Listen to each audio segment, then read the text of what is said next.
Consolidating at resistance.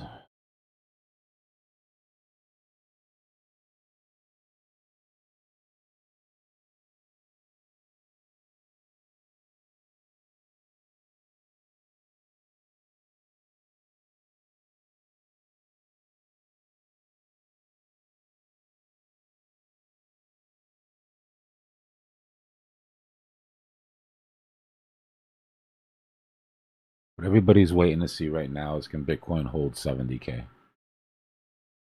Right? Where the 60s just a mistake, manipulation gone astray, somebody made a little oops.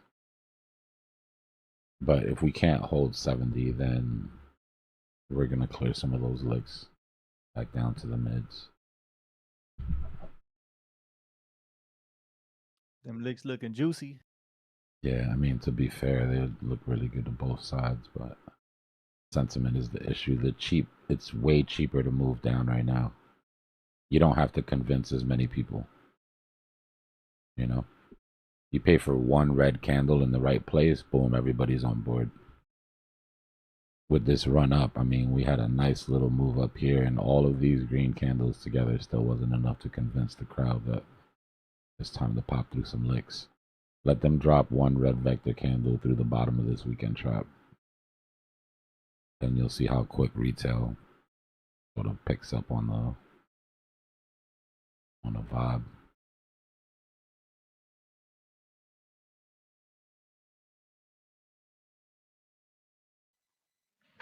I understand everything relies on Bitcoin moving up for these alts to continue their move, but looking at certain coins and the movement, it seems to be too much.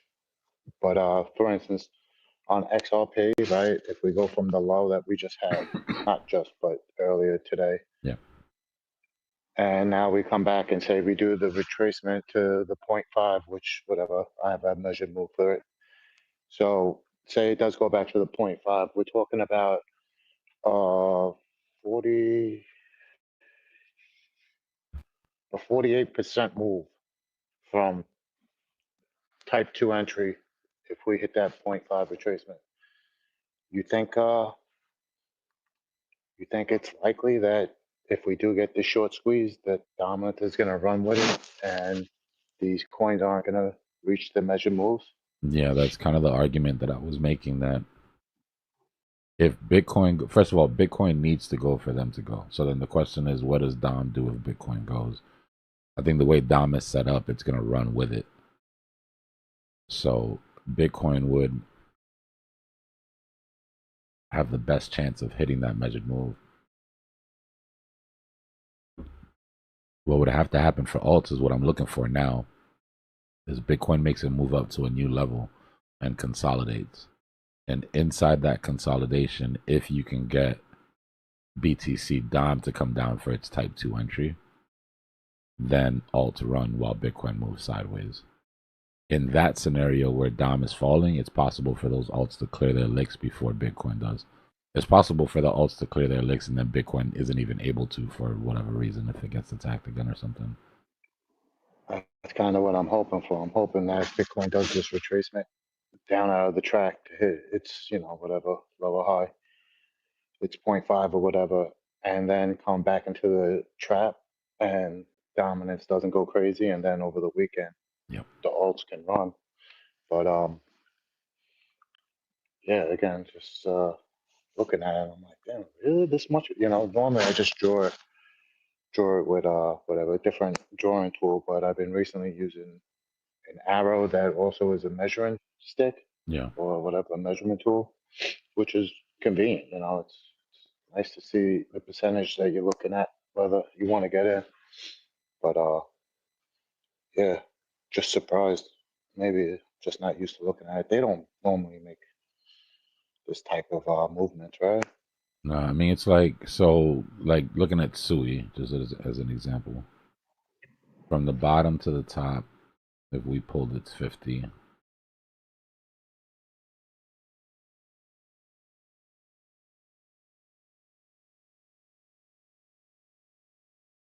right, its 0.5 is at 9. which from the top would be about an 11% drop. That's what it should sort of look like as far as what we're looking at right now. Like if we pull up XRP.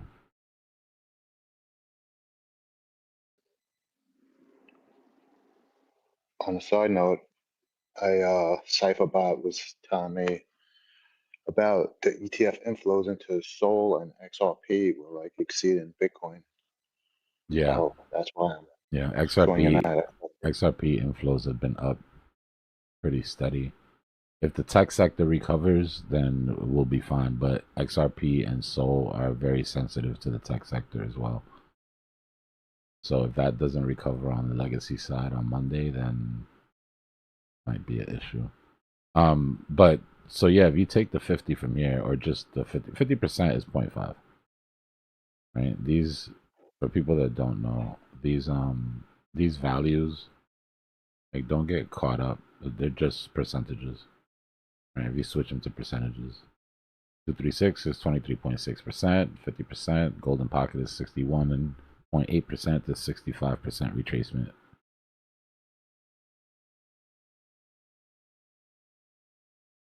But that's the retracement of the move, right? That's why when you pull this, it doesn't say 50%. Right? This is a 50% drop of this move. This is how much the value of the coin drops from here to here. Right? It's a different measurement. Oop, do that. But I like the way Golden Pocket lines up with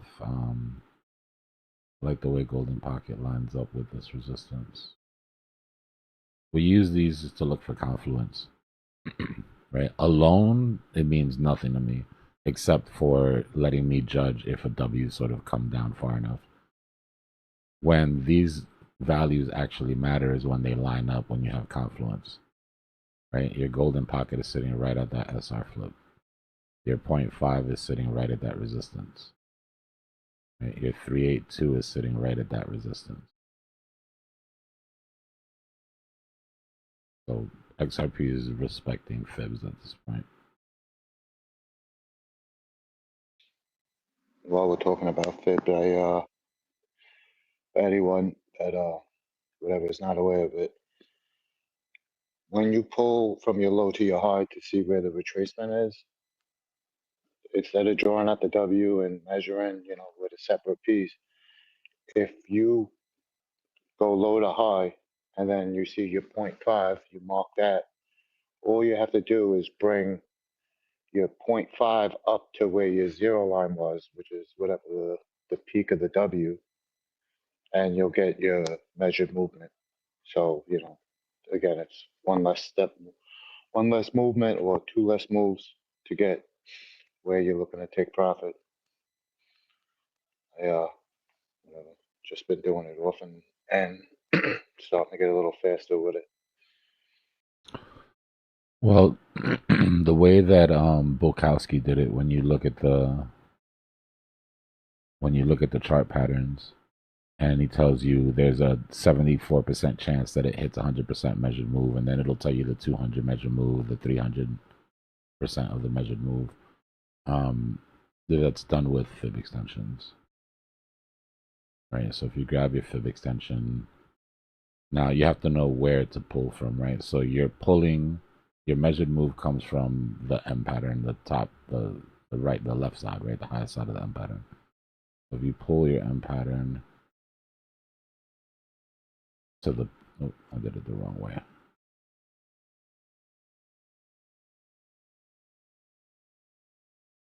You pull your M pattern down to the length of the M pattern, and then to the point where it breaks. Right, but then you have to, I've got mine set for Bukowski.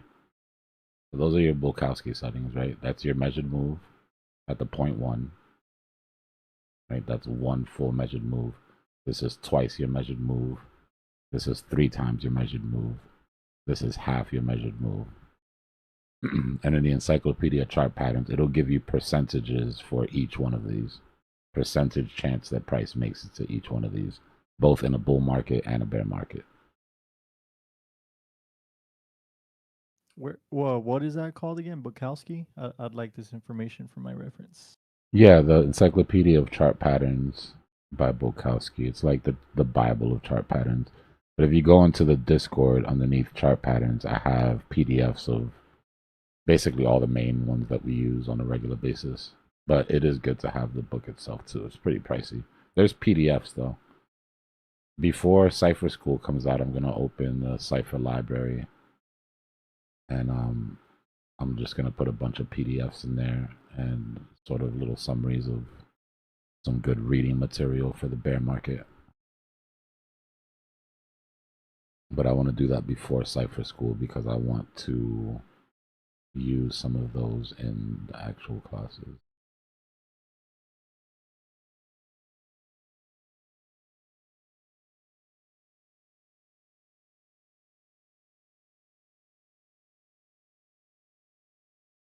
Let me put this back on Sui.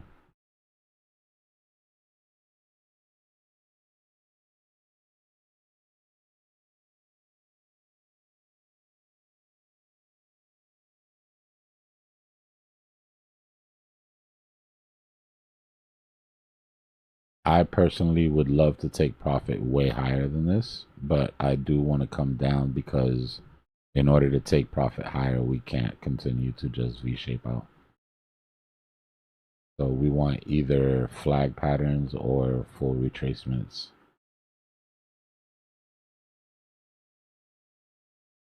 To support.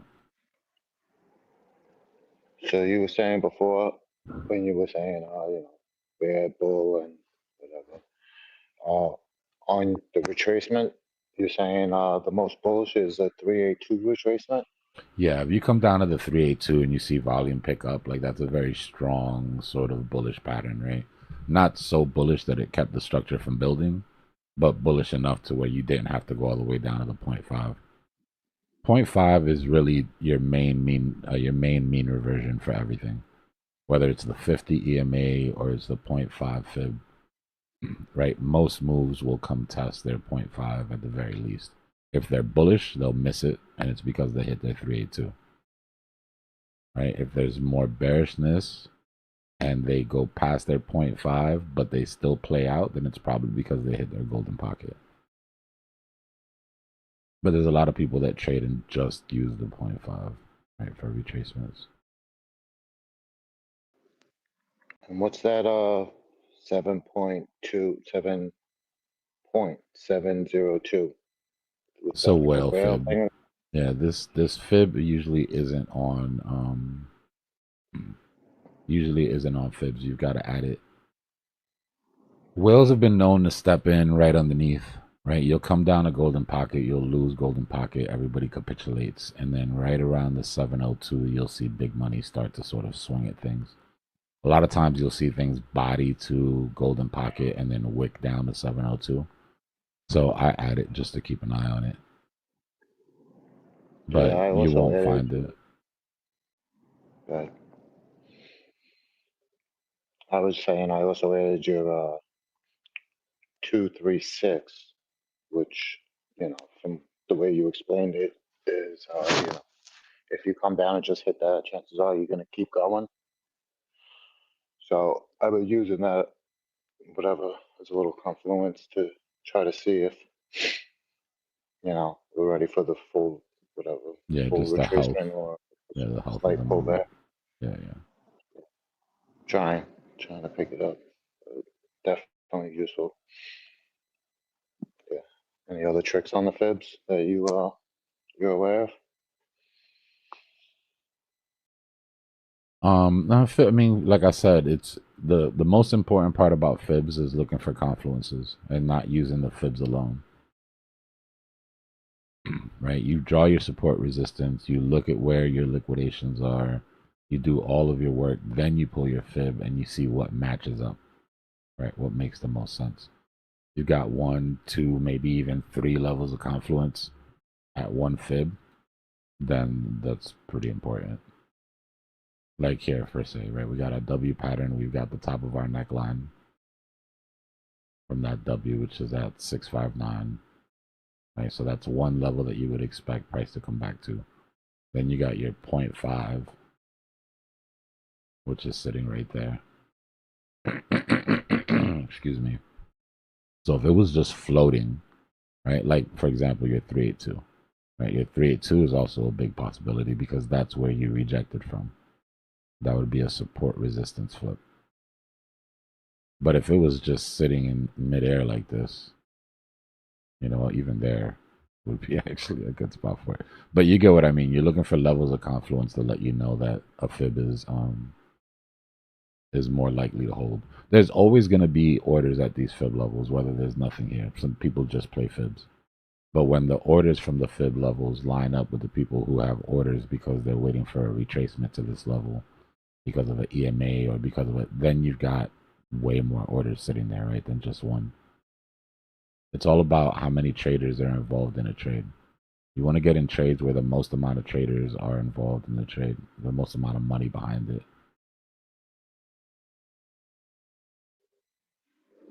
And do you feel that there's more people that are just doing swing low to swing high or vice versa, as opposed to certain people I hear talk about it where you might have, you know, a bottom and then there was some price action and then it like broke out from a level and certain people are like, oh no, you pull from the breakout, which, you know, again, I don't know. The difference, I mean, I get the difference, but in your opinion, is that something that less people play with? So therefore, there's less likely to be, The, you know, yeah. people using that to jump in at those levels. Yeah, exactly. We got to think of it like how many screens are focused on this one thing at the one time. Like there's people like, oh, I love the, you know, I use the 47 EMA instead of the 50, or I use the 33, and it's like, okay, cool. And if it works for you, don't stop. Don't let me stop you. But just know that when price hits that 33 EMA, you're probably the only person on the planet that noticed. You know, Yeah, maybe a strategy. You're trying to front run something, but yeah, yeah. But like I said, now, you want a force multiplier. You want to know that when you press buy, you're not the only one pressing buy, yeah. which is why we look for that confluence.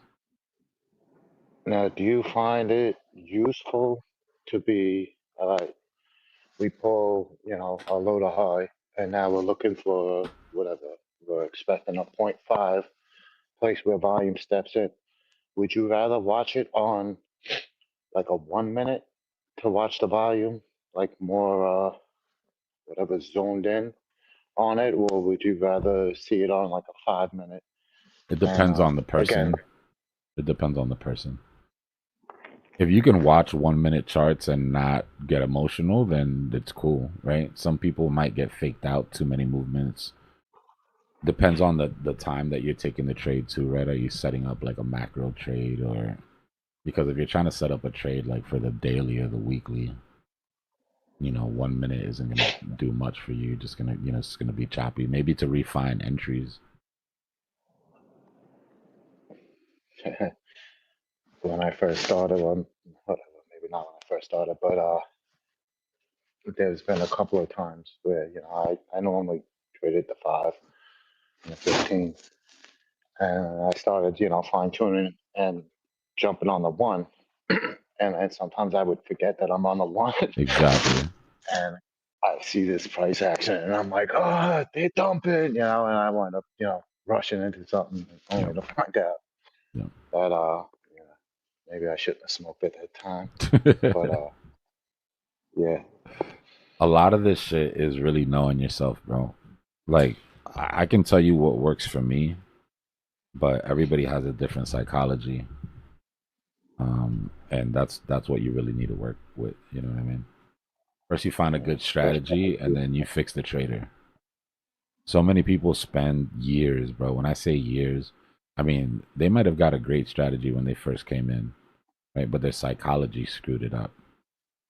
But instead of saying, okay, that's a me thing, they're like, well, that strategy sucks.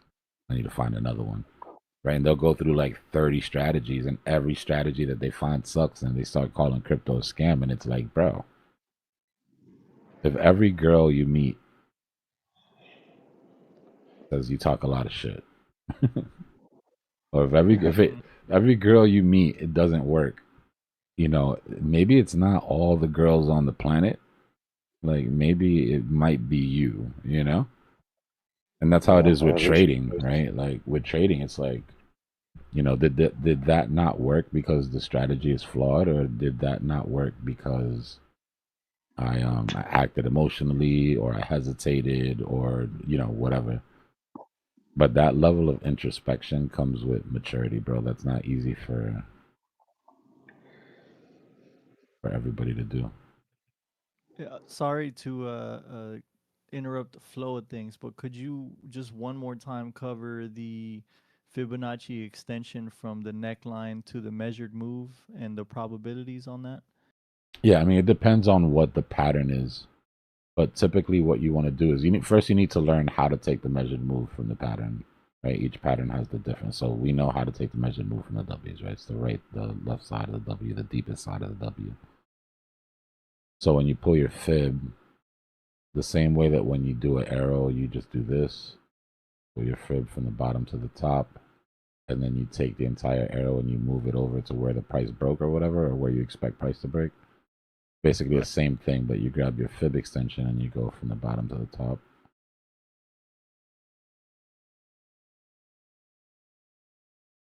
And then on these, on patterns that have horizontal breakpoints, it doesn't matter, right? Because it's the same. It's gonna break at the same spot, you know. So you put it on the spot that it breaks. That gives you your 0.5, your full measured move, twice the measured move, 3 times the measured move. The fib extension tool won't give you the percentage probability though, right? No, so you got to go to Bukowski for that. Then you can come to the And that's Discord. is that in the PDF? I found the PDF and I had a Yeah. book. So Where like, would look. that be? So you come, you grab. Let's just pick one of the chart patterns, or like here, the triple bottom. Scroll down to the bottom. Percentage of reaching half height: 88% during a bull market, only 80% during a bear market. Percentage of reaching full height: that's year one, right? 74%, 55% in the bear market. Percentage of hitting your double height. This man sat there with a ruler and a pen and a compass and a freaking abacus before online charts and went through thousands and thousands and thousands of chart patterns to do this work. Mad respect for his work. Listen, bro, couldn't have been me. You need obsessive people in the world, bro. Who else is gonna do that shit? You need that level of nerd in your life for real. This makes everything better. I appreciate you covering that because Yeah. I got my little indicator working. It draws automatic W's and the measured move, but now I'm considering adding the automatic fib extension to it as well with the percentage chance on it, so that you can visually see. Okay, I should probably take profit here. Gonna be hard. A lot of it is subjective, especially with patterns that don't have horizontal swings, but it's possible. SKR. SKR still consolidating at resistance. It's riding up this 200 EMA on the 5-minute. My measured move. First target is right there at 30. And then my next measured move is at 37. And then this trade will be coming to its conclusion.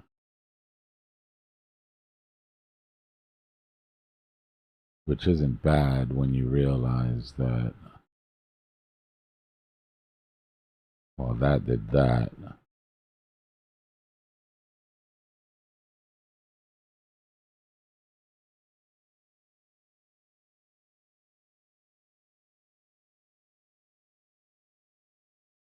Well, that did that. Bitcoin did that.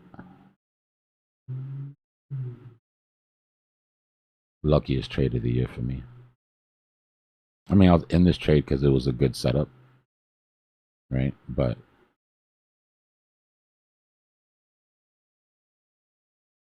we lined it up. Then this trade gives a good setup, right? The right side of the W came in right when Bitcoin started to come up and make its move. When Bitcoin collapsed the first time and SKR held its ground, that's what sort of made me keep this trade open. I was like, you know what? Let me see what's going on and just hold it. I had no idea, by the way, that Robinhood would list SKR right here and that crypto.com would list SKR right here. Zero idea, just pure luck. I just happened to have the open trade when it went the right way. But it did a lot to save the portfolio, bro. I'll tell you that much. That's the counter trade you want to take if you can get it. But I can't take credit for it, like I said. Only credit I could take for it is being patient when it didn't act the way Bitcoin was acting. When it started to trade counter Bitcoin here, it was kind of interesting to me. Everything else flushed, right? And this shit just steady kept grinding up, grinding up. Actually spiked a little bit when Bitcoin dropped. But I knew if we got above this resistance that we would pop. For news or not news, right? That was the whole plan. Get above that resistance, get at least this measured move. And then my stop loss was moved up underneath type 2 entries.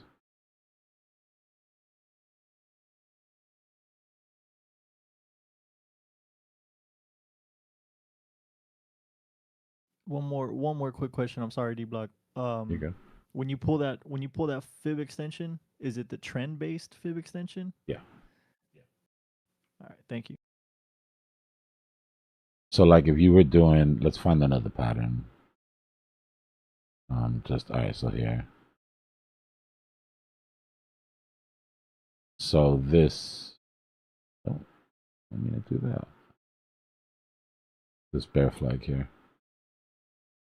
Right, we pulled that from these highs, right? Because this dip breaks the flag for me. So me personally, pull it from there. Somebody could have pulled it from higher and still been right because it continued to go down, right? But that's not the point. That's the move that we had.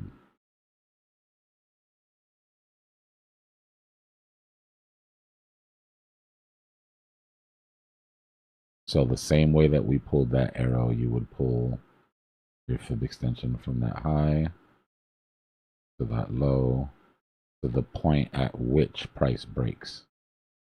You see the difference when it's a flag? Because it's not horizontal. So if the flag would have broke there, then it would have been there. If the flag would have broke there, it would have been there. See how the measured move changes? So it's to the point where the flag breaks. And then we ended up getting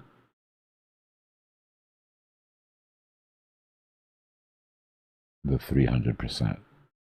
And if we look for the bull flag inside of the measured moves, or the bear flag, hold on.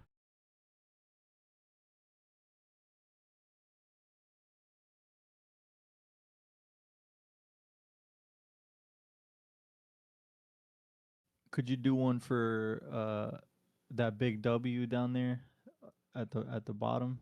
Because the trend, that little trend line is what's kind of messing me up right here. What, this one? Yes, sir.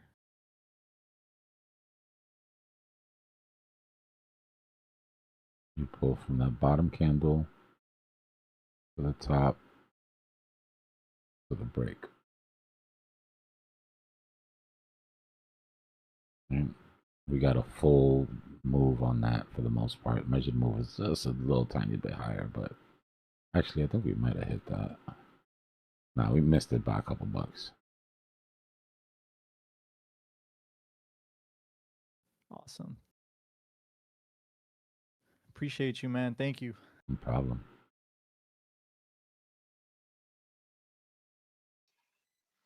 Also, it's important to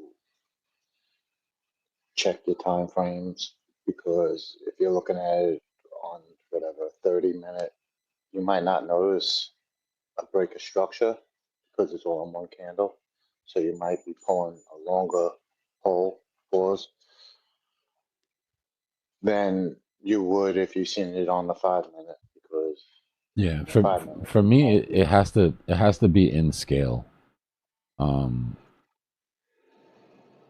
It has to be in scale, and it has to look like a flag, right? The problem is that a lot of people will, like you said, if you go to a different time frame, like if you go to the 30-minute here,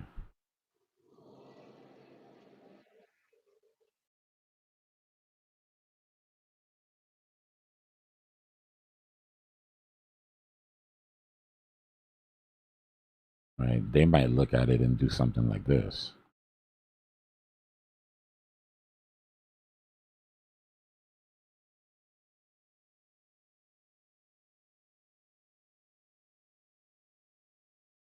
And it's like, look at the size of the flag. Like if you ordered this flag from Amazon, you'd be like, what the hell? Right now, if price action was to have built maybe a bigger flag, right, that lasted longer, right, then you can justify that. But if you gave your kid some crayons and he showed up on the table and showed you this flag, you would explain to him why it was wrong, and you would fix it. But I look for breaks. Right? I want a nice, clean pole. Pause. You get too much of a dip, especially if it breaks structure, I tend not to count it. You want to keep your measured moves conservative. If it goes past your measured move, great. Amazing. But undershooting, right, or missing a measured move because you pulled it too long, that's going to cost you money. I personally do a thing where I change the color of my flag. If, I could pull it further, but I'm being conservative. And that's a reminder that if I jump into the trade, to leave a runner because Yeah, of that. there you go. Where I other like that. times, pull it out. That's good, man. You got to hack. It's like these like little brain hacks. You know what I mean? Like little things that'll make it easier for you to trade, which is what's important. Is the way I'm doing it making me get in and out of trades quicker? Or is it taking me too long to analyze 7,000 things and I'm missing my exits? I'm missing my entrances. I like color coding shit.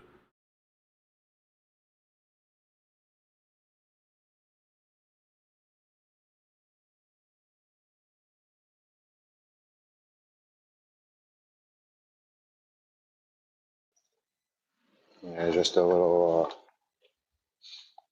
another trick or whatever. I plan on doing it, but I haven't. So either way, sometimes you draw patterns on different time frames. Some people might dedicate a color to a time frame. Other people dedicate the thickness of the lines to it, so you can be looking at something on a lower time frame, Yeah. and you can see, diagonal support, and if it's thick, and that it's stronger because it's a higher time frame, or vice versa, whatever color wise. So those are good things to keep your charts neat, and Yeah, you it's could easy also to use line types. You could also use dots or dashes. yeah. I've been meaning to ask you. I've seen you do it. I think you mentioned it as overheated RSI.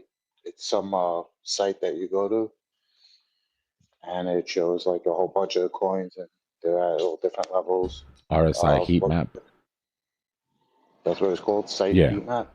RSI heat map. If you just Google RSI heat map and you click on the coin glass,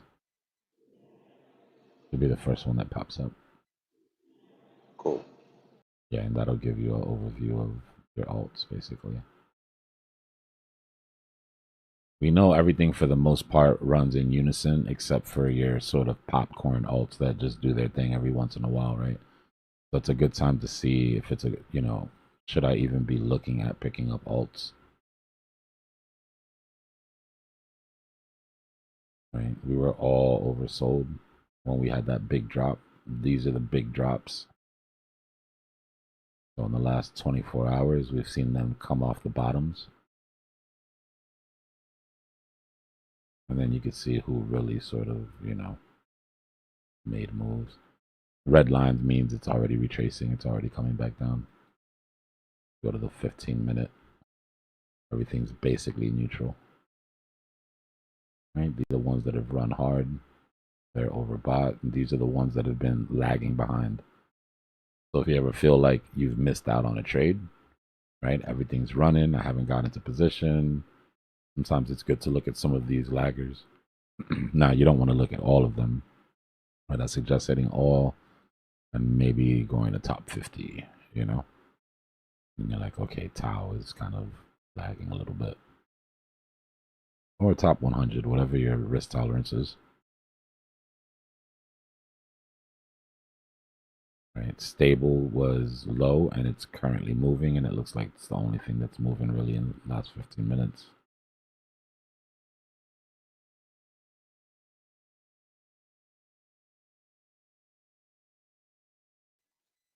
Now, I was talking earlier,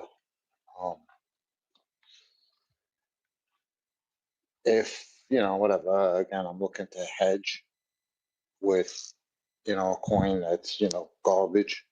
So, again, I'm long heavy on something, and if we get a pullback, I'm looking to find a coin that, again, it's garbage and likely to, retrace harder.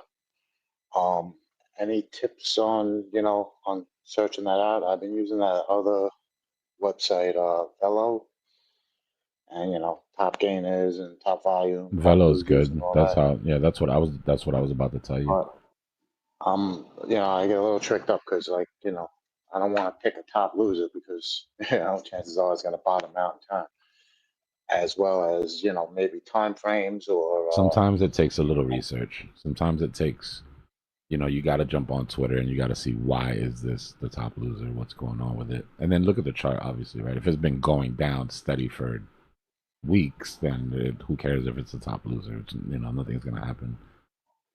But if it's just now, coming down off of like a correction or something like that, then it's different. So I've been looking at the top losers, whatever. I look at it multiple times a day, so I'm always refreshing. But you see a lot of the top gainers become the top losers, whatever. Mm-hmm. So I kind of been looking for like higher lows or patterns on the top losers to make it seem that they're turning around. Any tips or tricks that come to mind on gauging that? Just this, what we always do, right? Is it on a type 1 entry, on a type 2 entry? Does it need to come back for a type 2? Right? Is it the top losers because it's on its way down to a top 2 entry? Or is it its top losers because it already hit its measured move and it's correcting? You know what I mean? Like, you've got to put a rhyme to the reason on why it's dropping. Real quick, VHO, I told you guys 382 I was getting in. I told you I had to chase EWJ because that shit was not going to come back. I missed that 382 entry, so I had to end up chasing. But we're gapping up on everything. These are all these are all my emerging markets plays. I'm telling you, I think that this is the next narrative. You quote me on it if you want. But this hasn't come all the way down yet. EM I haven't hit, and I'm kind of regretting it because it's starting to gap up nasty here. But 2 for 3 right now. I'll be a little bit more patient on EM. If it comes down, I'll pick it up. If not, then maybe I'll wait for a type 2 entry on something here on a smaller pattern. What do you trade those on? You can basically trade them anywhere, like in interactive brokers or Like a Fidelity account? Fidelity will have it, yeah. Schwab, maybe even Robinhood, honestly. Okay, thanks. Yeah.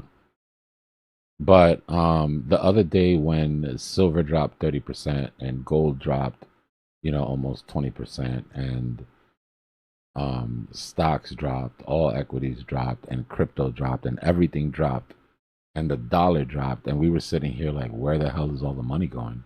Like, how does everything drop and the Dixie drop? Right? You would expect the Dixie to pop as everything else falls, showing that the money has gone into fiat, right? Well, apparently, there was about $3 trillion that were spent by BlackRock on emerging markets. And we're seeing a lot of the money go offshore right now. And the reason it's going offshore is because the thesis is if we are going into a recessionary environment and the Dixie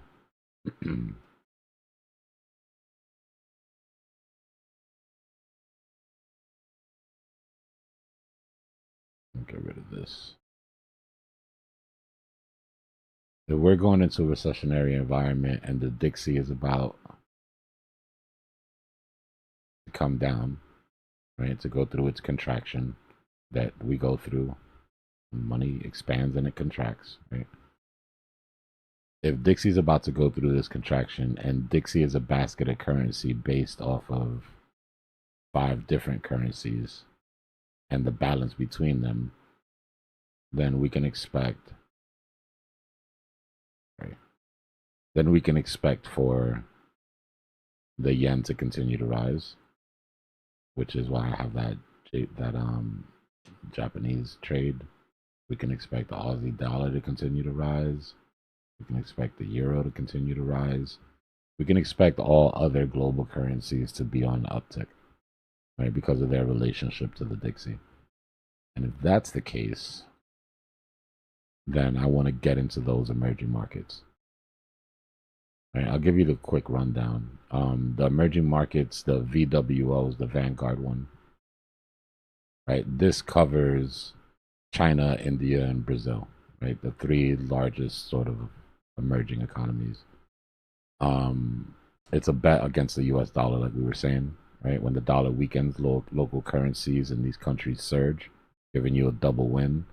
So stock price goes up and the currency that it's priced against also goes up. Strong momentum. It returned 25% in 2025, started 2026 with a 5% jump. Good for long-term holding. This is a setup trade for me that will probably last maybe towards the middle of the next bull market, maybe a little longer, right? But if real estate's going down, equities are going down, crypto's going down, bonds are going down, and the dollar is weak, then where does the dollar find a home, right? Where's all the purchasing power going to find a home during that time? For me, I'm thinking metals and emerging markets. Metals have already been running. Emerging markets have run quite a bit, but it's still early in my opinion. These are hourly charts, by the way. This isn't like... So that's VWO. Then EWJ is a bet on the Japanese, right? We've already made deals with them to support the yen. We know the yen's not going to be a problem. They're not going to unwind the yen carry trade. So that means we're basically going to pump Japan to keep from that yen carry trade from unwinding, so that we can still be greedy and spend all our money where we want to and not have to leave our positions and shit, right? Corporate governance, right? Biggest corporate governance shift in 30 years. They're finally prioritizing shareholders, which means that people want to be... dividends are coming, right? Something that they've never had before. Steady, nice dividends for just holding stocks. It's a hedge against the tech sector. And I've been telling you about Oracle, right? Oracle looks weak. If Oracle gets any worse, they're going to have to stop ordering chips from NVIDIA. If they stop ordering chips from NVIDIA, NVIDIA misses earnings. If NVIDIA misses earnings, the entire tech sector is going to shit. So that's a bet against that. And then EEM is the iShares MSCI Emerging Markets ETF.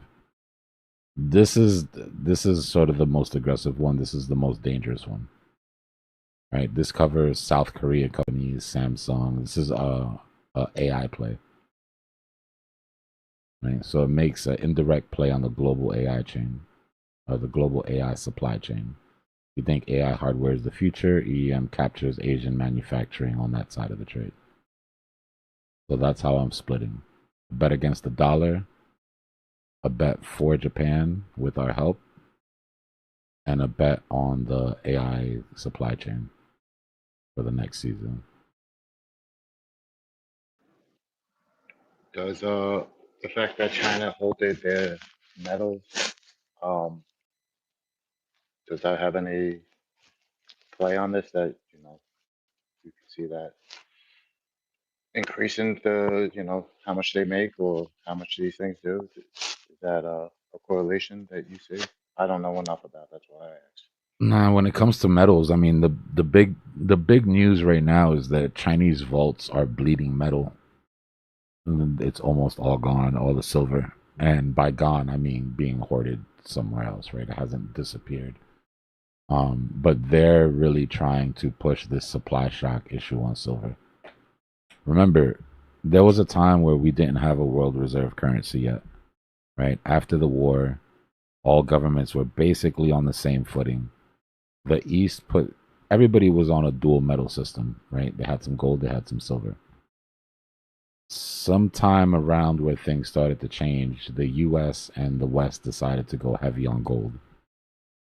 The East went heavy on silver, right? China decided to back everything with silver. For a while, it worked out, right? We weren't interrupting each other's supply chains. It was smoother supply chains for both sides.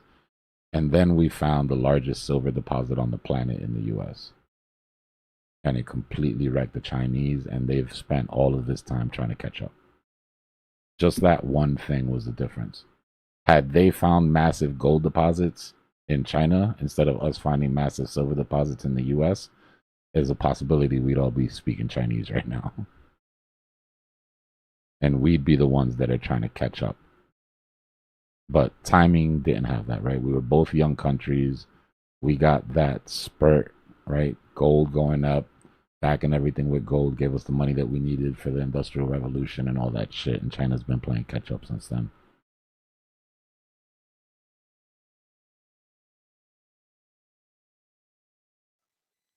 Now, something you said earlier been like playing in my mind. We were talking about the silver, and I believe J.P. Morgan, pulled that shenanigans, and then all of a sudden they said Bitcoin looks good, right? So Yeah. that would sound almost like maybe they bought Bitcoin and price goes up when these smart money starts selling. Yeah. I mean, if Do you they bought think? Bitcoin when they said Bitcoin looked good, then they're down about 25% on their position. Mm. That's what we were talking about. These big guys, bro, with their, when they come out and they say this looks good, that looks good, like I just ignore that shit because they're wrong so often. Maybe it was just so that their investors could lose money elsewhere and not point to them.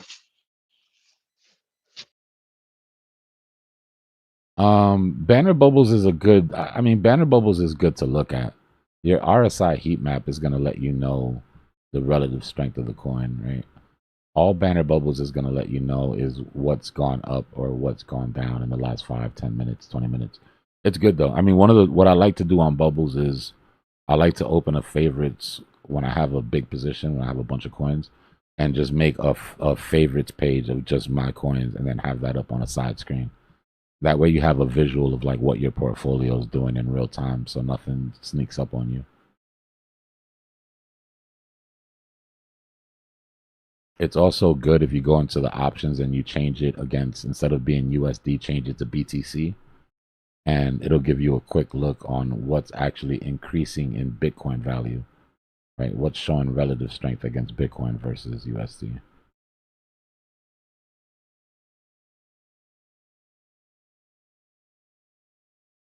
I heard it's super expensive to make,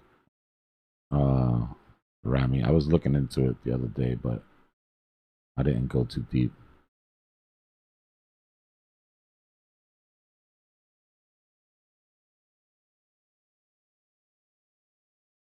If we settle down and go boring this weekend, I've got something that we can watch tonight. And we'll do a Cypher Cinema.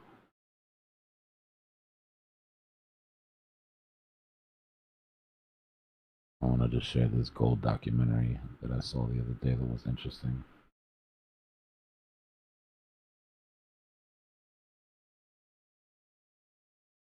Rex said, where'd I learn all this shit? I just had to, bro. I was tired of getting wrecked. I've always been super nosy. Ever since I was a kid, I've always been like, I was that kid that used to draw on $1 to see if I ever got it back. I was just obsessed with where money went after I spent it. I used to always do that shit. I mean, to be fair, I was a little graffiti bug, so I put my name on everything. But I never did get one of those dollars back. But now I understand now. I'm older, so I understand exactly why I never got the dollar back. I was from the projects. I lived in a low-income neighborhood. None of the stores were owned by any of the people in the neighborhood. Our dollars went into the stores and went into other communities as we got sucked dry. But, you know, when you're a kid, you don't know all of that. You just want to see your dollar come back.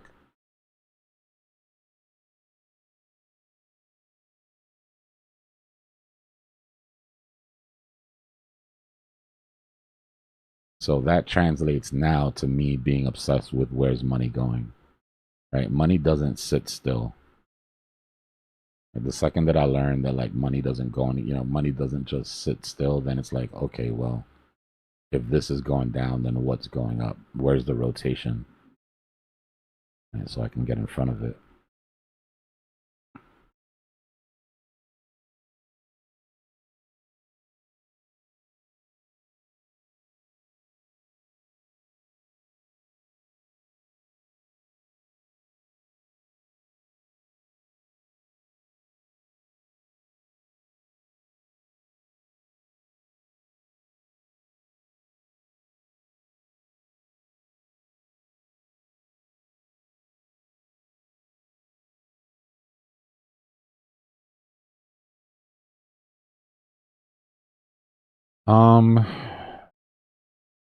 I'm weighted heavier right now in the Japanese one, only because VHO is a longer play. These two can be like, you know, within the bear market. VHO, depending on how it reacts, could end up being a longer play for me. But this didn't look like it was going to give me an opportunity to come back in, so I went heavy. VHO still looks like it could possibly come down for a type 2 entry on like a large W here. So if it does, then I'll add to my positions. Again, don't expect like, you know what I mean? This is not rocket ship. This is, I'm gonna say the same thing that I said with metals. It's set up for a run. And it's set up for a run across the industry, right? Meaning it wasn't just gold setup. It was gold setup, silver setup, platinum setup, copper setup, aluminum setup, nickel was set up. Everything was set up and waiting to go. Right? So don't expect, like, again, I'm going to say the same thing I said with metals. Don't expect metals to run the way altcoins do. They're set up. If there's a supply shock, it could go crazy. Right? I'm going to say the same thing with these ETFs. These aren't the 1000x return ETFs. But if I'm right and the rotation of money does go offshore and stays offshore as long as we're, you know, going through our downturn here, then I look at these as being pretty much the safest bets.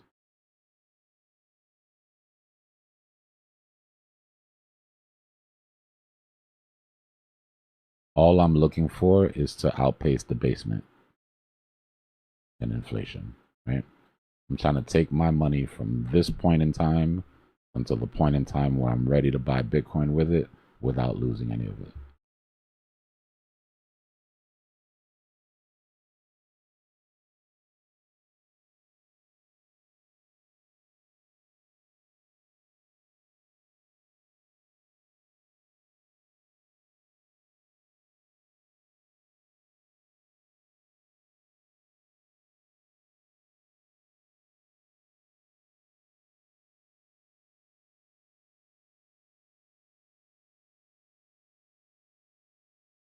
Oh shit, I've been sitting here chopping it up with y'all. And I forgot to check on my damn Uber delivery.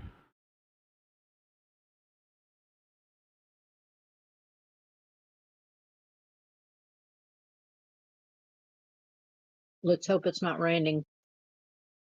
Oh, that's the worst. That guy. Were you here when I told the story about that guy? Oh my gosh. I still think about that and just laugh. I I can like, still see his really? face. I can close my eyes and see his face with his hood on, dripping water like a movie. Like, mad as hell. 10 feet away from his warm, dry vehicle. Just to make the point. Yeah, nah, he's like, no, I'm gonna make a point. You're gonna get it. He was so mad. I didn't give him what he wanted. Little does he know we're still talking about him months later. I gave him out. I said, I'm sorry. I said, oh, bro, I'm sorry. My bad, bro. Da da da da da. And then he double dipped. He went back in and he's like, yeah, because I've been standing. I was like, bro, your car's right there, bro. Like that, you know what I mean? Like, don't get too. You're not gonna get too much sympathy here, okay? Don't push your luck. I wonder if he's still thinking about it, however long later. He probably checks every delivery to make sure it's not to my house. I get the same delivery drivers often too. It's funny. Like they know me. I don't even want to. Let's not. I was about to say I don't even want to think how much money I've put into this business from COVID till now, because it started with COVID. I think everybody's Uber Eats issues started around COVID.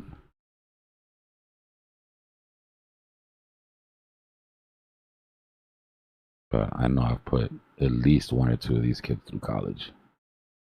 The owners.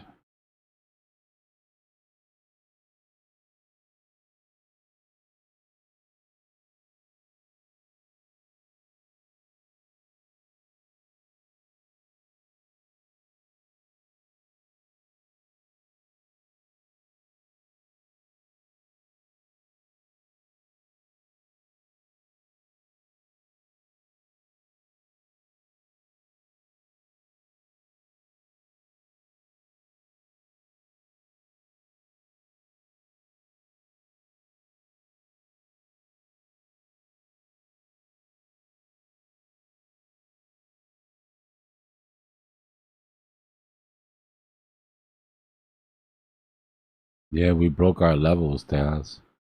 That 50 EMA on the 2-week. Remember, that was always our floor. I said the second that we close a candle underneath that, it's going to be capitulation. And it didn't wait around and kind of just ripped it. Even I was surprised at the speed of it. I thought there would be a little hesitation, maybe a small amount of consolidation before they took the second leg. But as soon as we broke those levels, I told you we were going to lose the macro guys. And the problem with losing the macro guys is the macro guys create the floor.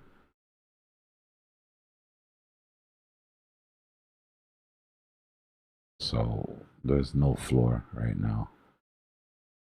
We're riding on hope and we're climbing the wall of worry. How they call it.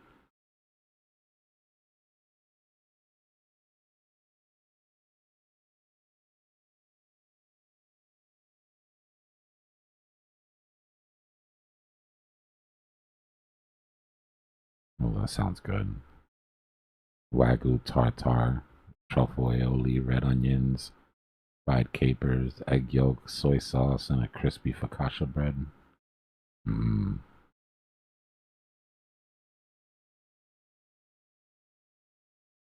Yeah, you just made me hungry and not just ate. I'm sorry, I'm trying to feed myself with words until my food gets here. I'm starving.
Rent is crazy in Miami.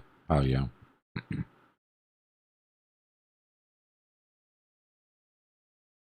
I've never lived anywhere where rent was cheap. Like, the only place worse than Miami is New York.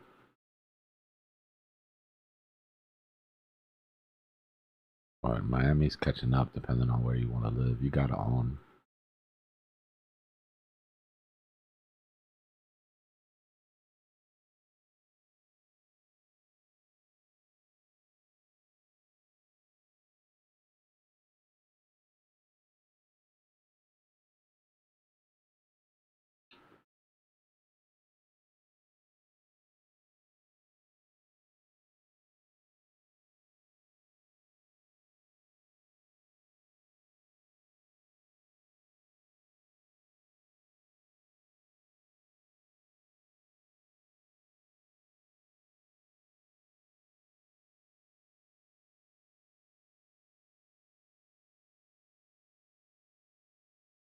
Guys, you're in a range. Right? The only way to trade ranges, if you're going to take the risk, and it's a tight range, so it's not like there's a lot of meat on the bone. But the way you trade ranges is you have to buy the bottoms of the ranges. Right? You can't use momentum. You can't use EMA crossovers. You're going to get a bunch of chop. The only way to trade ranges is to buy the lows and to sell the highs. And when you're in a range, the bottom is the bottom until proven different. Right? And the top is the top until proven different. And that proof, you wait for confirmation. Right? Not just a breakout, but a breakout and a hold. If not, it's just a deviation like this. Something comes out of the range and deviates and comes back into the range, it'll seek out the equilibrium of the bottom of the range. If it holds the bottom of the range, it'll seek the equilibrium of the top of the range, and it will continue to do that. If the range is big enough, then that leaves money, right? That leaves meat on the bone that you can play. Don't get seduced into trading tight ranges and just slapping leverage to make up for the fact that it's not moving, because when it goes left, it's going to go left quick.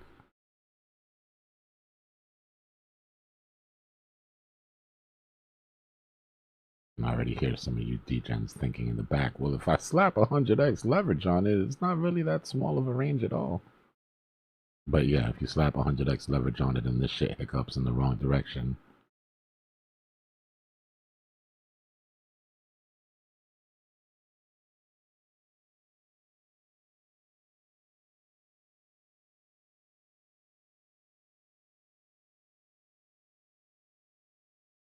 I don't know why that was my degen voice. It just came out like that. Yeah, I don't know where that came from. I don't know who inspired that. It's got to be somewhere in the recesses of my mind.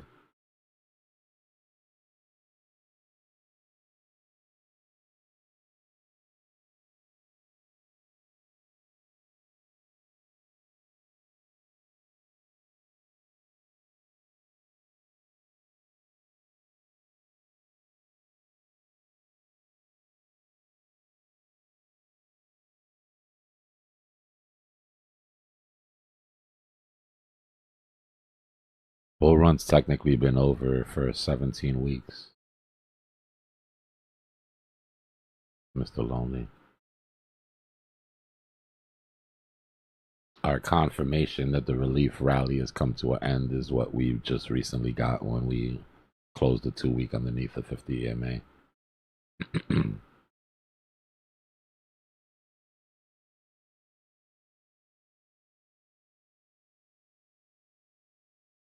In my opinion. There's still plenty of super cycle talk out there if you look for it, though.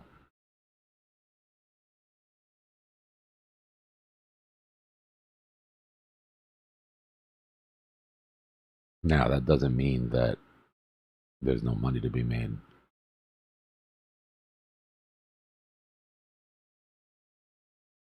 Yeah, if you want to break all-time highs, Mr. Lonely, we've got to wait for the next cycle for that.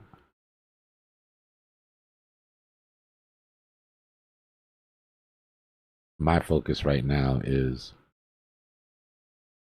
bubbling the dry powder bag up as high as I can for the next year so that I can buy as much Bitcoin when we hit lows. Yeah, we didn't get an alt season because we were in quantitative tightening.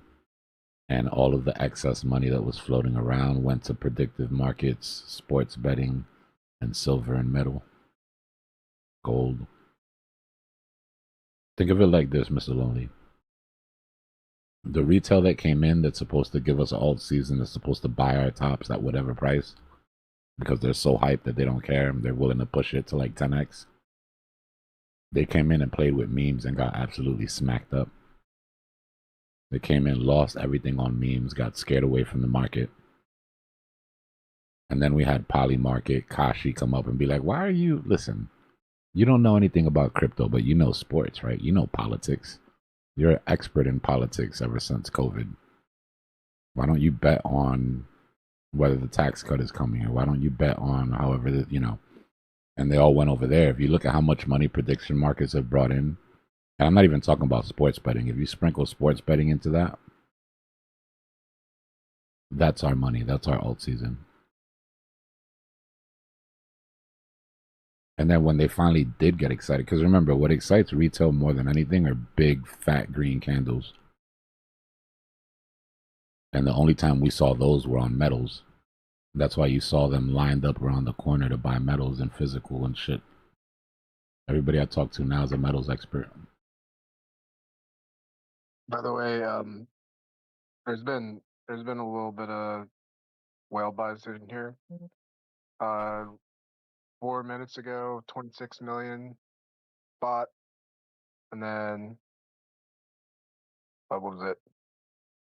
Like 10 minutes ago or something, 15 minutes ago, there was another 27 million bought. They're probably buying over the counter or something because it's not doing shit the price. And the book is really thin. It's a little bit more than what we had, 55 mil. But still extreme pressure from the book here above.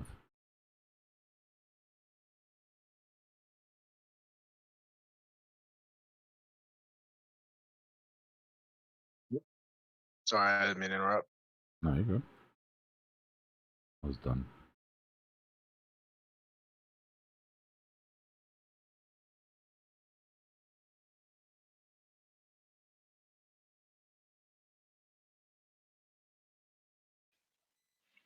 Do you see any big sell walls likely to keep us in this price range? It's like a Moby question. Moby will give you exactly where they are. Hold on, let's see. Yeah, Where's try Moby at? Using CypherBot lately. Yeah, Moby's good for finding like iceberg orders for any sort of on-chain shit, whale movements, unusual withdrawals or unusual deposits. He's sort of trained up on more of the on-chain stuff.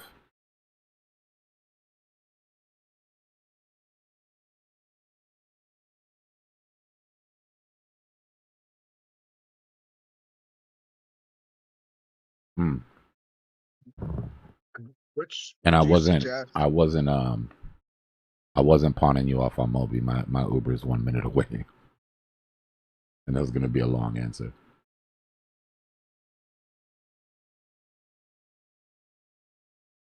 I'll ask you later. No, I didn't mean you. I meant like because I told him I was like ask Moby. I didn't want it to sound like I was like, you know. I was gonna say, which would you like? Would you say CryptoBot or Moby is better for asking about like economic events? CryptoBot's gonna be for your research, right? CryptoBot's gonna help you research things. They'll help you keep your portfolio together. CryptoBot's the one that you tell, you know, I'm trading this, this, and this and that. You know, he might warn you little things here and there. MobyBot's for investigative, like on-chain stuff, right? If you want to find out, you know, what are whales buying right now, or what are whales dumping, or is there any unusual activity in a certain coin I'm looking at, or the price movement looks funny on this coin. Is there something going on beneath the current? Cypher's more Cypherbot's more general knowledge, your friend type of thing. Moby is like the detective.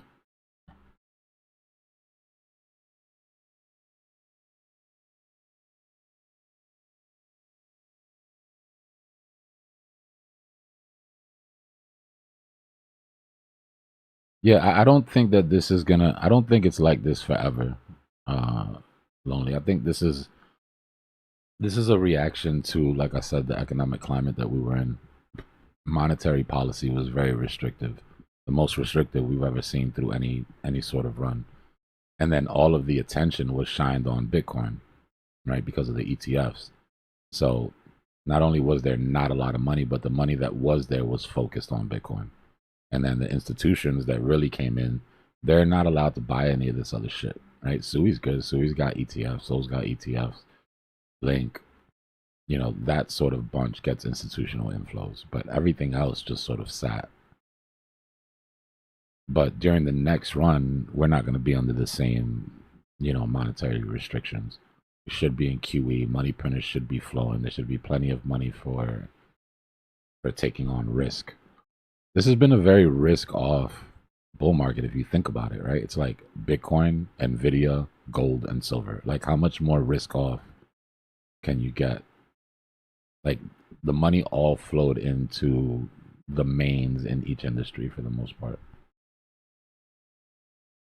When there's more money, people take more risk, right? They'll spread it out. But when there's not, they're like, well, I just want to buy as much Bitcoin as I can, or I'm just going to buy as much gold and silver as I can, or I'm just going to keep adding to this Nvidia position because it won't stop going down.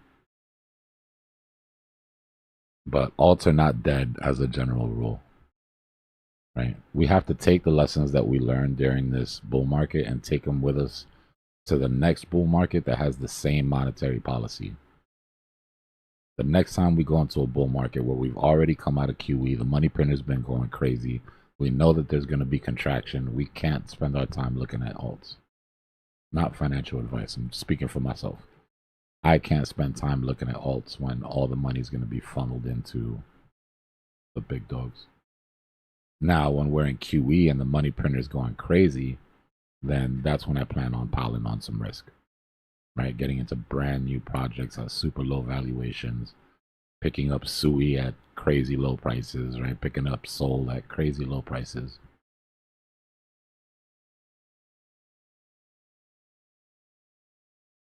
The Kiyotaka link, Terry? Yeah, I got you. Where do I find it? Here, right? Yeah. And don't forget, I sent you a message too. I'm looking for that link. I got you. I'll put it in the bubble chat right now.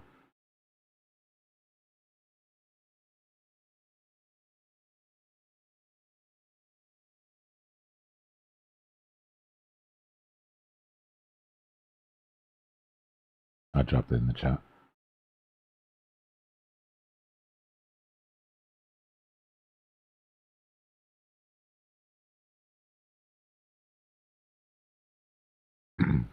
Joe Doe, yeah, exactly. You see how we hit that 382 on that correction? And then price continued to move away. Right? Hitting that 382 is what let you know that that was a bullish retracement there. And we've already taken out the highs and blown out that fib extension, so played out pretty well.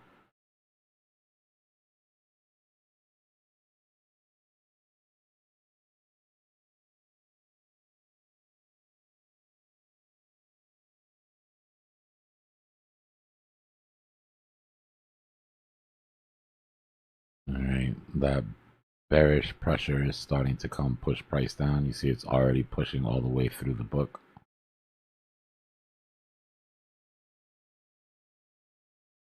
Means we're probably going to lose the bottom of this trap if it accelerates. Oh, there's my food. I'll be right back, y'all.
So if anyone's interested in any cell walls, I looked up Moby saying Bitcoin, we got a massive iron curtain sitting between 72,500 and 7,500. Every time the price breathes air near 71, the bots start front running, sell inside to suppress the momentum. If we don't clear 75 with real volume, we're just bouncing in a box.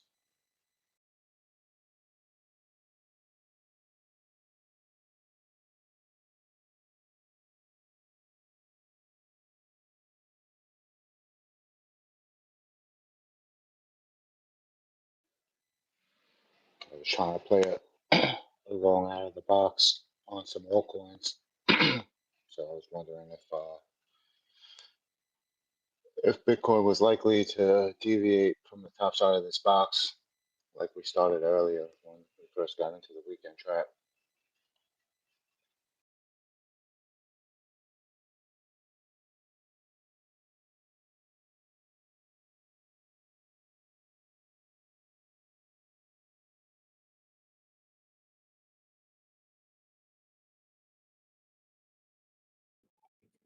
Bro,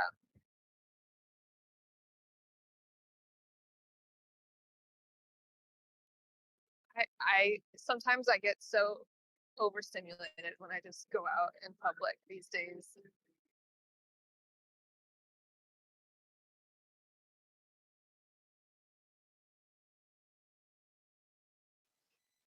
That's a good thing, no?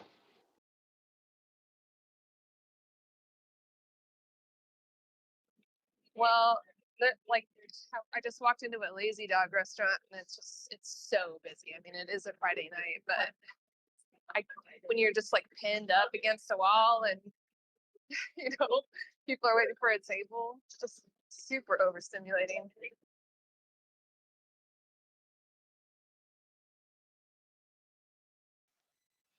Yeah, that was cool when I was in my 20s. I don't like that myself. Oh, I'm delivering for Uber Eats, so yeah, that energy don't fly with me anymore.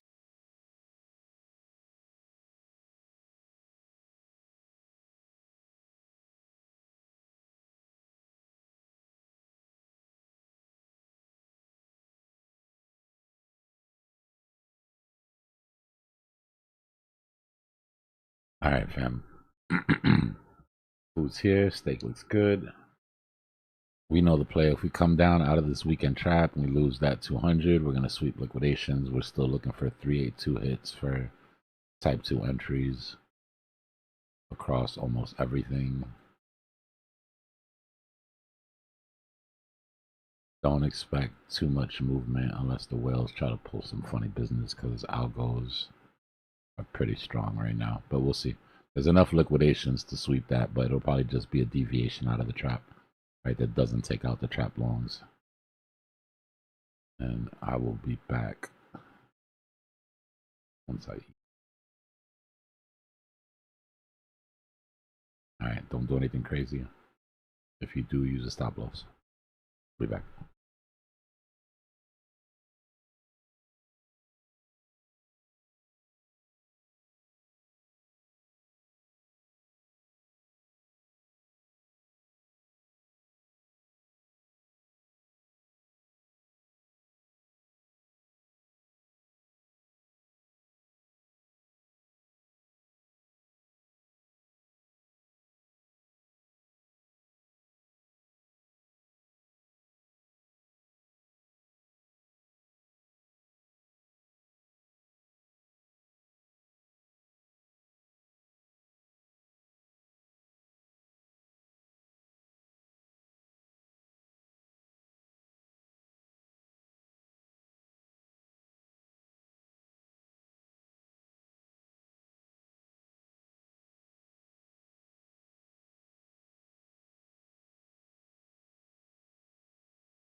Has anyone downloaded the Kiwataka, whatever, the app, or are they just using desktop?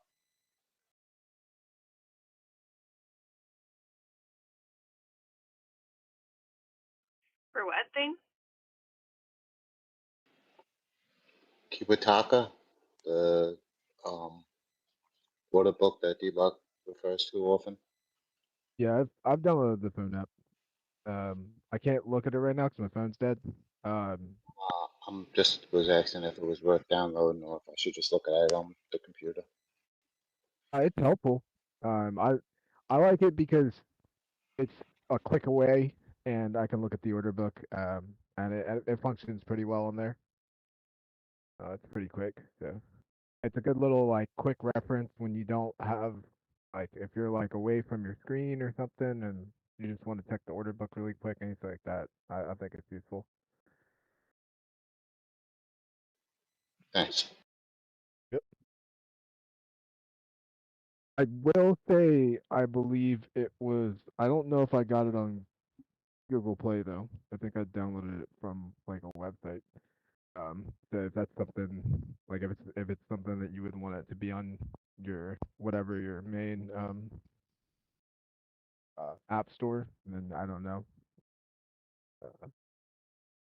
But I can't remember. I feel like I downloaded it from the site or something like that. Can't remember.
I don't know if you were here earlier, but I did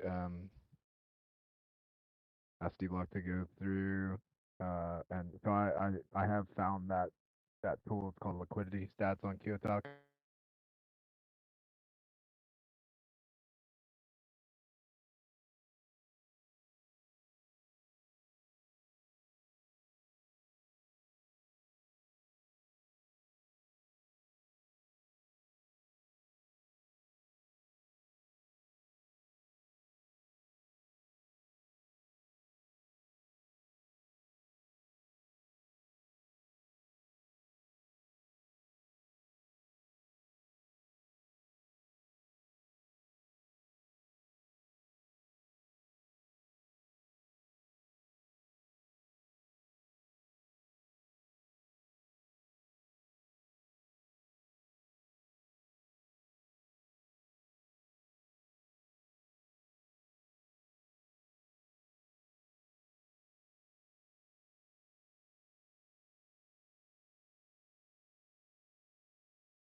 What's the word, family?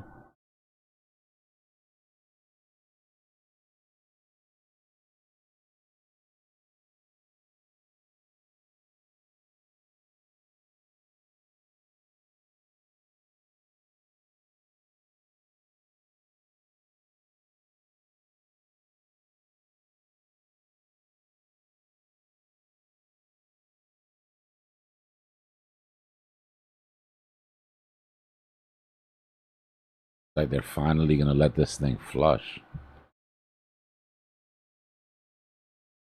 I thought they were gonna leave without me, I'm not gonna lie.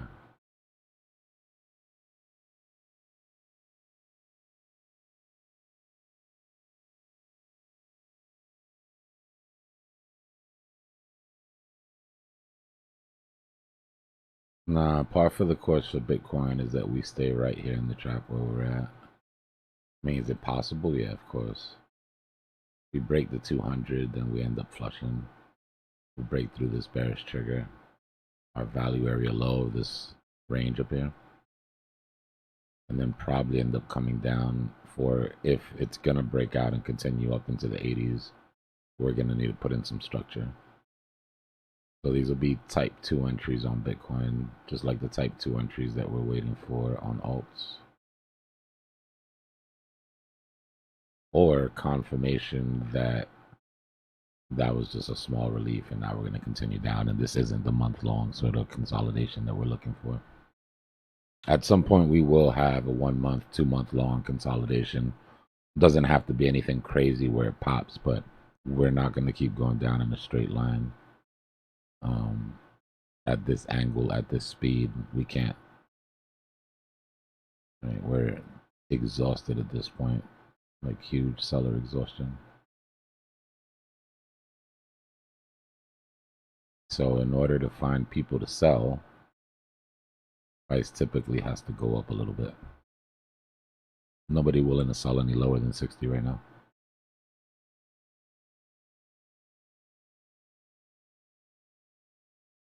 Nah, it's not that it's more of a chance to go down. It's just harder to predict the fake move in the beginning of the week. Because natural price action is going to give you moves outside of the trap, right? Like if you squeeze some licks, you have little moves outside of the trap. The problem is if your trap longs are right on top of it like that, then any move out of the top frees the trap longs. And then you can't count on it to be a signal that the move is going to be fake one way or another. Right? When this shit is up here, and market maker makes a move out of the trap and takes that shit out, then that's intentional, right? Like then you're like, okay, false move up for the week. But if it's right here, I mean, this makes it harder to predict.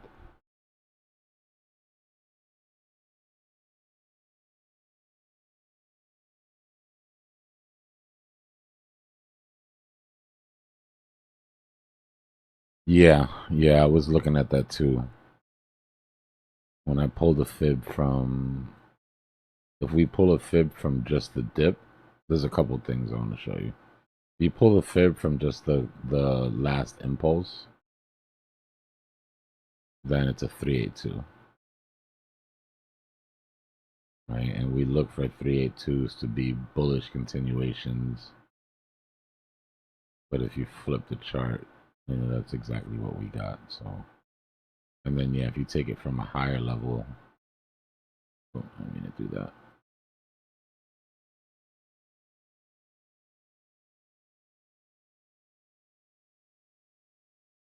You take it from the tops.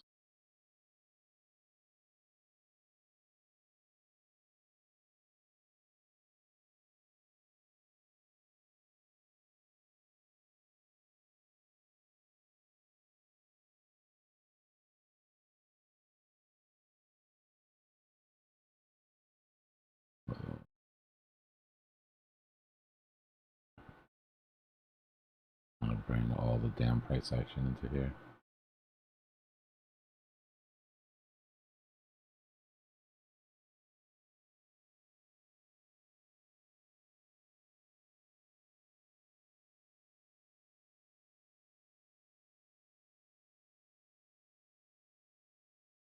You don't have to work overtime. You just have to work overtime if you want to work for them, I guess, right?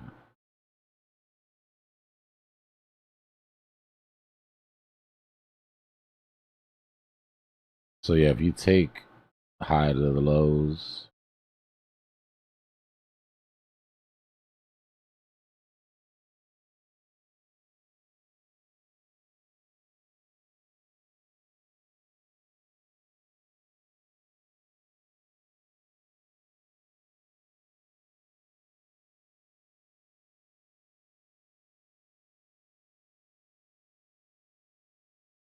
then you're roughly around the 0.5.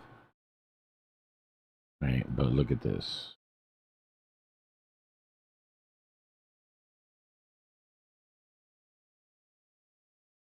Let's go to the weekly.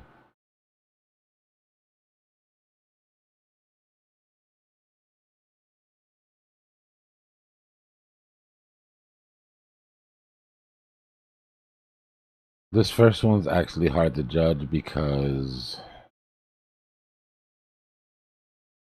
where do you start it from, right? But if you take it from Genesis,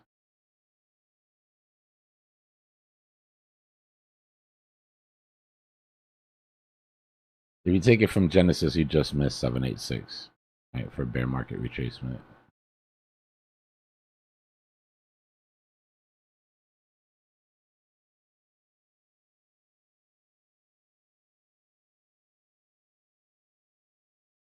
If you take this from bear market low to bear market high,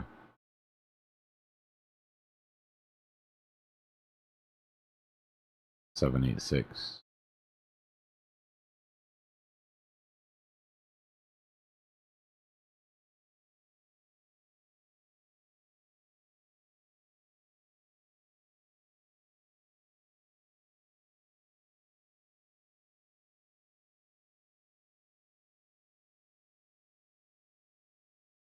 I'm doing this really rough by eye, but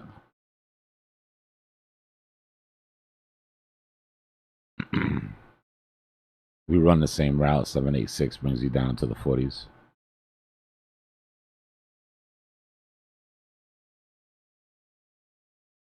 Yeah. Usually a 786 retracement.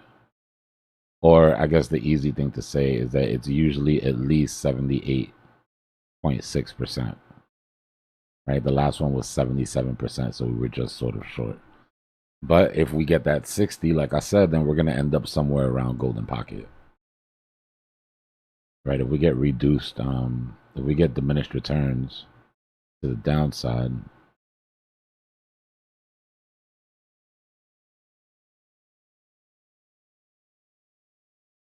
then there's a chance that we're looking at, right, golden pocket.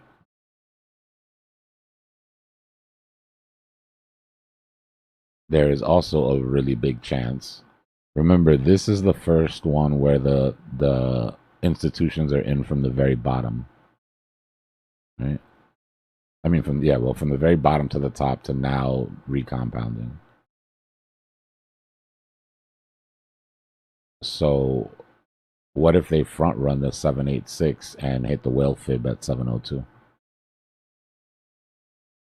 That would be this support here from dead cat bounce to where we came down to, and it's like perfect confluence with the 702.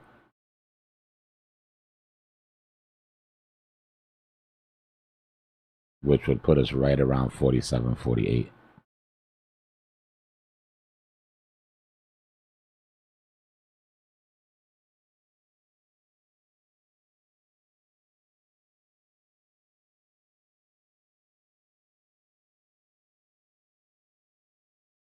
Interesting.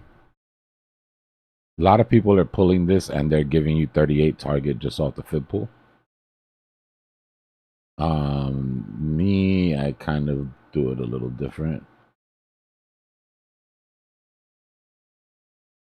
If I could find my damn chart.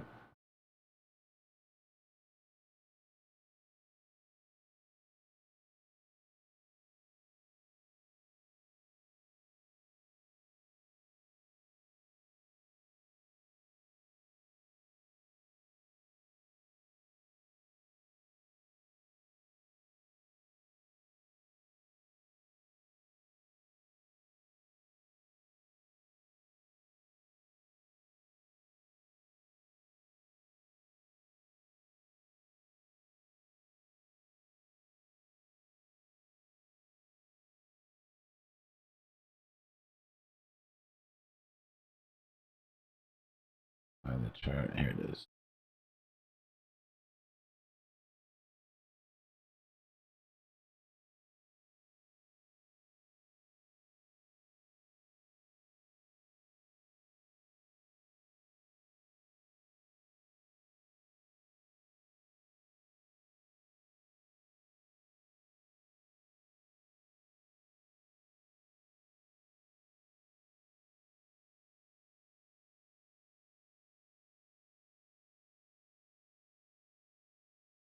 So that 50% pulled perfectly. Yeah, pulled from the very bottom.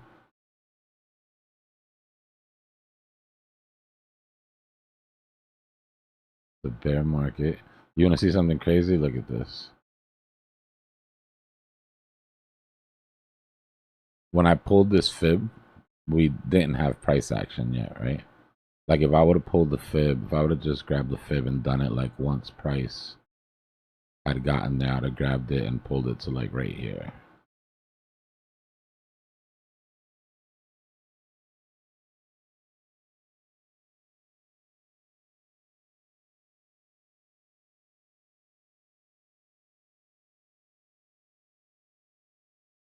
But you have to drop it to fib level. Right? You see how it says fib levels based on log scale?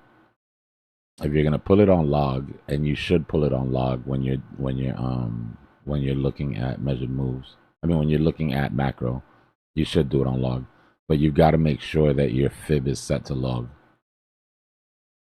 Right? Because if your fib's not set to log, then pulling that 50% bear market bottom. Hold on. Will screw you up, right? Basically. We've almost already hit golden pocket at this point if you don't. But what I'm saying is, you see how the little blue dot is right here? Because we pulled it up and we said, okay, this is where it is, so let's find the bear market bottom. Look at where this dot is.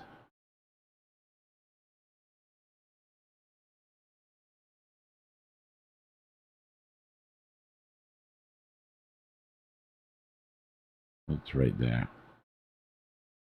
That means I pulled this to find out where the bear market bottom was going to be before the bear market top was in, and I used the bear case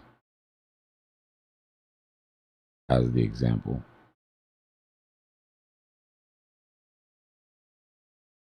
Now that's like hardcore future tripping and is not something you get into the habit of doing, but I'm just trying to say that's how much conviction I had that we would at least hit those levels. If we would have had to pull it up after that, we pulled it up, whatever.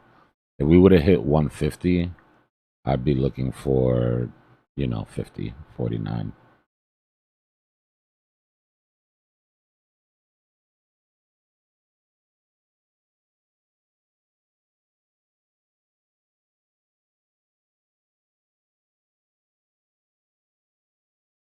And if I really wanted a future trip,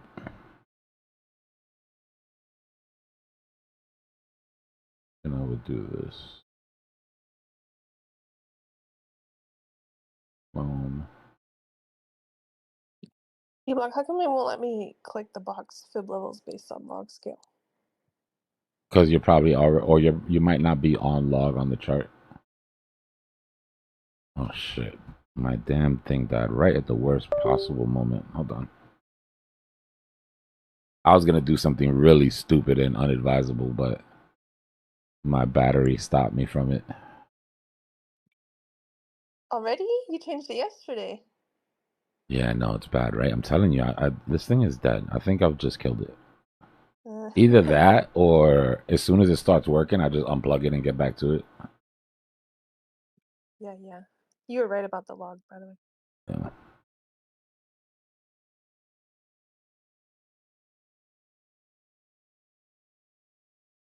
Damn it.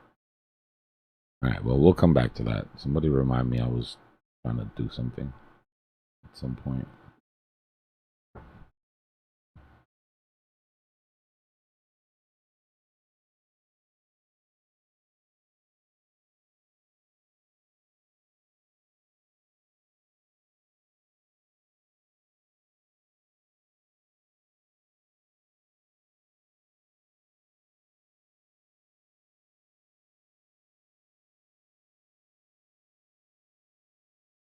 Is this similar to why how you would find which fib 2025 all-time high hit? No, I mean my goal for the all-time high wasn't based off fibs. My goal off the all-time high came from doing the math on diminished returns and working them forward, and then giving myself like a $20,000 or $30,000 range. 150 is what it should have been. We fell slightly short of what we should have for diminished returns.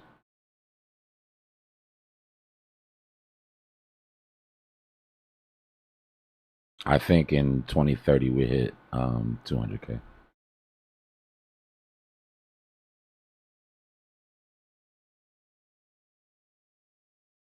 So I was about to do the math from the bear market bottom that we haven't hit yet to the bear market top that we haven't hit yet to find out where our bear market bottom in 3031 is.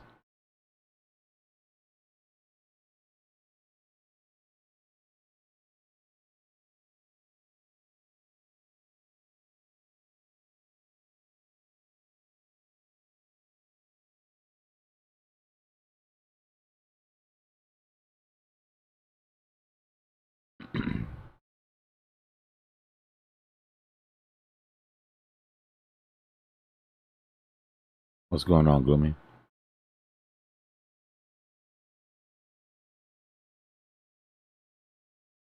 Yeah, fib extent. I mean, if we pull our fib extensions, right, we can see that we did hit a full 6618.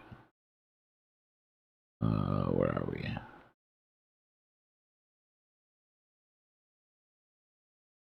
So if you pull your fib extension from the lows,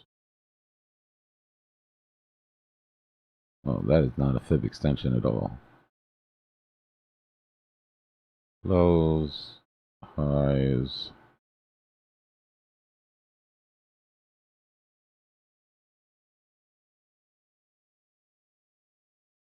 I believe it's the 19.5 low. No, it wasn't. It's the next one. Hold on, I'll fix it. Let's get this back to looking normal.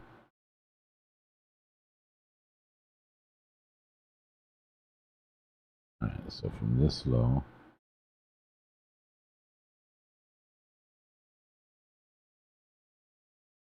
that high to this low.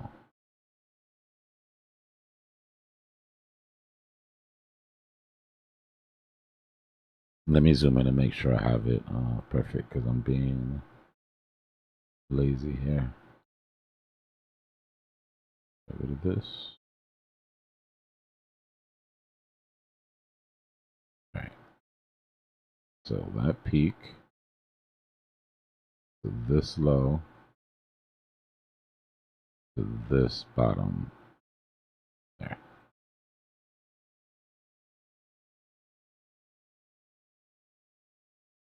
So almost a full 6618. 131 would have been the full 6618. But usually in a big impulsive move or a cycle, you'll get one full fib extension. And if you look at it on log, tend to get one full fib extension.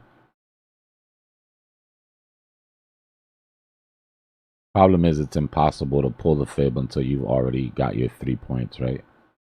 Your first impulse, your major correction.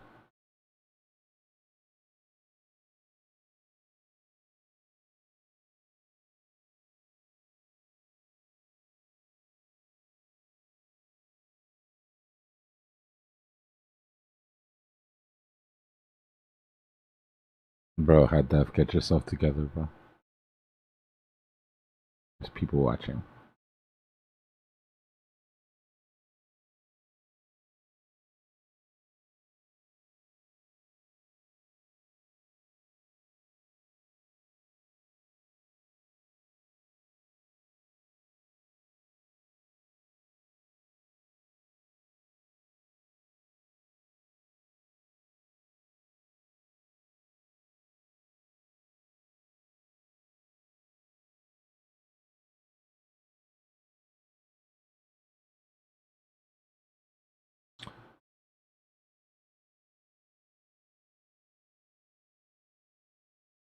What was I saying? I was doing something before my shit went dead, and it had nothing to do with that. And I told You y'all to said remind me. you reminded you about something. Oh, the fib thing. All right, yeah. So let's future trip. Let's assume that I'm right, and then we get that 44.3 bear market low. And then let's assume again that I'm right, and that we get that 200K top. Which is, I know nobody wants to hear that because that is not a bullish. 44K, I like it. Let's go. Then that would put our 2020. Let me move this. Don't ever do what I'm doing here, y'all. This is entertainment purposes only. Take it with a grain of salt. But I'm like hardcore future tripping here. So many variables could go wrong between here and there. But that's how I felt when I drew my 2026 bottom too. 93K.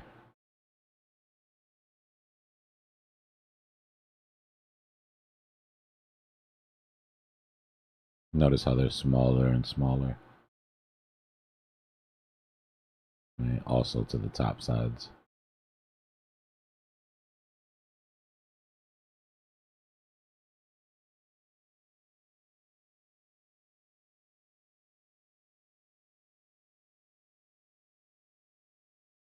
Bro, you kidding? They were calling for 500K now. Can you imagine? Once this dip is over. But just to be on the safe side, you know what I mean? And I mean, that's nothing to sneeze at, yo. Like, we're still talking for practically doing nothing. We're still talking a 4x, close to a 5x in the next cycle. Right? That's turning 10K into 50K.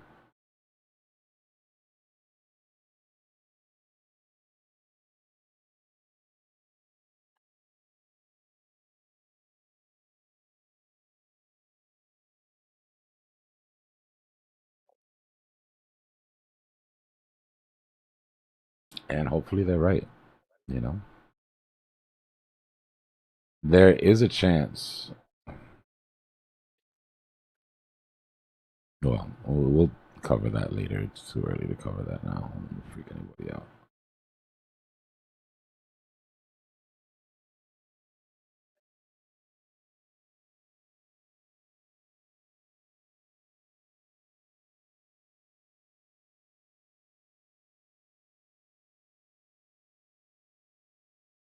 Gonna ask. I know it's way early to speculate on this, but the 500K or like even something near that, could a case be made for S curve turning up and reaching that 500K with adoption and QE?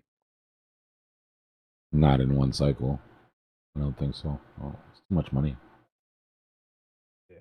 The reason we have diminished returns because the higher the market cap of the asset is, the harder it is to push it.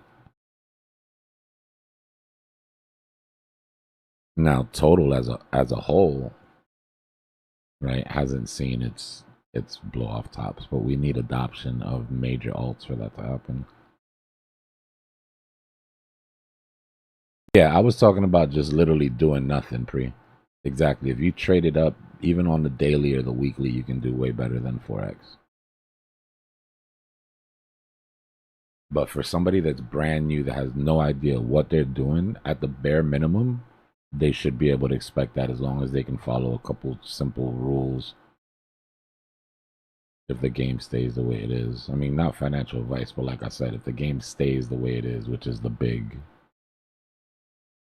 disclaimer.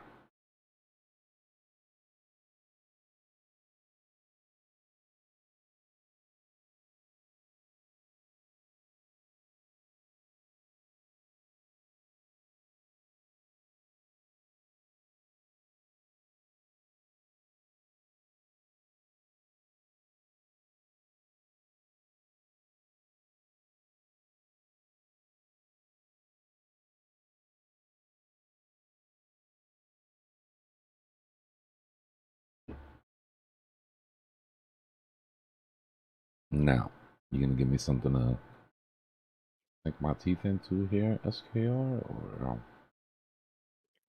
BlackRock just added a bunch of Bitcoin. Whatever, $1 billion worth.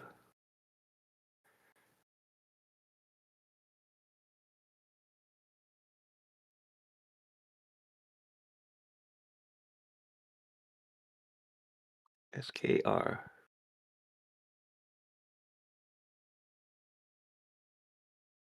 yeah, love hate with this thing, bro.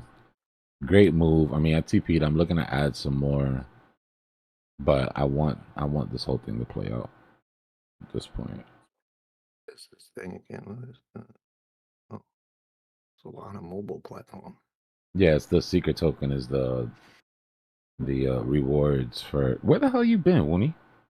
Wait a minute, I just realized I haven't heard your voice in a minute. I was on here yesterday. I was on here for a okay. while. In the morning. Yeah, we're I probably just woke just up. missing each other. Yeah. My schedule been so screwed up. Tell me about it. I've been up to like 6, 7 I know you o'clock were in the on the morning. other morning at 9 a.m. I'm like, what's he doing up? Crazy times, Now, man, and crazy I can hear you times. guys.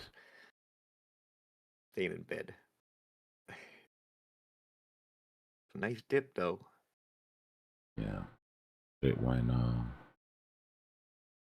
you know, at least it waited until it was time for it to make the move Right? We babysat that relief rally through all of this shit. But the second that those macro metrics were broken, they did not wait, bro. They just No, it came down fast. they man. just sent it. I did not think we were going to see it that quick. I mean, I look thought at we'd this at shit least on the stop. daily. I thought we'd at least bounce at 69, but oh, whoa.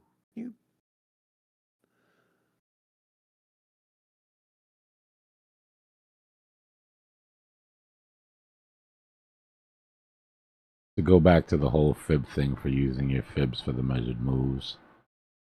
Same deal, right? The range. Bottom of the range. Where it breaks.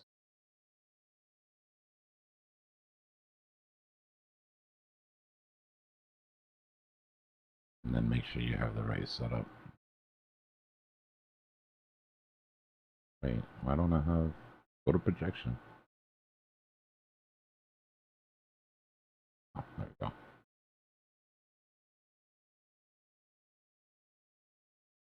I wouldn't have taken, and I didn't take that entire measured move, right? Because like I said, we were babysitting the move down, but this is the entire measured move for that flag. I personally took it from there just for operating purposes while we were working, right? Which we've already hit. But there is an argument for there and there. But this is better because I don't like, you know, that for me would cut it off completely. But that puts us at a measured move of 50 just for that one pattern. Which brings us into this support resistance, which brings us a stone's throw away from where I think we bottom out at. So far, what, 60% from the top? Yeah, at least 50%, I think, at this point. 100,000 down to 60, that'd be 40%. We are 52% from the top. Yeah, well, not 60, now. Now so we popped back up, but here, yeah. Yep. And that full move to where I'm saying would still be diminished returns of 65%. Last bear market, we dropped 77%. So anybody that thinks that it's not possible. Yeah, I brought that up yesterday. Like, I remember it was going from 69 to 15, baby. Yep. 1000%.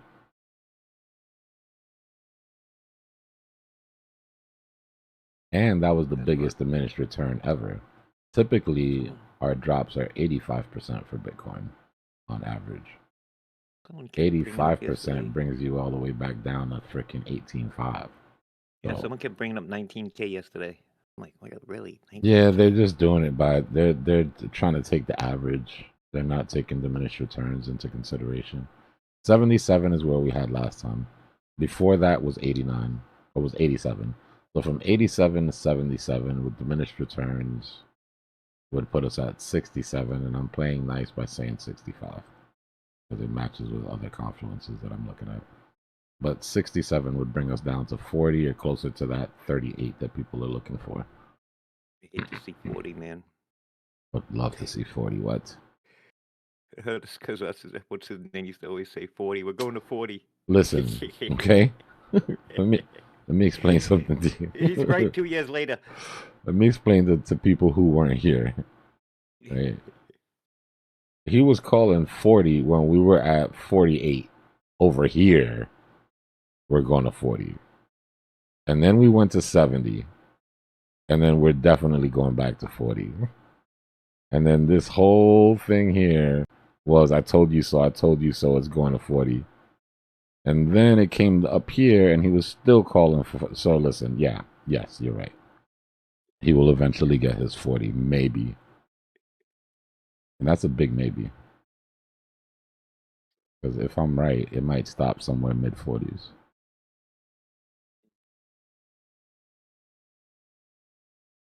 $40K and pray. I can't wait for the compilation, but he probably just make a compilation of every time he said 40 and then just show it to new people. Like, look. Oh, yeah. Go back, cut it. Hey, I called this. I got it on tape.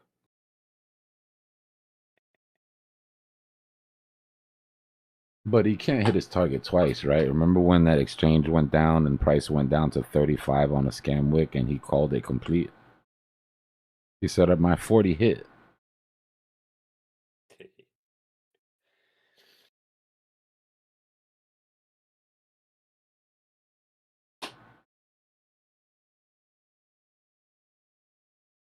Bob's pretty good up to 70, 71, huh?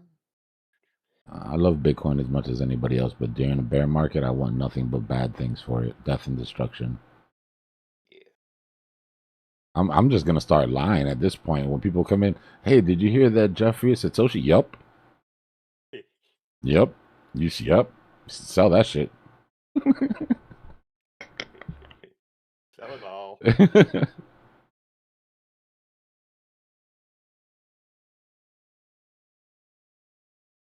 See, Elon, man, he first person to ever hit $800 billion. The GOAT, bro. 820 billion, man. Blink of an eye, he's gonna be at $1 trillion now. Phew. He's moving quick. To be fair, and this will put it in a different light, even though hats off, yo. If this is a game and this is a simulation, then he's got the high score, and you got to applaud that. But he's the first person to hit 8 billion that's willing to send his information to Forbes list and be in the book. Usually people, by the time they get to this level, they kind of stop caring about that type of shit. You know what I mean? With Forbes, your office has to send them all your information, all your current assets. It's like an application. Some people, obviously, like, it's not like he has to apply. He's going to be on the list. But you get what I mean. There's people that have that type of money that don't want or get that attention. Right? Cartels have more than that. Right? Cartel family owners have way more than that. Saudi Arabia. Yeah. Oil sheiks and shit, way more than that. A lot of Indians, way more than that. There's been trillionaires over there for gang of people in China, way more than that. If you ask, Elon was on Joe Rogan and he asked him what it feels like to be the richest man in the world. He said, I'm not the richest man in the world. So if you asked him who he thought the richest man in the world was, he said Putin. And I have to agree with him. I think Putin is the richest man on the planet. And it's basically because all of Russia's natural resources belong to him. It's like just all his shit. Everything's his. like Darth Vader.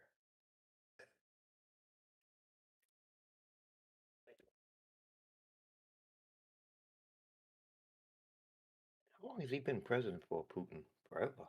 Jeez.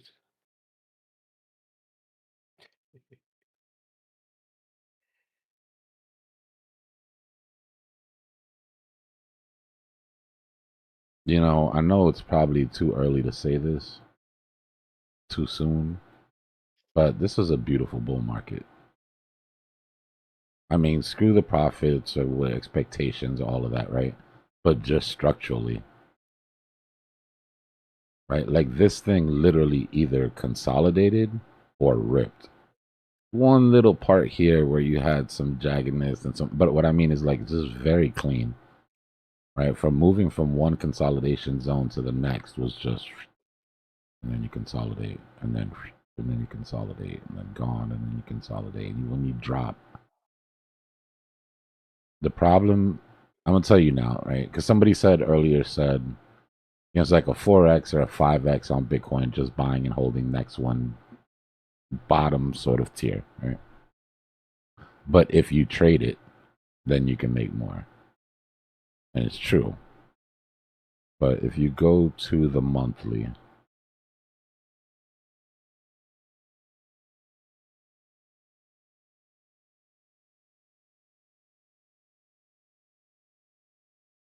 and you look at this chart, or not even the monthly, right? We could even do this on the weekly. If you go to the weekly and look at this chart, all right, you took profit. Let's say you played this and you took profit, right? And you waited, and let's say you caught that perfect bottom, bam, cool.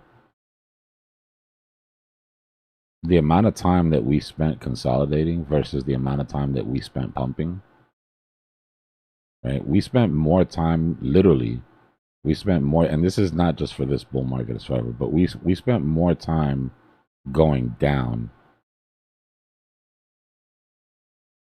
if we count the days up than we did going up.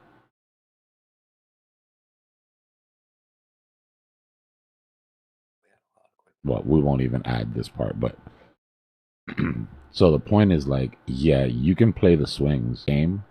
Then how I would play it if I was new is whenever I do take profit, the second the price starts to go down, I start DCAing again. Point is, I want to be fully allocated before it goes again.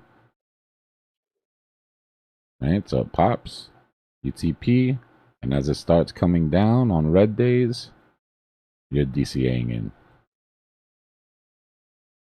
And you're DCAing in until the break of that next level.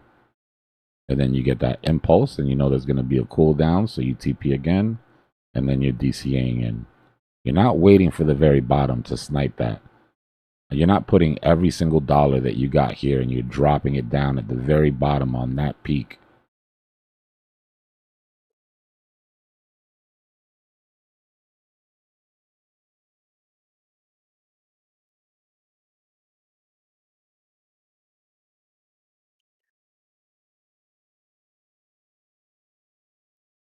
And if you want something even simpler than that, then join the Discord.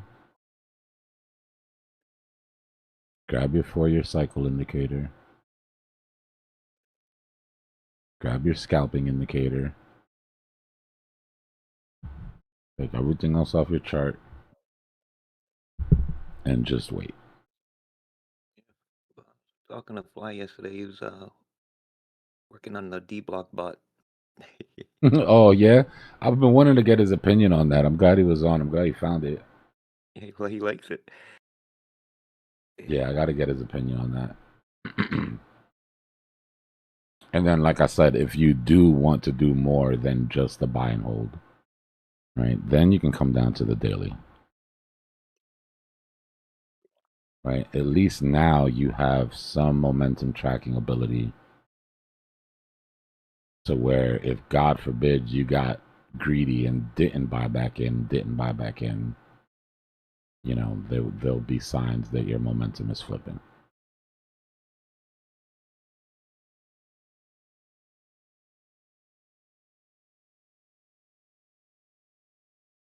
Have you traded Canton yet at all? No? I haven't been playing with any alts. The only alt I was playing with were SKRs because I had that airdrop and I ended up flipping it into a decent amount. And I've just been riding that thing till it's done. But I've really just been trading Bitcoin. This thing has been staying hot though, man. The daily burn, they're been burning 15 million a day. That'll do it. Yeah.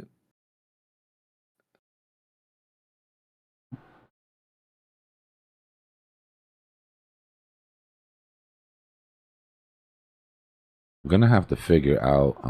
I'm working on getting the stuff together for the Cypher library now, but we're gonna have to figure out how we're gonna do Cypher school. Because I just realized, like, there's a lot of different time frames. And my dumbass was thinking, well, I'll just, we'll set a time and we'll go down there and everybody will go down there and we'll get it done in a couple hours per day. But finding the right time to do it is going to be rough. Which means that I'm probably going to have to record it.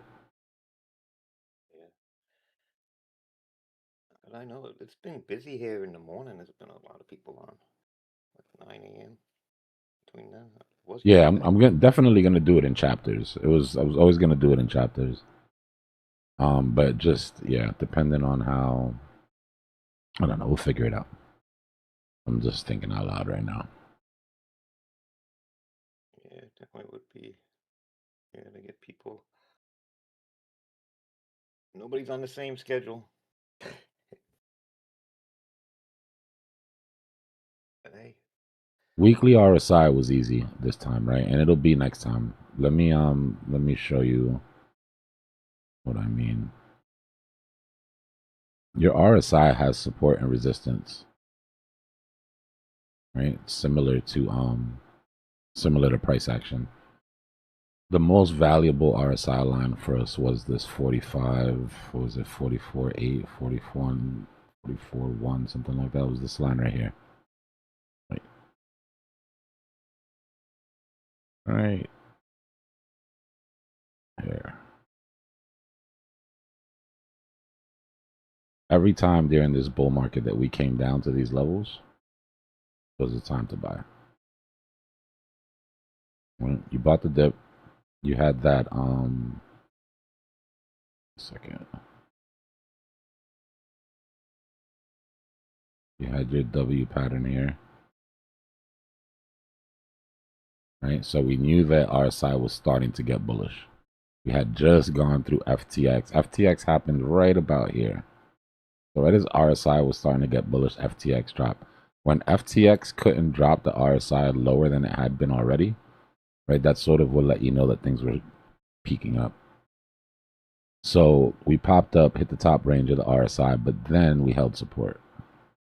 That was the clue, right? This became the RSI support for the bull market. The weekly usually only makes one trip, right? Weekly RSI tends to make one trip from the bottom to the top. This was COVID, so we had two trips this time, right? This was the bottom of the bull market. We popped up, and then we have COVID. So that brought us down all the way. But even here, if you look at it, even in this bull market, we had a support that only got broken during COVID. But it was right here.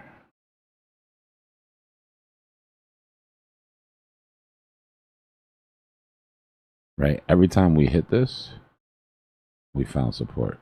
But then COVID broke us. Next time we hit it, let you know that this wasn't the bear market and it was just a mid-cycle correction. Then on the way down, when we caught support there, it was at that same RSI level. It wasn't until we broke that RSI level that we ended up capitulating. Right, so look at this level here. Would have got you in right there at our last green dot. And then here would have got you in at 49. And then here would have got you in at 77. And then we failed it. Right, this was our first sign. Anybody that was here remembers we were looking at this RSI when we were still, like, we had just de-risked on the 9th. And we were saying if this breaks, this could end up being worse than what we expected, right? What we expected was just a simple correction and then a continuation to one of our other bull market targets. But we broke that RSI, right? And look at where we broke it. We broke that RSI.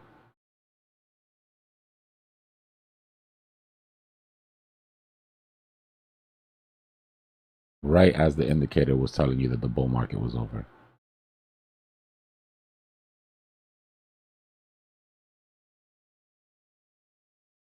And since then, it's just been all bad. Then at this point, we started looking at the possibility of a relief rally because we were at the bottom of that bearish channel. Right? You guys remember all the rest of that shit. As soon as we broke the bearish channel, capitulation. 200 50 EMA on the 2 week, blah, blah, blah. Am I lagging?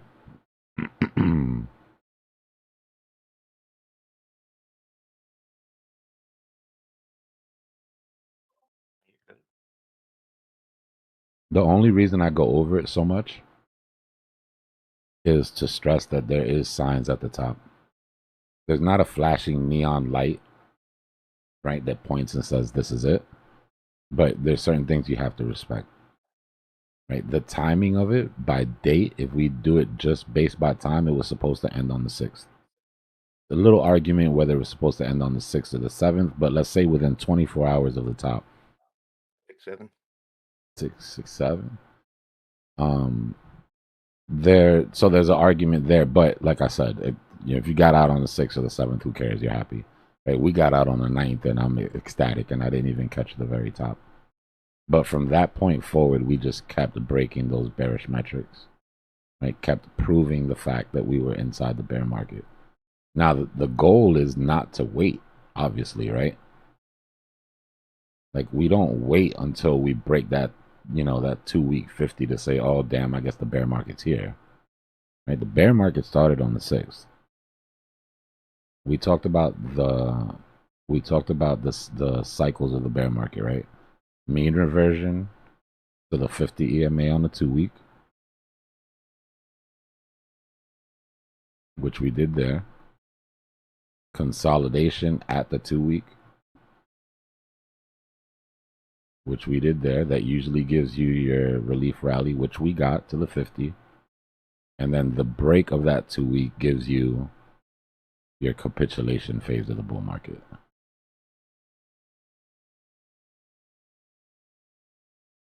So as crazy as this shit has felt, the reason that I'm stressing it is to let you know that there is a rhyme to the reason and a reason to the rhyme. And it's not just magic and it's not luck. And it's not, just random. There's ways to stay safe.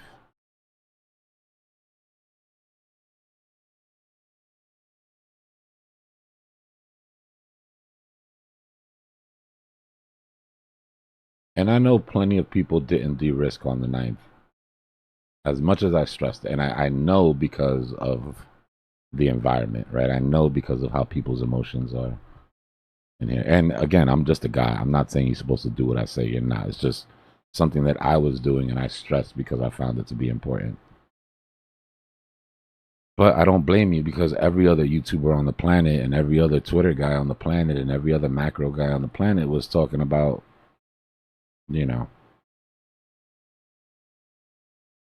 super cycles.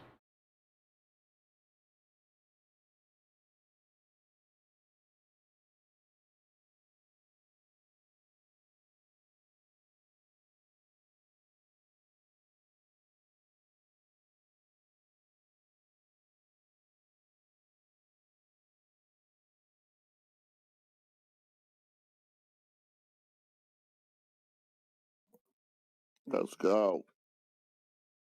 Get it back down there.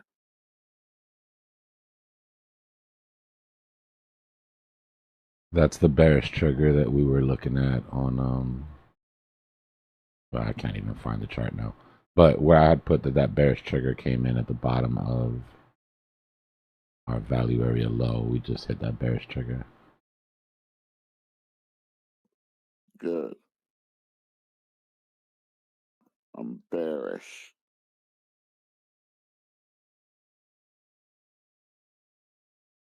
I'm bearish in a bear market. Can you believe it?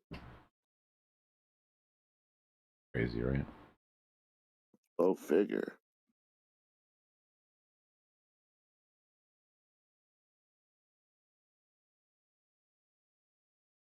But that didn't work out last morning for some reason. On the 5-minute chart, there is no bear market or bull market, like It really isn't. It's just price volatility and movement. But yeah, keeping that idea, that macro, keeping the long term dialed in your mind while you're on the short term, definitely. And for the most part, anybody that's been trading patterns, the only difference is that the bearish outcome of the pattern has a higher percentage of playing out. Right? That's how you have to look at it.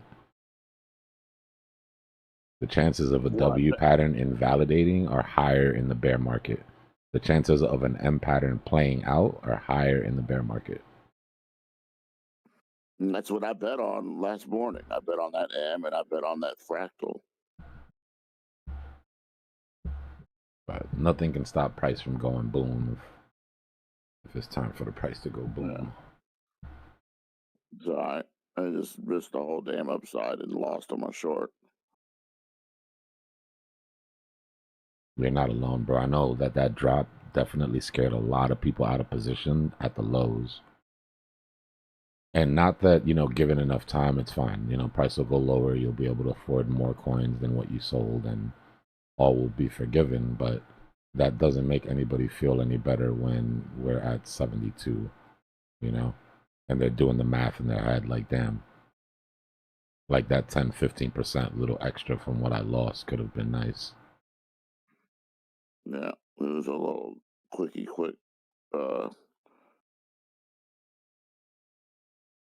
bounce. Now I'm really interested to see what they're going to do after this. Are we going to come all the way back down at 59 again? Or are we going to hold? CZ just added $233 million to the Binance Seifu Fund. And that's smoke and mirrors. That's the fund that's supposed to keep people's funds safe. And that's where they pay people out if something bad happens. 344 million. What's that, bro? They'll blow through that shit. If something was to go wrong, that 344 million would get soaked up so quick. Yeah. What a clown. How's Michael Saylor doing, man? Chilling, yo, Stein. He's walking around with his chest out while everybody thinks he's depressed. I've been hearing a lot of talks about him. People are hating on him big time. I saw him on a podcast the other day, and he's like, "What do you think about people that keep saying that da da da da da?" And he just looked frustrated, and he's like, "Some people are just not good at math."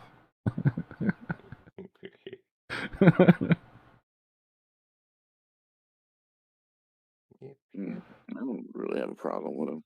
Scared money don't make no money, man. That boy, he put his balls on the line for sure, right on the chopping block in 4K in front of the world.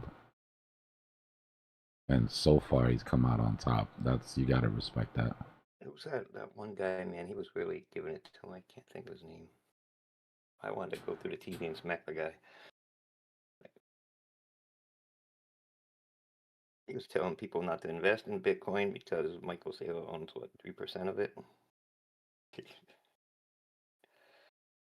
I'd be okay if he owned 15% of it. Maybe it's just me, but I'm convinced that this man is just going to die and send Bitcoin into the ether. Like, it'll be another Satoshi wallet. I'm talking about his, not MicroStrategy's wallet, actually. That's different. But if you want an interesting read into his plan on what happens when he dies. It's a lot to cover, so if you're interested, just read it.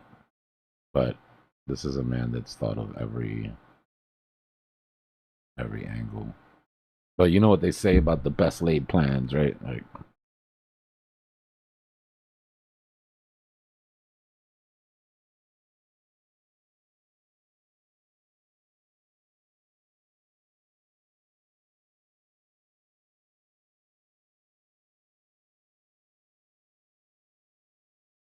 we're gonna eat liquidations until the buy pressure overcomes the sell pressure. Like, I hate to make it sound so, but that's where we're at right now. What we hope is that happens around the 382 to give us a nice clean W, or somewhere between, our preferred ranges, our sweet spot. 382 to golden pocket.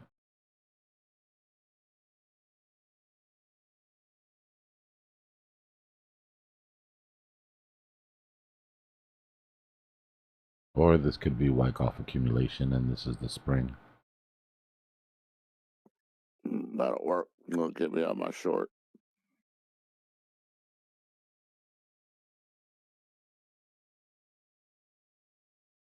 Or reaccumulation.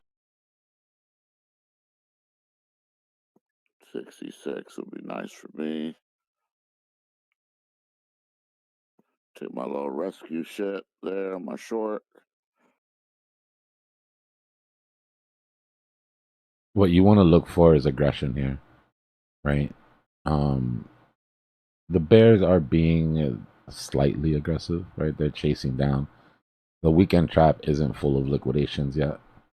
But if you look at this guy right here, right? This guy opened short, like right above price.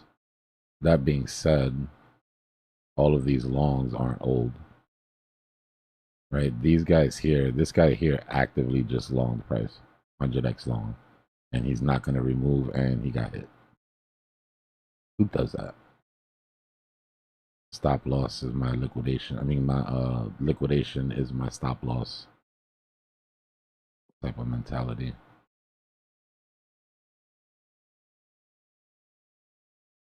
I do that sometimes if it's a little bit of money. Maddie, market maker's not in control here. We've got a trap.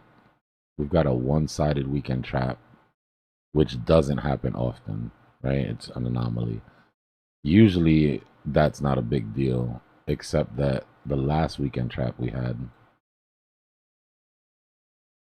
did the same thing. So I can't lie and tell you that my PTSD isn't firing signals off right now in my head. But this is very similar to what we're doing. We're basically about right here on the drop.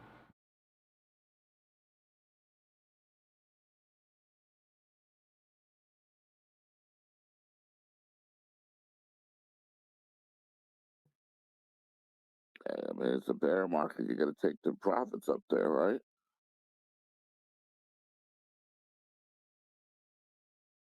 When market maker's in control, bear market or not, you can trust on the weekend trap to do what the weekend trap is supposed to do.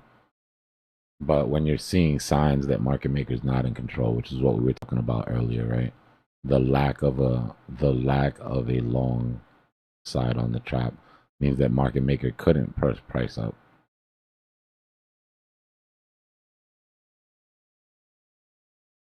Right? The algos are being overwhelmed by the whales. Too much sell pressure. And the problem is that, so you're like, okay, well, if market maker's not, because somebody asked this the other day and it made sense the way they asked it. They were like, if market maker's not in control, then why are they going for liquidations? Why do the whales care if there's liquidations? And that's not what it is. The whales use the liquidations as the accelerant. The whales care that there's liquidations because if there wasn't liquidations, they'd have to sell, way more Bitcoin to push price down.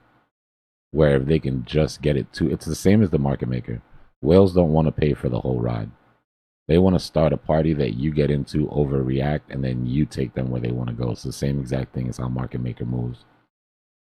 No. So where market maker sees this as he gets to make money for clearing these liquidations from the exchange, whales look at it like they get to save money by shorting into this and having these longs cover and sort of feed their trades. Aren't they selling their spot and while they're short? That's the thing. You don't. It's the amount. You don't even have to sell that much, which means that you don't have to pump that much, right? The problem is if you come up and you want to drop price, right? You're obviously not holding a ton of Bitcoin. The Bitcoin that you bought here is your ammo to then short and drop, right? But if you have trouble shorting and dropping, you might run out of Bitcoin, which means that you have to pump it again, and then you can do it. But at times like this, you don't have to, right? They ran it up a small amount of Bitcoin, which means you don't have to make more, right? A small amount of Bitcoin would be enough to hit the liquidations, and then these guys covering Their trades do all the hard work for you. And sentiment also helps with that.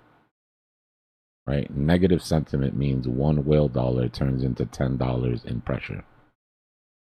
And that's why they're willing to spend $7 to pay for the FUD. It's all math. Well, dollar. Market maker isn't concerned. Market maker doesn't make FUD, right? That's the whale side. That's how whales attack.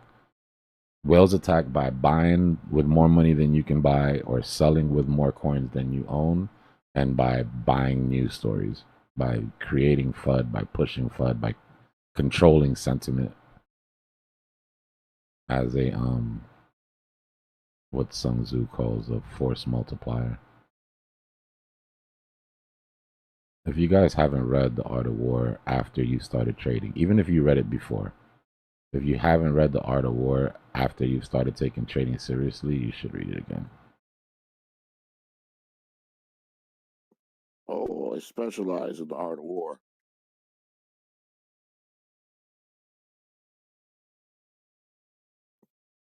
That's what the name of my album is called, The Darts of War.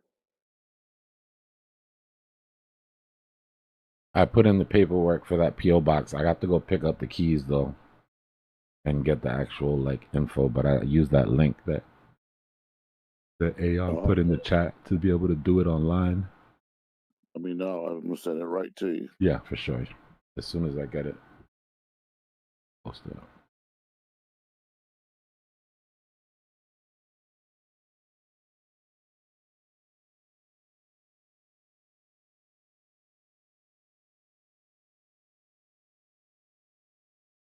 Yeah, I messed around and said I want y'all to hold me responsible, and like 5 minutes later there was a link, and I was like, damn, like now?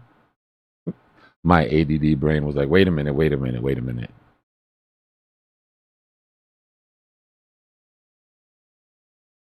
But I knocked it out.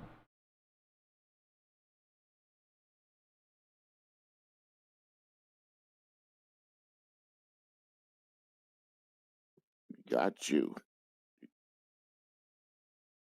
Your gifts shall arrive.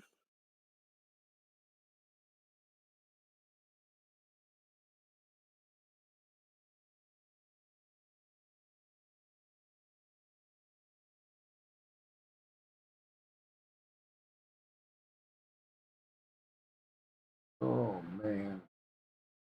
Oh.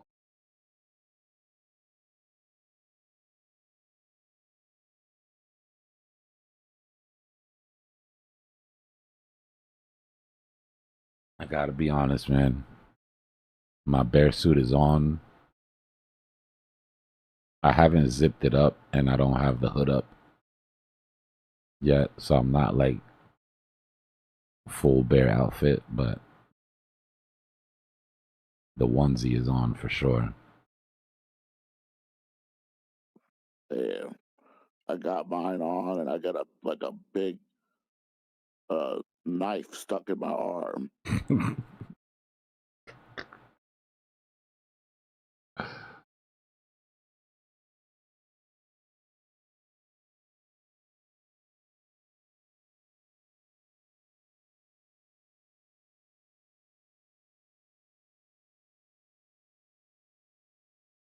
$1.2 million in liquidations on Bitcoin in the last 15 minutes. 667 for ETH. Shorts are actually getting liquidated on XRP and ADA. Must be a little counter trend bump or something.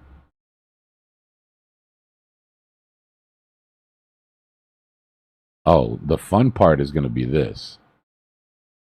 The fun part is going to be, and I say fun just because I fight with people on Twitter all day, but the fun part is going to be coming down from this range here and failing to close that CME gap and having another CME gap like this or something.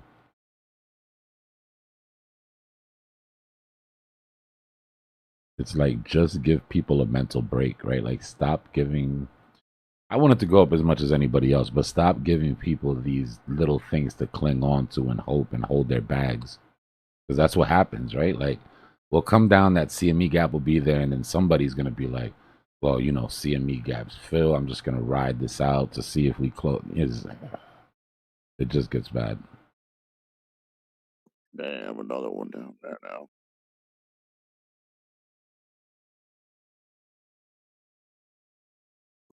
Come on, baby. Give me those type 2s. Let's go look at our alts. We should be getting close here.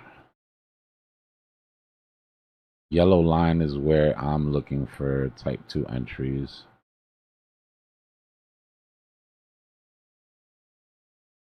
What you got? What you got? I was going to flood the zone, but we have to make sure that volume picks up when we get there, or else it doesn't matter.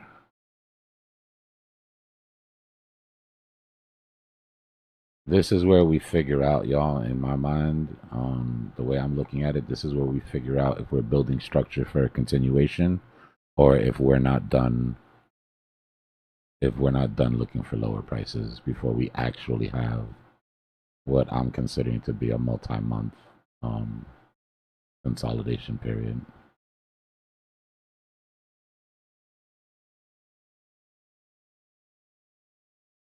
Maybe I'll buy me some sui.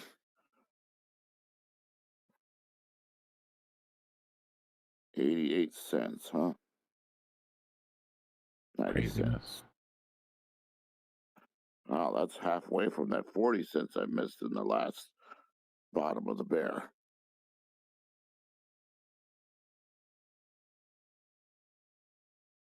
That was back when I chose big time over soy at 40 cents and completely screwed myself.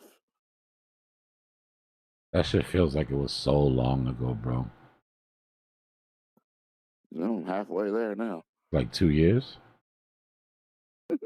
Funny. 3 years Well, ago? big 2 time. years ago? 3 years ago? Yeah, that was October of 23. I did that. When I first started crypto. Yeah. Good shit, Aeon. That's what I was telling somebody earlier. They were like, I didn't catch the dip. I hesitated. And it's like, okay, like they were fighting FOMO, like they wanted to chase. And they trade in both directions. So it's like, look, you caught one, cool. You know, we're eventually going to find a type 2 entry. You can make the money up for that, what you missed on the way up by shorting to your type 2. Like there's no reason to panic. Oh, wow. So I wasn't alone.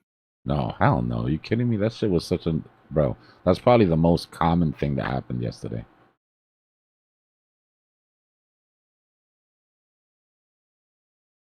People sold and were forced to either buy back at a bit of a loss, like panic sell, panic buy back in, or they never bought back in and they're staring at the chart now, thanking God that there's red candles because they feel like they screwed up. On days like that where there's that much panic, yo, you felt the panic in here, right? Like you could cut it with a knife. Like it's the silence. It's not even the like freaking out, but sometimes it's the silence that tells you. And that silence is usually people panic buying or panic selling. Yeah. That's why I said, like, you know, that old saying, when you're crying, I'm buying. I was in a little different of a situation. I ended up holding my short all the way up here. Yeah. I didn't get liquidated, but now I'm getting my money back. Well, some of it.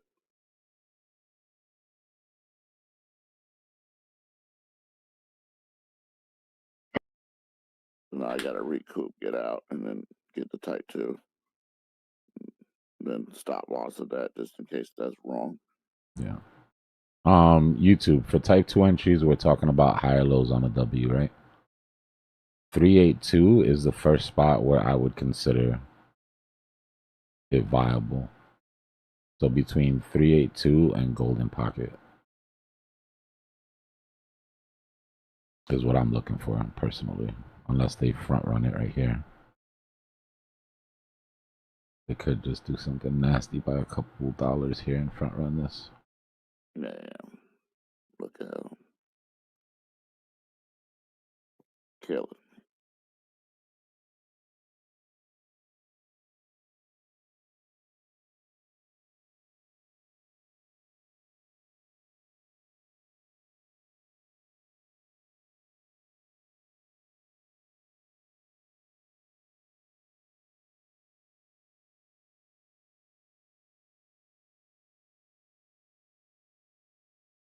So there's rejection off the 50 EMA on the 5-second. Don't ask me why. That's analysis. Who's gonna even let you know that?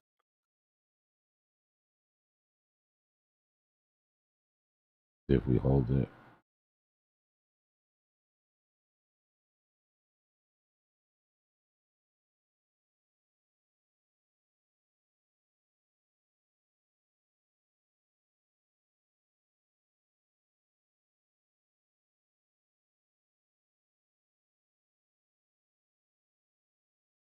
People that freak out about small time frame shit is because they're looking for the wrong things. If you're looking at the chart waiting for a green candle to tell you to buy and a red candle to tell you to sell, please stay off of the low time frames. But if you're looking to see how something is building or how something is reacting to EMAs, then there's absolutely nothing wrong with it. Because patterns, which are emotions, react the same no matter time frame.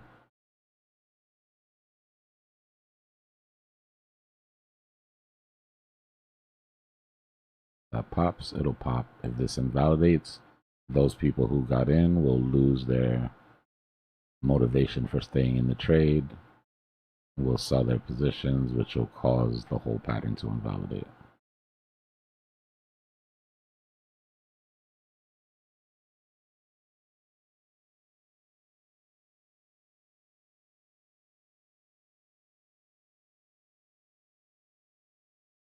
I just want to see, the volume abnormal to the surrounding candles, right? You want it to stick out.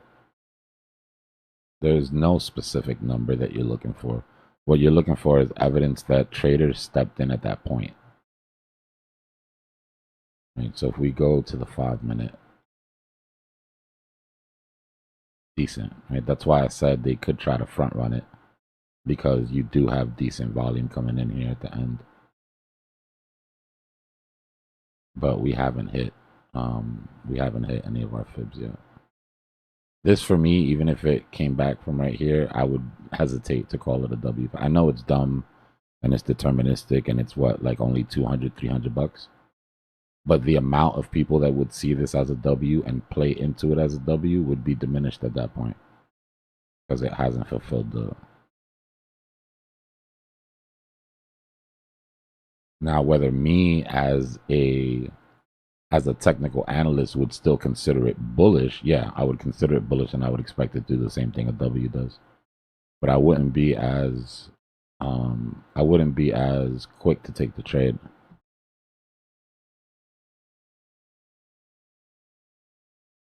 Because we're gonna need a lot more than patterns where we're going. I'm watching the volume footprint on the 1 minute on Kiyotaka with the heat map in the background, and that's been very enlightening.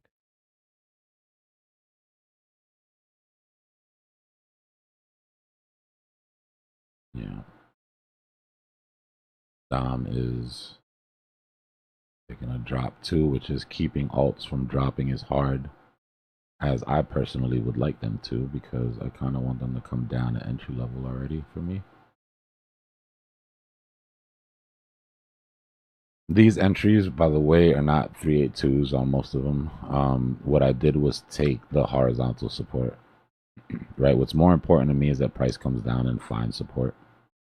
So I'm taking the support levels from all the original W's and looking for price to hit at that point, right? If we pull the fibs, which we probably should.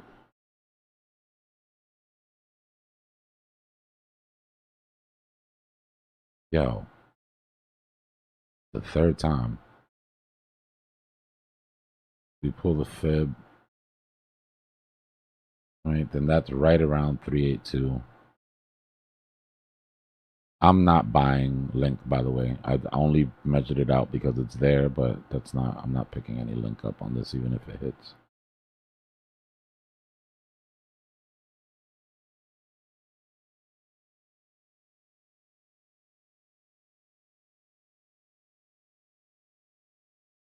I'm not saying it's a bad idea. It's just not what I'm doing. Right. So these are not 382 hits, like I said. Right. They all missed their 382 by a minute, but there is significant resistance there to cause price to reverse without having to hit the 382.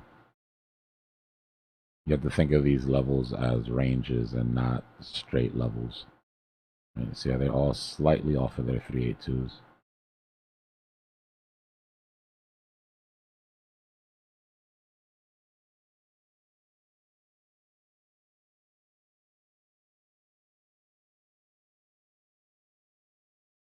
This one's actually right on its 382, Jasmine.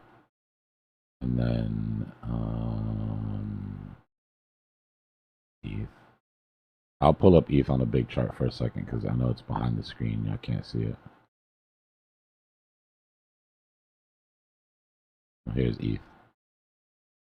Right, W pattern, retest of the W pattern to pick up type 4 traders if we get evidence that volume's coming in. And then we're targeting our tops.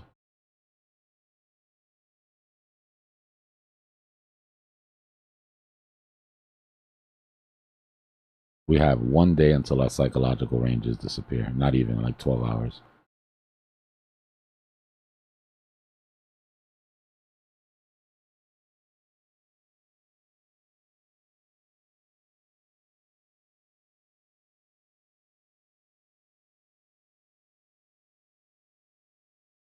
I'll zoom way in on these.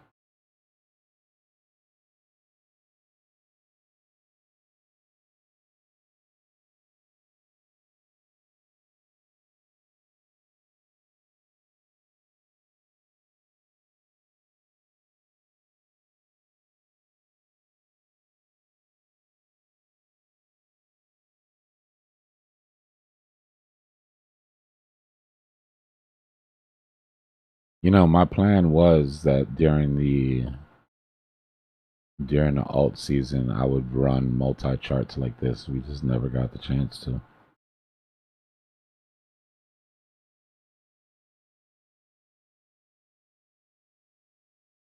Dominance is dropping. That's giving these alts their strength against Bitcoin here.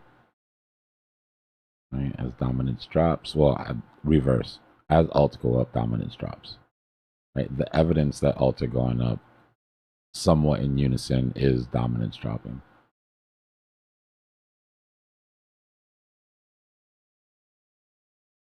But you can see the relative strength against Bitcoin, right? While Bitcoin's 15-minute candle is red, the alts are starting to pick up. All that changes when dominance finds a floor.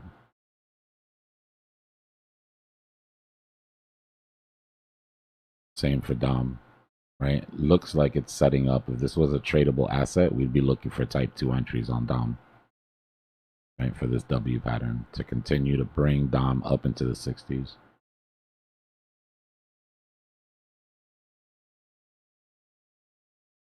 Which to me would imply that Bitcoin keeps going higher. If this doesn't fall out in its stages for a move, right, then that means that the chances of Bitcoin finding type 2 entries and alts finding type 2 entries will probably go up a little bit. Let's look at USDT dominance for a second.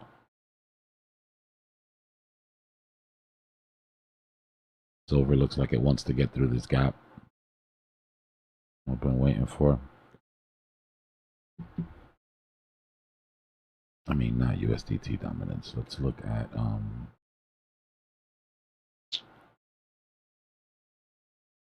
let's look at total minus total ES. So remember, down is good here. Up is bad, down is good. Up is stables coming back into dry powder. I'm sorry, I'm lying. Yeah, up is stables coming back into dry powder. Down is stables being spent.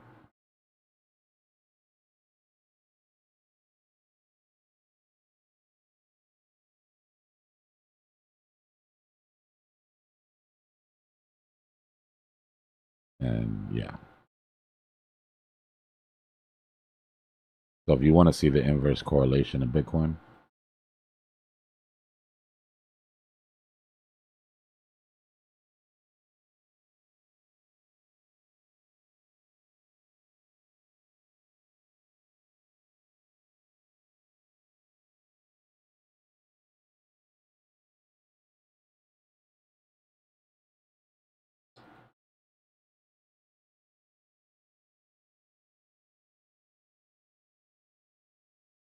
yo, what is the deal with you?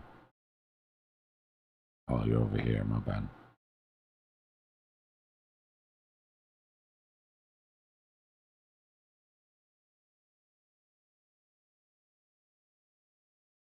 See how that works?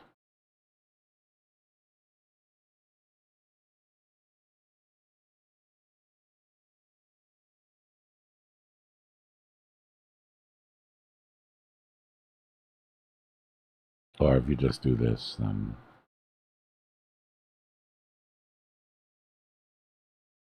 probably make more sense.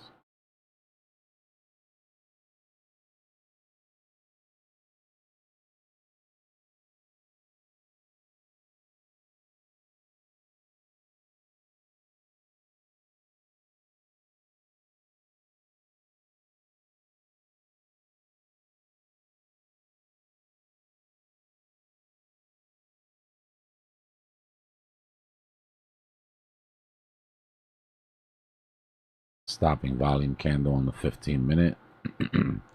This next 15-minute candle can't close underneath it or it invalidates the stopping volume candle.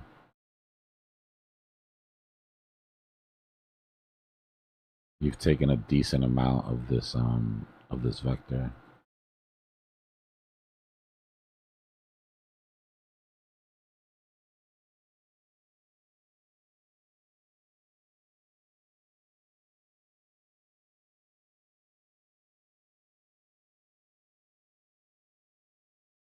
We can consider this trap done if we free these trap shorts. Way too early to be freeing trap shorts. If that happens, market maker lost complete control of the setup.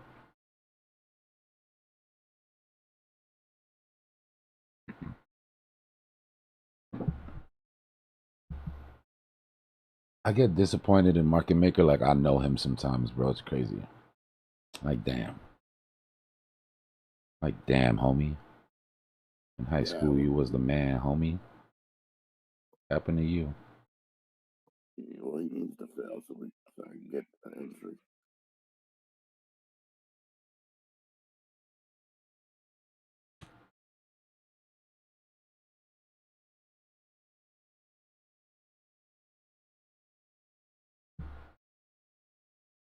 Theo Chicho, spoken like a man in a nice short.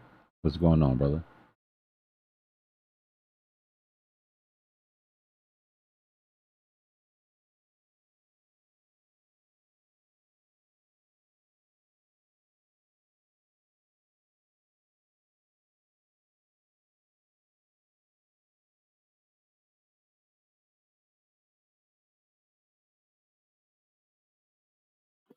Oh, there's plenty of shorts to free. There's shorts to free past that trap short there. Yeah, but this was the highest level of volume in our thing. I mean, the original trap shorts that we were looking at were the big ones, right? These are the guys that are really, really trapped. Yeah. Glad I'm not that guy. I mean, to be fair, most of them, depending on their leverage, got untrapped pretty quickly in the bad way. You know, good way to get untrapped, and there's a bad way to get untrapped. Yeah, about there in the middle somewhere.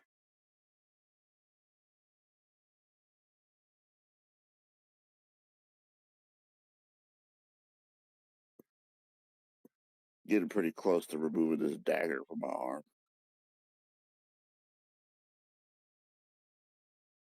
Chicks dig scars.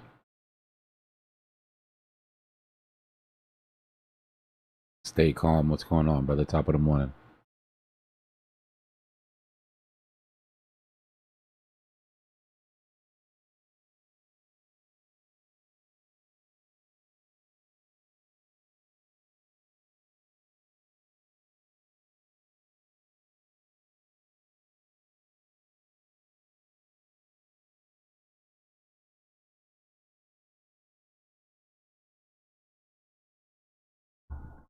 No, I haven't taken my type 2 entry. I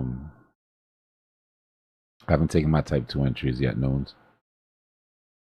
Just the knife catch from the other day. The goal here, if we get these type 2 entries for a continuation, is to move my stop back into profit as we move back towards the weekend trap right underneath my type 2 entry, lock in those gains, and then have a free trade to see if this is going to play out or not.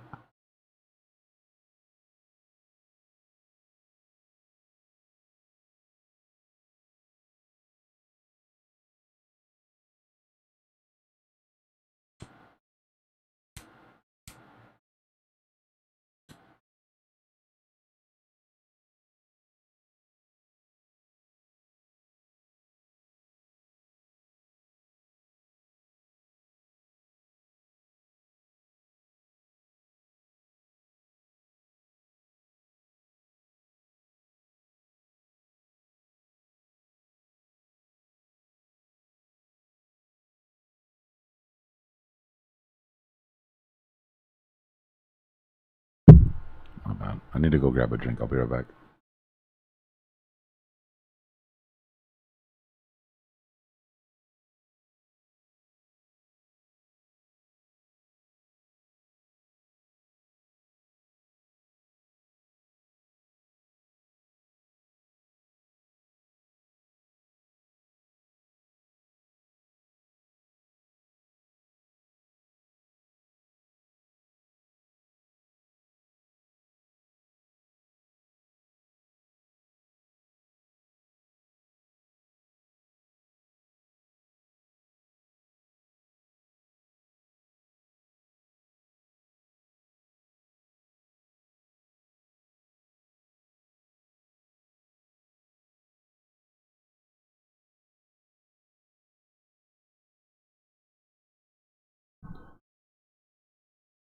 All right, I'm back.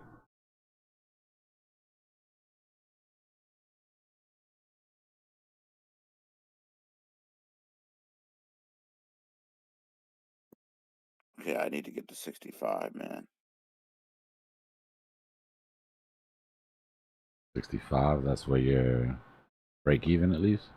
Yep, that's where I'll get out. All right. Yeah, it's the lose nothing. 0.5 fib.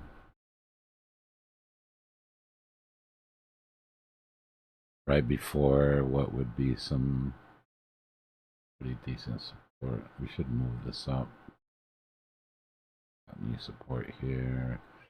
Yeah, I mean, this support that I just pushed up actually would be the only thing that could stop that. If this rolls over and it holds here, then you might only get 66. But you know how rescue ships are, bro. Sometimes they got a hole in them, and you still got to get in. Yeah. Because I got a short on Doge from up on the top that compensated. I want to get in. I'll close that short on Doge and that should do it.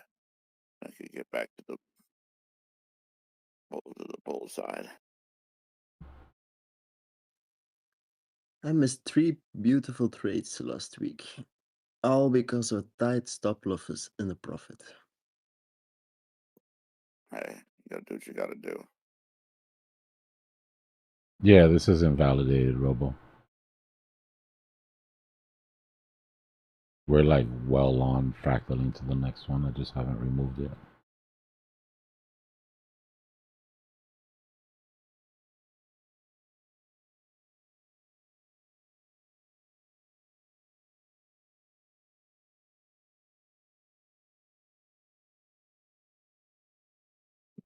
I think you might get your 65 Iman.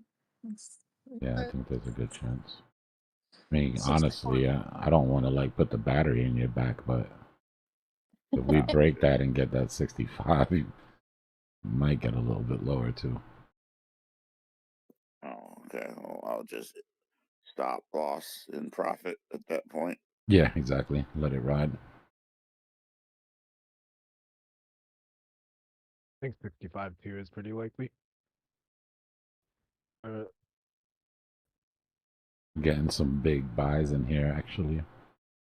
Yeah, in a month. Well, or less than. if we reject here from the 50, right? 50, 55 too. If not, I mean, Mhm. we'll see.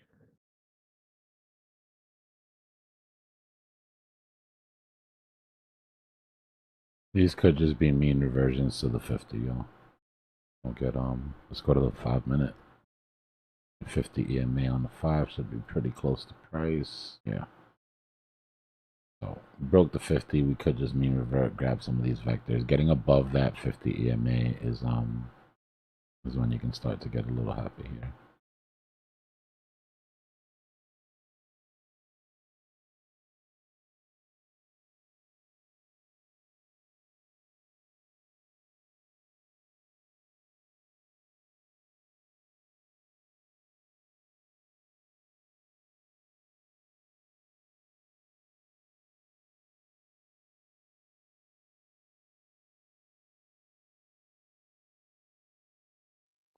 So 57 would not be bad.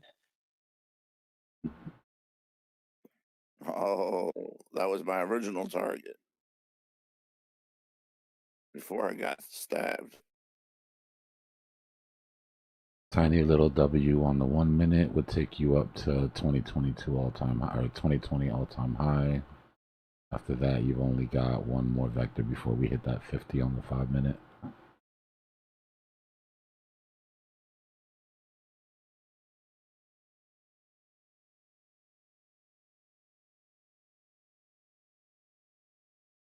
Nah, that would suck, bro. This would be a really shitty type too. I wouldn't be mad at anybody that missed it.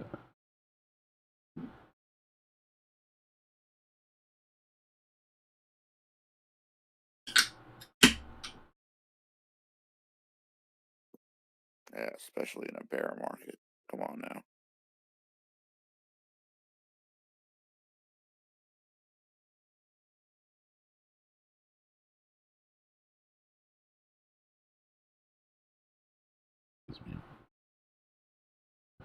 Almost at the measured move of that W. I'm not even going to draw it out, guys. The measured move is going to be done by the time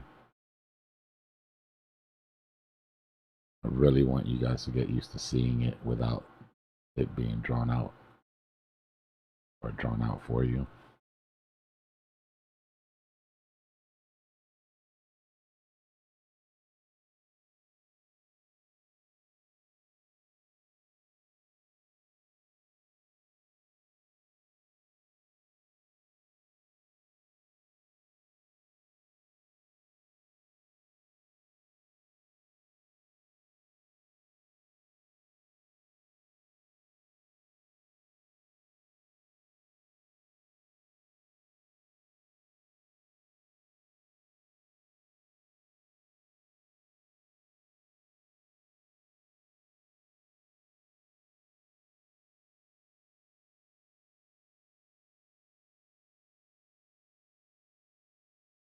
All right, Ann. As long as she doesn't go to sleep, she's not supposed to go to sleep. And she said her stops were in profit, so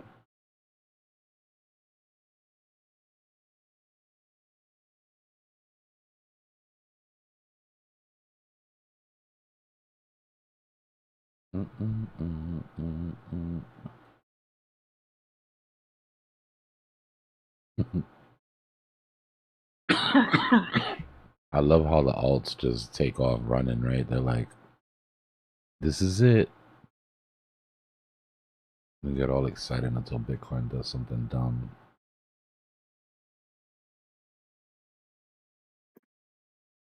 Yeah, that's them.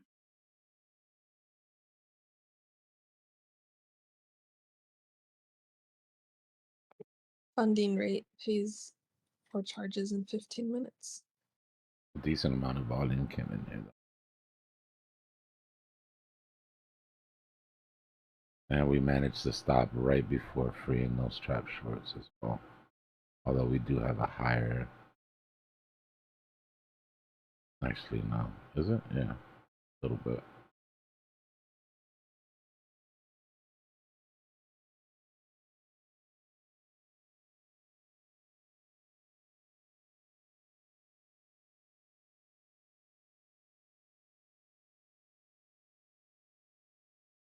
1 minute W is played out. You're looking for, or they're looking for a 5 minute higher low type 2 entry.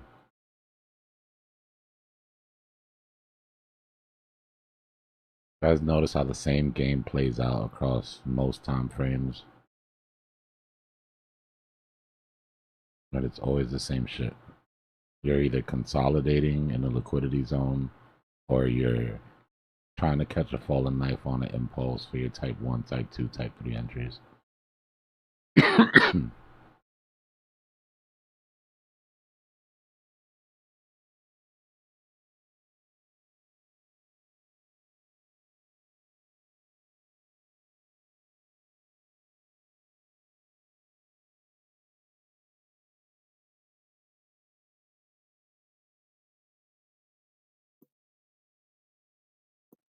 I think the whales want to rinse and repeat.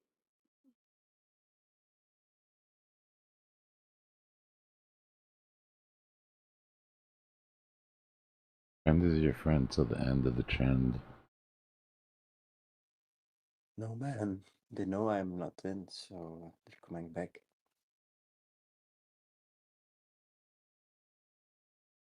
It's very thoughtful of them.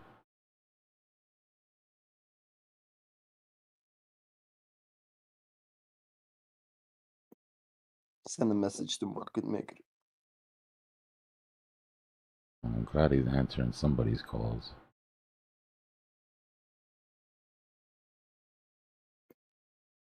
Put a Porsche 58K.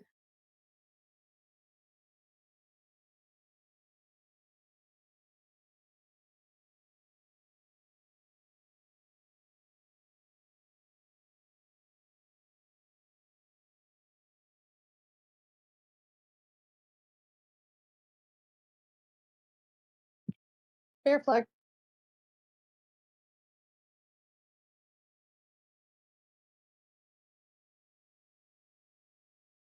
What did you call me?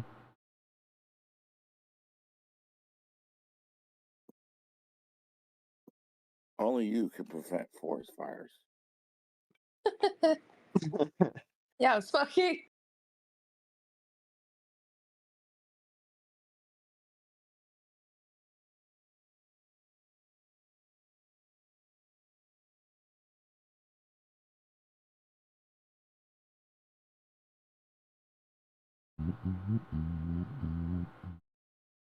I got another one.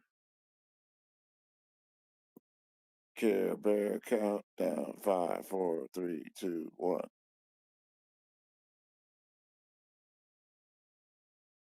I remember Care Bears existing, but I don't remember. Like, I remember they were a thing, kind of like how they were like an old thing. Kind of like Labubu's and shit, right? People went crazy over them. They had like little dolls and shit. Yeah, But I don't that. remember. I don't remember the cartoons. I know there was a cartoon, but Why lie? Must not have been on them Saturday mornings. I'll be honest with you. I was an outside kid from early, but that's how I got my name. Like I jumped off the porch really, really early. My neighborhood, while it was rough, showed certain people in my family a level of respect that was unusual for the neighborhood. To go without getting too deep into it. So I was always really safe outside. So I was allowed to sort of run, like literally, like whenever anybody would come over and be like, "Where's Dbloc?" They'd be like, "He's outside. He's on the block." And then they eventually just started calling me Dbloc, like literally. I got tired of explaining I was on the block. I would come inside and my family members would be like, "Oh, who brought the block inside?" It used to be to like annoy me, and I hated it in the beginning. It was like a teasing thing. It wasn't like, "Oh, you're cool." It was like, you know, You could have still caught your calling me a cartoon. little hood rat. No, I watched tons of cartoons. I just Care Bears wasn't on the list. So your name starts with a D. Maybe. Maybe not. I think I can guess. Maybe it starts with a B. No. Or maybe No, you'd be Dbloc. it would not be Dbloc. D is short for the, and my family is ghetto, so it's D. Like Dbloc. Like instead of the block, like Dbloc. And then Dbloc got shortened to Dbloc. I don't believe this story. I didn't pick it, man. I don't think you should ever be allowed to pick your own nickname. Nicknames are given to you, and if you don't get one, then you just don't get one. Then you gotta rock with what your mom gave you.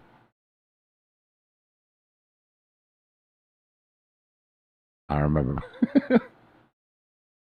my boy, we were playing Xbox, and we met some random. My boy's like, yeah, they call me the Punisher. I was like, who? Nobody in your life has ever called you the Punisher, bro. You can't just give yourself a nickname. A gamer tag, yeah. But you just run around making people think I'm calling you the Punisher. Like, we're not doing that.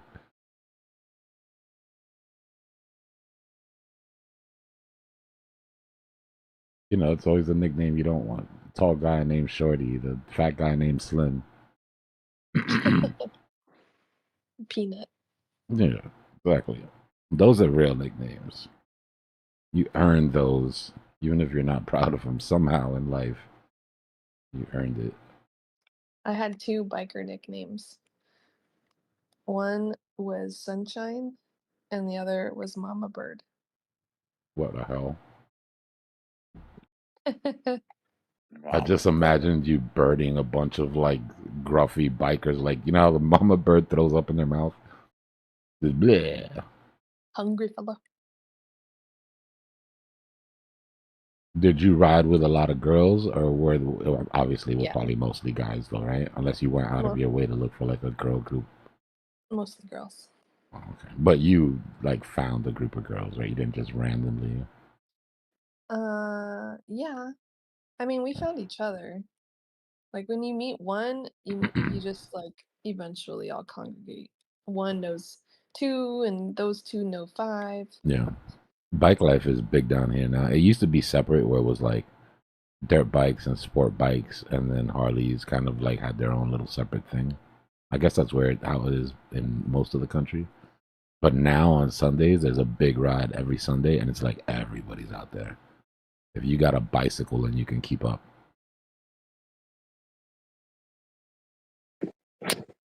Yeah. Yeah.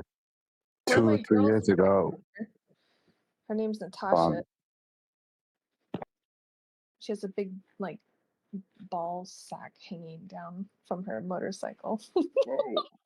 Sometimes you gotta let your nuts hang, you know? I think it's rather Nate than Natasha.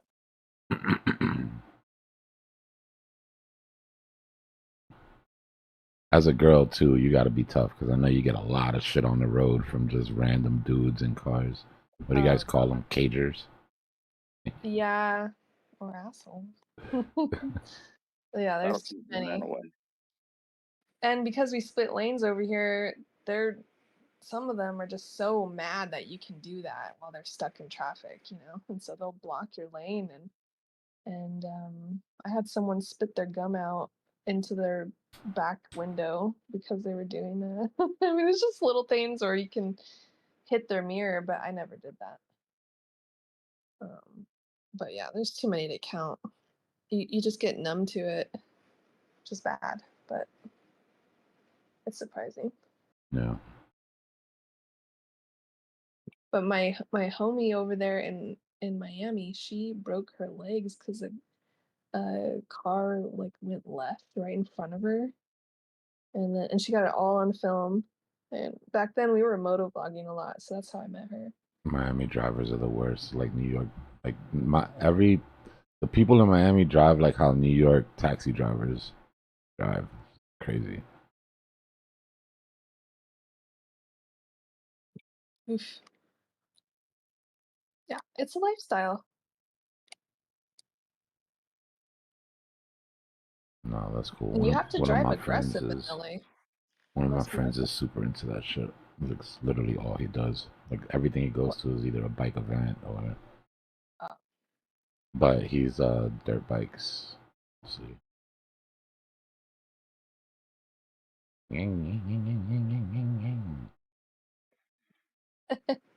That's clearly a two-stroke. That shit is fun though. Go out on the street with 50 of your friends on dirt bikes. It always ends up exactly the same though. Cops chasing them from gas station to gas station. Helicopters in the sky. Everybody running. Not a plate to be seen anywhere in the entire pack. It's just. Yeah, It's that wild. all changed. When I was young, the cops used to hit us off the bikes, and then I guess they got enough lawsuits that they had to stop. But I came out to Miami, I think 3 years ago, for MLK ride out. We had this Oof. other stunt bike event that weekend. We called it winter vacation. It was really cool. Mm-hmm. I brought my dog. I didn't know, but in Dale County, hippos are illegal. So I was worried about walking my dog in the neighborhood or whatever. But yeah, we had a good time. Yeah, that shit is wild. I'm okay. Memorial Day is wild too.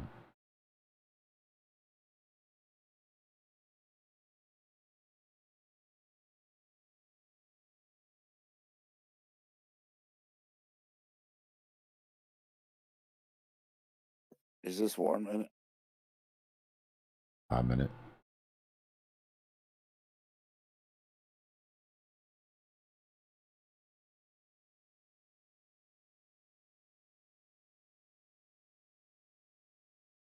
Five EMAs giving them trouble. You can't even get over the 5 EMA. It's not.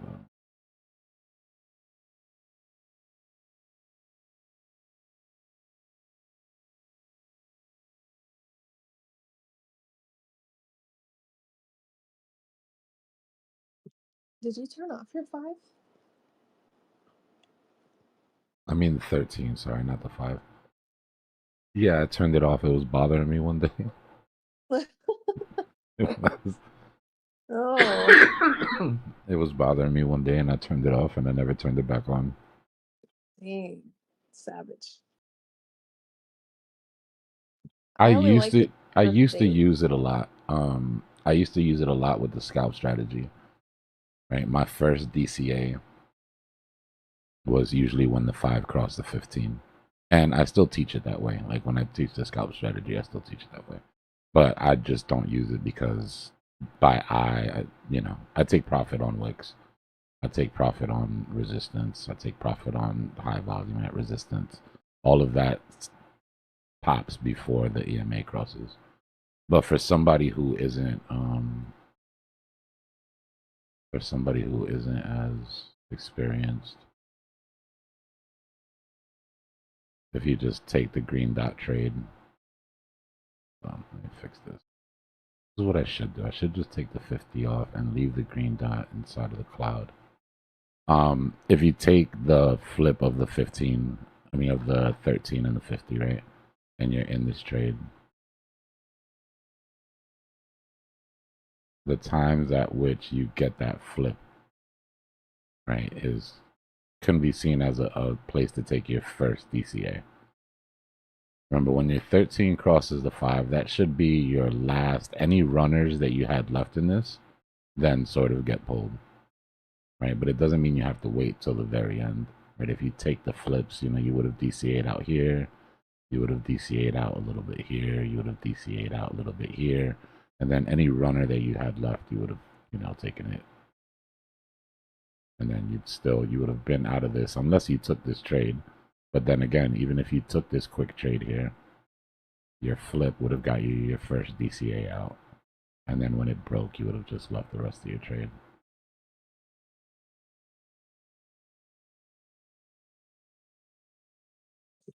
Why are your green and red dots so much brighter than mine? I probably changed the colors. Maybe I can. And No, your 50 cloud is really light. And I can It's set probably the 55. forward. Bam. There, now they're even brighter. Excuse me.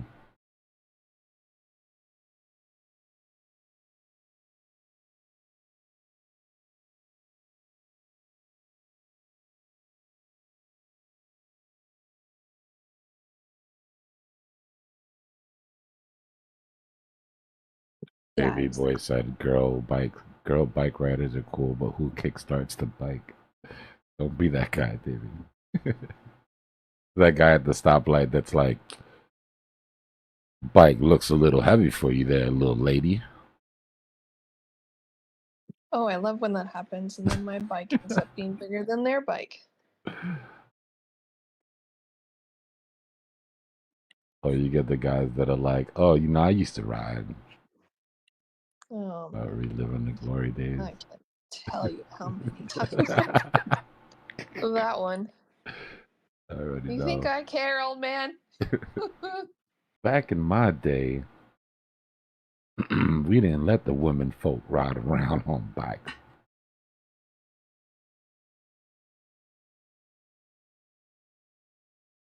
Eventually, yeah. Eventually, we are going to go, in my opinion, into a month or multi-month long consolidation. The question is, have we found enough of a dip to do that here? Excuse me. Or are they going to swing it again? That's the boring part of the bear market, y'all. I'm going to warn y'all from now. Not bullish enough to get excited about. And you just came off of seeing it drop like crazy. So you're expecting that same sort, and then you don't get it. And then it lasts for months and months. Right until most people are convinced that that's the bottom of the bear market. And then they buy in and then they rip it one more time.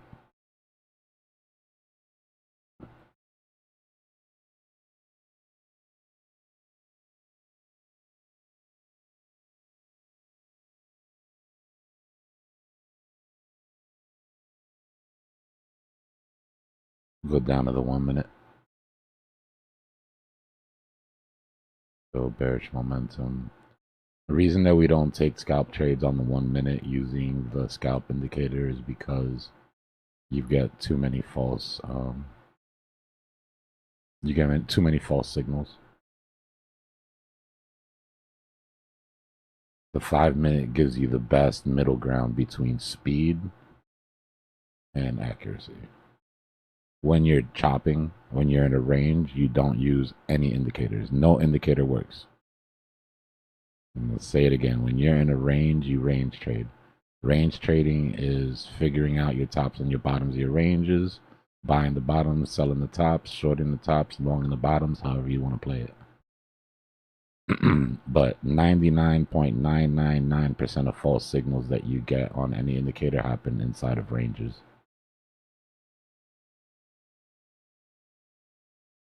I've got to get it all organized, Lord. I've got to get them all organized. I want to get the Cypher library up first because I want to refer to the library in the classes. Then I got to figure out exactly how many chapters. I had to cut myself off because I was really trying to put together like a huge master class of basically like a brain dump. But we're going to have to do this by levels because some of the people that will get use of the end chapters are not going to want to sit during the beginning chapters. And so we're going to figure out a way to do it.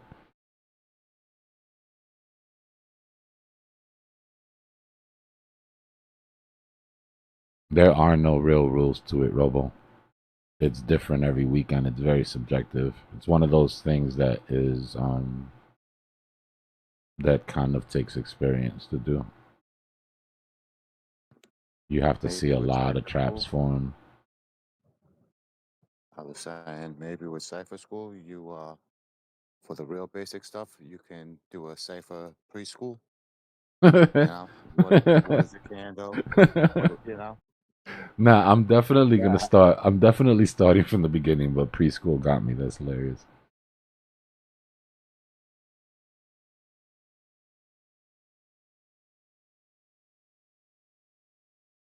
The only way that I think it's gonna work right now is we're gonna need to find a time where most people are on. I'll probably put up a post or put up something and get opinions, and then out of the answers, I'll see what hours make the most sense, and that'll be for like the live class, and then we're gonna have to record it and post it, right, in a members only chat where if you miss the class, you can watch. And then maybe we can do like a Q&A at a different time during the day for people that weren't there during the class. Oh, well, I'll figure it out. Joe. I'm on it.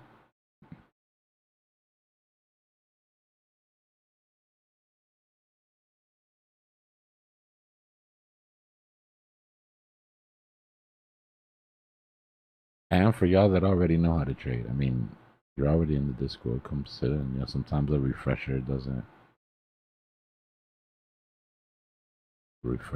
hurt.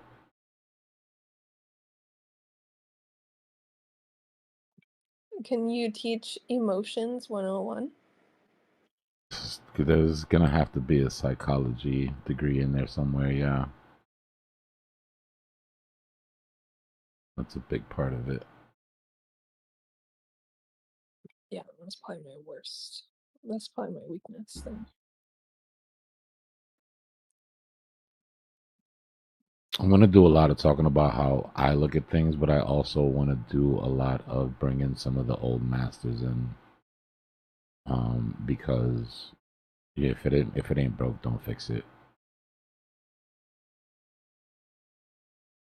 And sometimes hearing somebody, in 1930 talk about psychology, and it's like if they're reading your mind, makes it hit different when you realize that traders have been dealing with these literally same emotions since the beginning of trading. Might have a whole section on Jesse Livermore alone.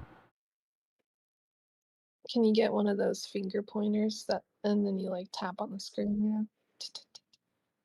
Like those meme videos. Excuse me.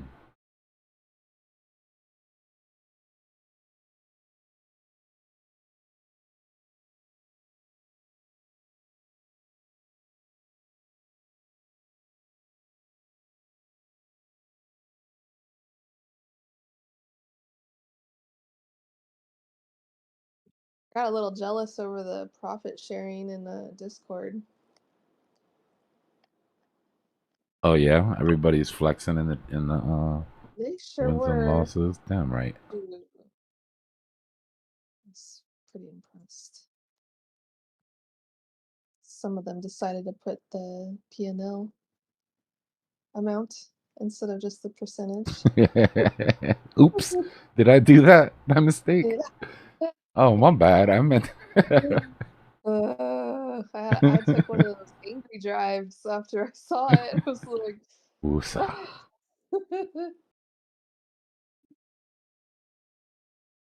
If chat is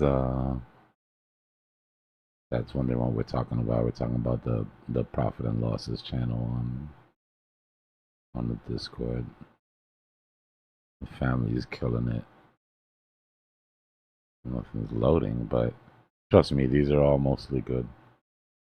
People share their losses too, which is cool though. like these people have been around for years, so they're not just like people pretending to be other like successful people. Yeah.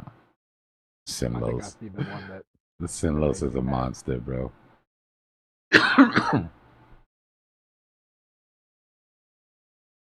7,000% on the Bitcoin long from the dip. BJ 5,000%. Sinlos again. 12,000% on silver. Listen, when you build the tools that you need to properly use leverage safely, right? It can be very lucrative. And it is definitely a tool that you can exploit. But all of these people that you see here, Sinlos, Neve. Nice, Neve. Hell yeah. Yeah, did you see the other one? No, I must have passed by it. Like Leighton, BJ. These are all people that you never hear me talk about risk about risk management. Right? Because I've known them for a long time and I know that they're not playing around with their money. But like I said, they've been here for a long time. When some people come in and they're new and you see them post a loss and it's like 100x, it's like walking into a room and finding a kid playing with a chainsaw. Like, oh shit. Like, this isn't going to end well.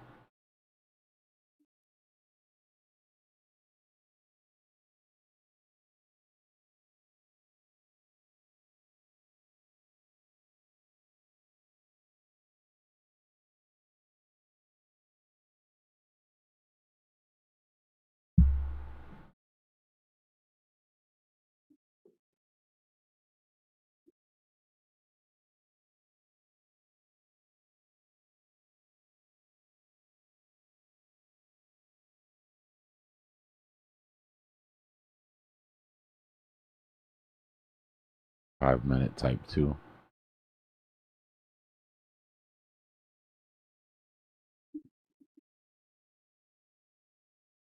Yeah, we still haven't even tested the 5-minute 50 EMA yet. This measured move brings us right into the middle of that vector pack and into the 50 EMA cloud.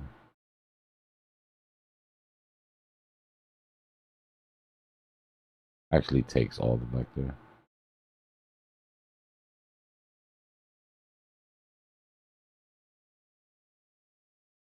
But, you know, slow breaking W's, as we've painfully learned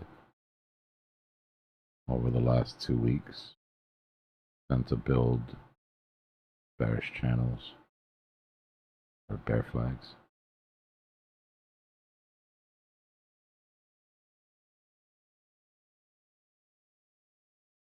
Yeah, for real, Ghost. Do not try this at home.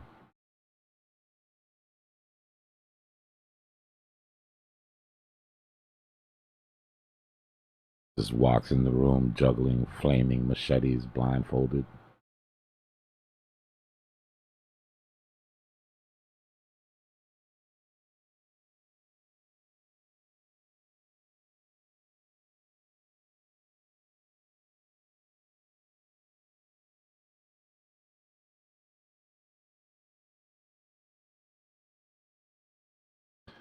In my opinion, there's not really a lot of meat left on this, like on this trade, personally, just because I'm expecting that 50 to hold.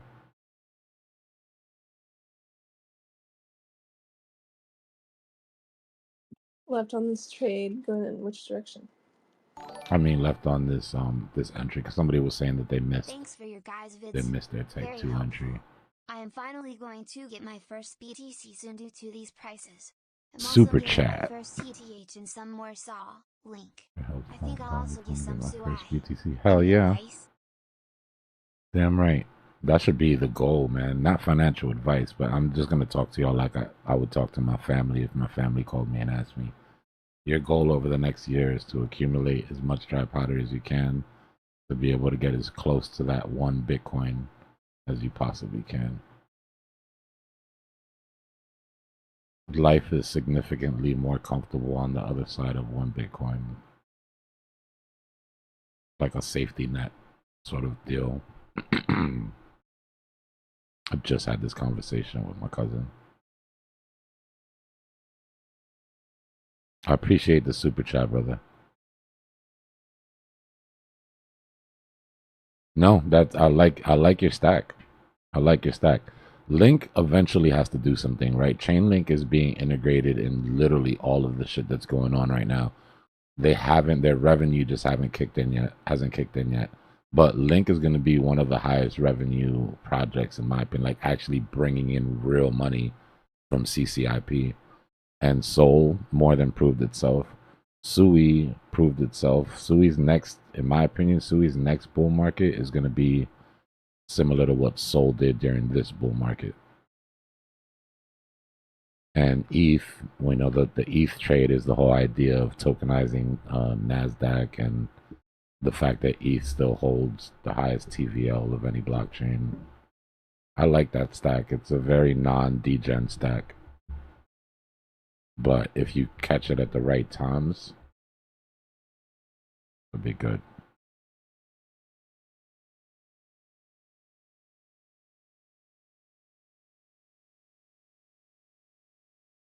Yeah, for those of you that are thinking about DCAing, I mean, shit, we're 60K already, you know what I mean? But just try to remember the time, and instead of DCAing flat, like $100, $100, or $1,000, $1,000, like, in my opinion, dynamic DCA is better, right? Where you start off with sprinkles, and then your next DCA is a little heavier, and your next DCA is a little heavier, and you keep doing that, because that way you're dragging your average down further, and it puts you into the money when the bull market starts quicker.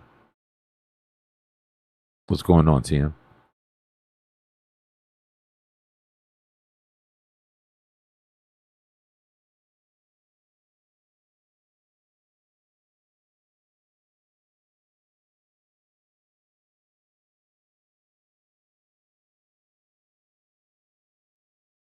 Yeah, the biggest bag should be the one at the, and sometimes you don't get to throw that one in, and you actually have to throw it in higher. That's what happened to me. You remember my grid that I showed you goes from last year? It was 1x. I don't even want to look for it because that was going to take me forever.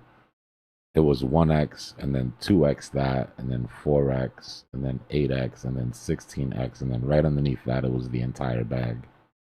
And it never hit the entire bag part. I was so pissed. But I mean, that type of shit keeps you up at night at the bottom of the bear market, bro. I swear to you, like $1,000 difference is like, oh man, I could have caught this and I didn't catch that. And then you get to 100K and you're like, what was I even tripping about, bro?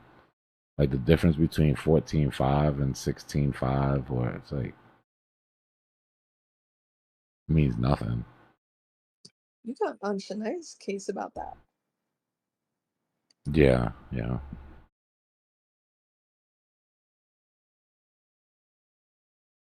We get caught in the weeds. You gotta like back up and see the big picture.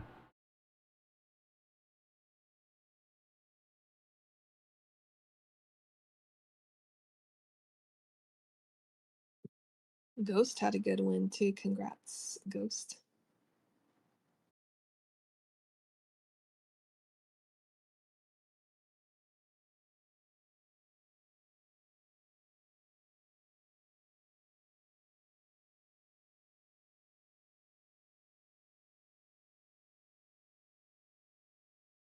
I like Tau.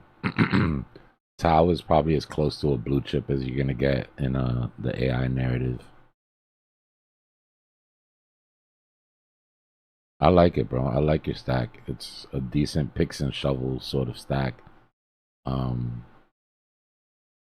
there's longevity there, right? Like, none of those coins am I staying up at night worried that they're not gonna be here during the next bull market, right? Like, it's not like somebody that is thinking about picking up, the hottest meme from this year or some shit. It's like, bro, you don't even know if the devs, people don't, during this part specifically, right where we are. If you go on Twitter now, you're already starting to see it, where people are like, devs question mark, where are you? Do something. It's like the devs are gone. What are you talking about? Most people that launch these projects don't expect them to last more than one bull market, because they never do. And for a project to last more than one bull market, you need to reinvest.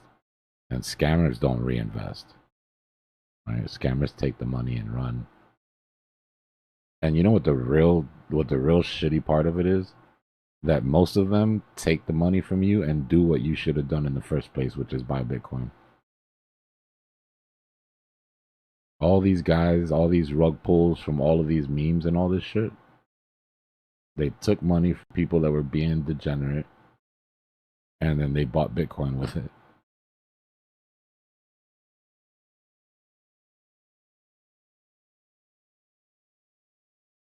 And that's not like character assassination. I was right in the degen group with everybody else.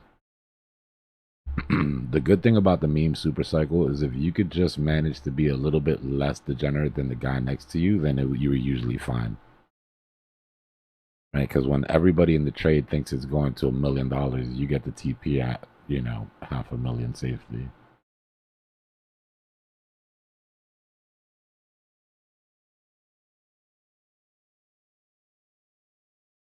They're trying to make this look good.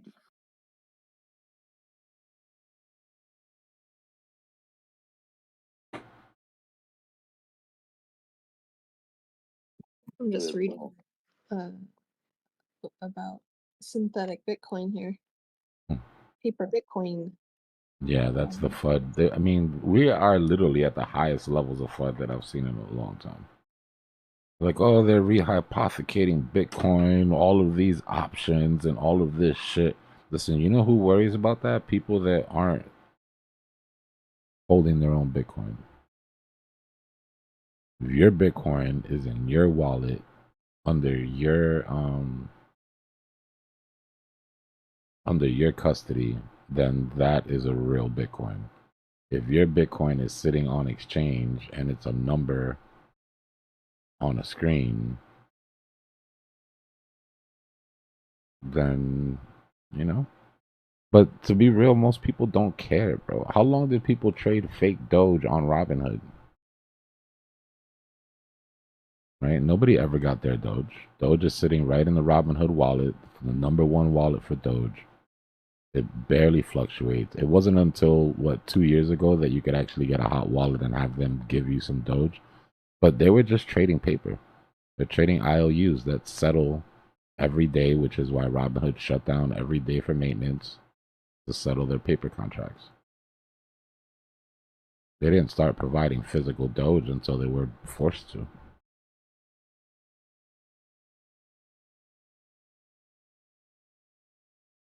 And some of you trading paper gold are literally only trading paper.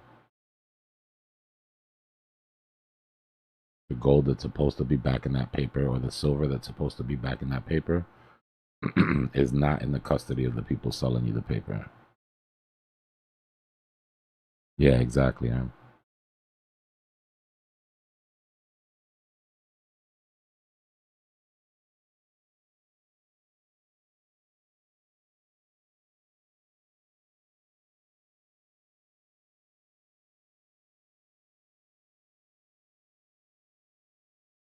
It's a bit of a cultural thing too, like a West thing. Like I was saying with metals, the East trades metals, the West trades paper for the most part. Asia doesn't play with metals. They're hoarding right now. Right? They don't want anything to do with paper. They're locking up as much physical metal as they possibly can. Yeah, exactly, Mick. It's just IOUs.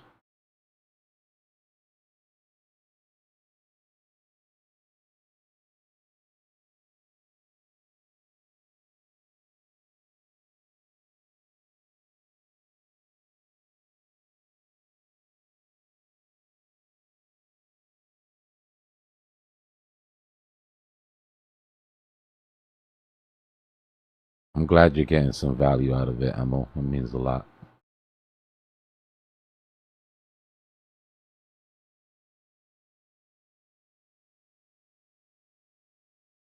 Come on, give me my entry.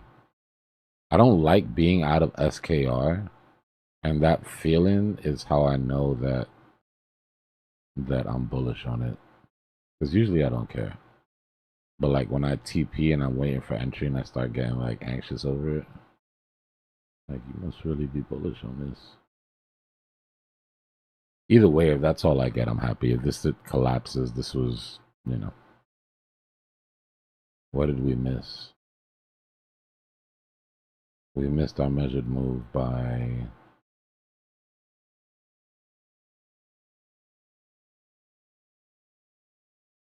0.0016 cents. But to be fair, it was a 2x measured move. Like, this wasn't no 15% trade.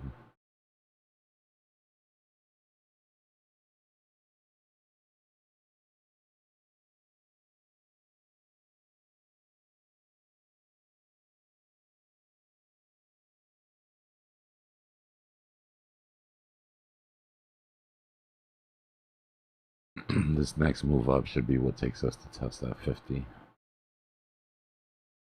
Should be testing it right now on the 3. Yeah.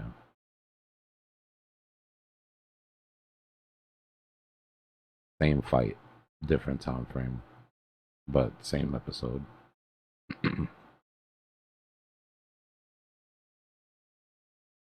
Going back and going through time frames is like going back in time. Right? We go back to the 1 minute, we can go back in time to where we broke that 50. Right? Or going up in time frames. Right? If you go to the 3, you can go back in time to where that 50 hasn't broken yet. Right? And this fight is the one that you watch. When I'm looking for a time frame to watch a coin that I'm that I'm trading specifically or thinking of trading in, this is the time frame that I look for. Right? The time frame that has us at our mean reversion. So as this pops, if it doesn't reject, right? If it pops and holds, then that's like a goal scored, right? Boom, Bulls won that. Then we go and look for the next fight, right? A 5 minute. And then you watch the play. And then as soon as that gets taken, then you go look for the next fight. 10 minute. And what you're doing is you're chasing that bullish momentum flip. Right? You're making sure that the bullish momentum that made you get into the trade on the 1 minute is gonna last to the 3 minute and not just get cut short. And then eventually you will reject. By that time, hopefully you already moved up enough to be able to move your stops into profit. Rinse and repeat.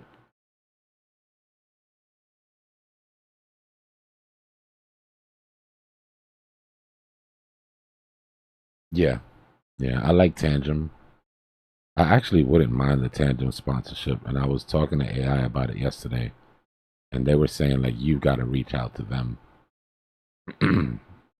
So I'm going to see if they have a... I'm going to actually check all the wallets.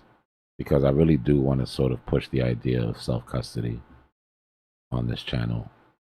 And I'll see if they've all got creator programs. I'll try to like apply or do whatever it is. Send them the analytics. AI seems to think that our analytics are what those type of sponsors sort of look for. So we'll see. But I like Tangem just for like ease of use.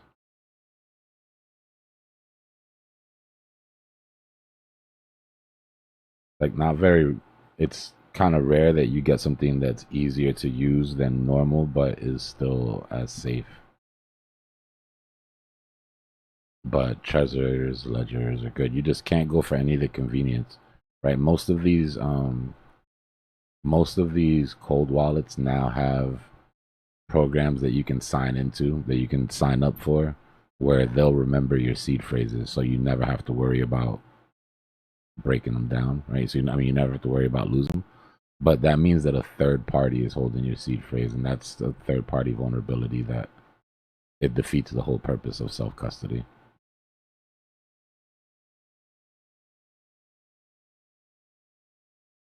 Remember, the best wallet in the world, all it is a secure place to hold those 12 words, right? Your Bitcoin isn't in that wallet.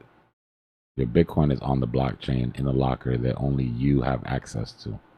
But that locker lives in the blockchain in a row where it was created. The Bitcoin never moves.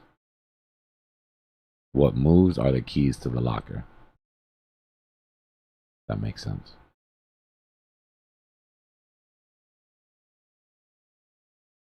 So whether that's a steel plate that you get engraved, a titanium plate that's sitting in a safety deposit box, or whether it's a high-tech, you know, digital cold wallet with a bunch of security that you have to get through before you can get to the 12 words.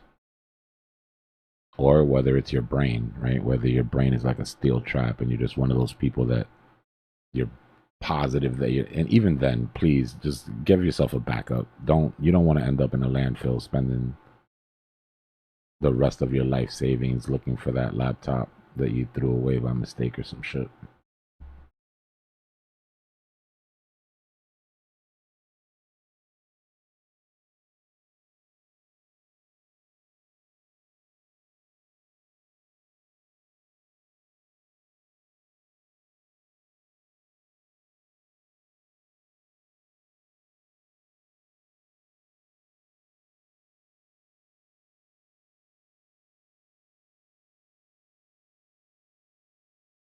Yeah.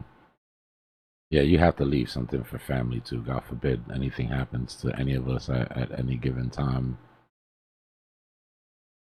You want to make sure that they have access and full directions, right? Remember, it's like explaining to a baby how to do this.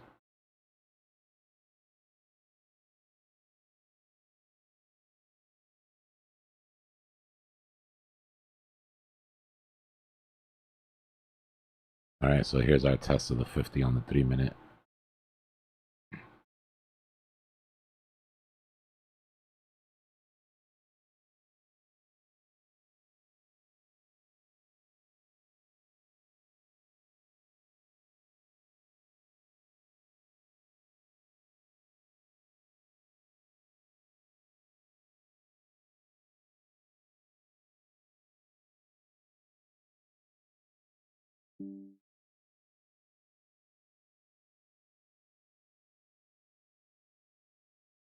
All right, I think I caught it. I had to switch my VPN.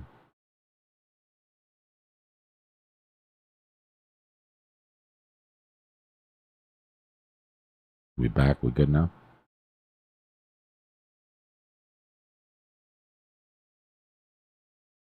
All right.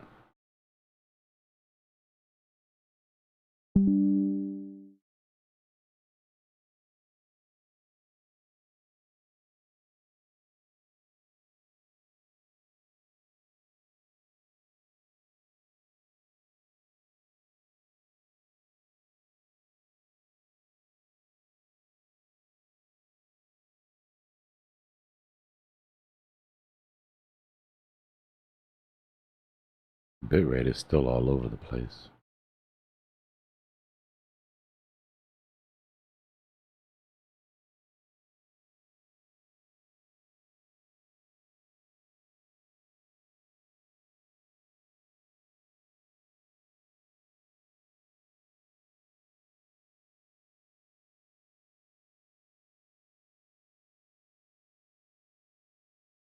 Nah, it's me.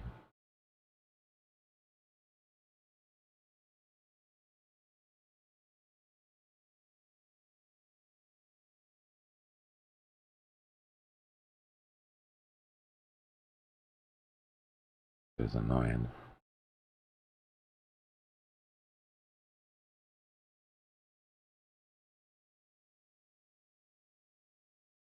So far, slight rejection off that 50. Bears couldn't wait 1 second to drop shorts there.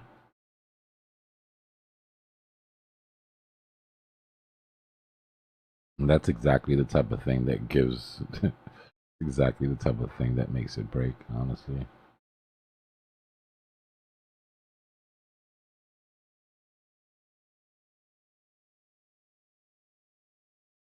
Dun, dun, dun.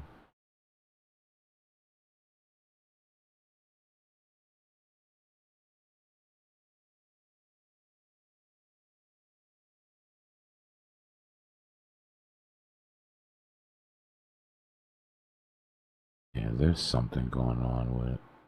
Gotta be on my side. Oh, every time there's a damn Windows update, it does this shit. I think Windows got tired of me. Got tired of me ignoring the updates, and now it's like we know how to get his attention.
Alt still consolidating mostly on the 236. Haven't come down to their type 2 382 sort of entries that we were looking at. Everybody's doing the same dance that Bitcoin's doing, stalling out.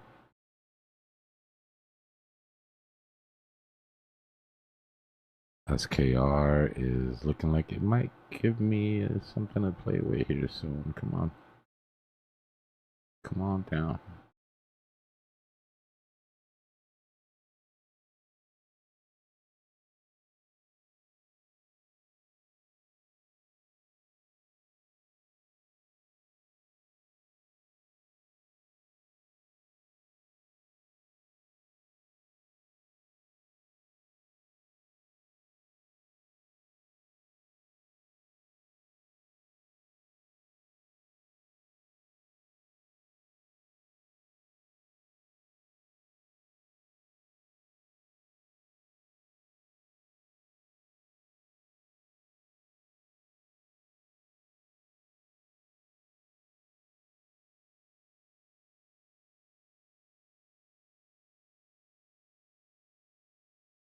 Come on, I keep this VPVR is. There we go. Jesus. This is the gap that I'm sort of hoping that we take care of here.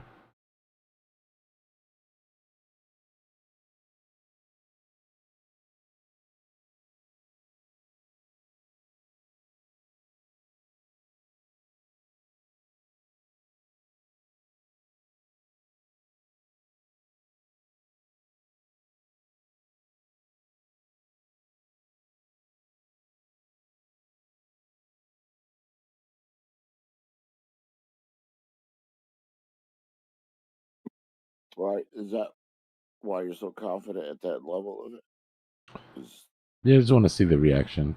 And it's a good, I mean, there's just a lot of confluence. You got your golden pocket, your SR flip, the bottom of that gap. If it's going to happen, it happens there. I'm not married to the idea that it's going to happen, but if it is, it'll happen there. I'm trying to keep an eye on it.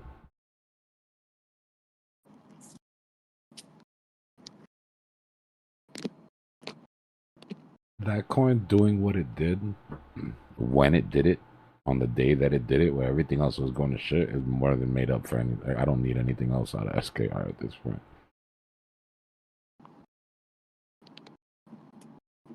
That's interesting timing they had there. It's kind of ballsy to list a coin on a really bad sentiment day. Usually teams wouldn't do that. I think it speaks more to how bad how bad people needed something to trade that day. You know what I mean?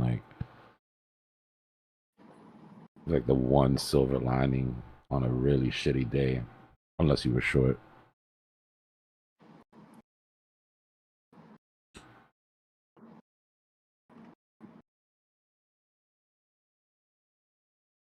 Which almost seems like why they would do it. They're trying to attract all the money to go over there since they're the only thing that was going on. Might have been an attempt um, to get while the getting was still good, you know. But that sort of thing isn't dropped on a dime. That sort of thing is planned over a specific time. They make arrangements with the exchanges and all that shit. So nobody saw how fast that move was going to be ahead of time. But I can see them wanting to get it done before capitulation.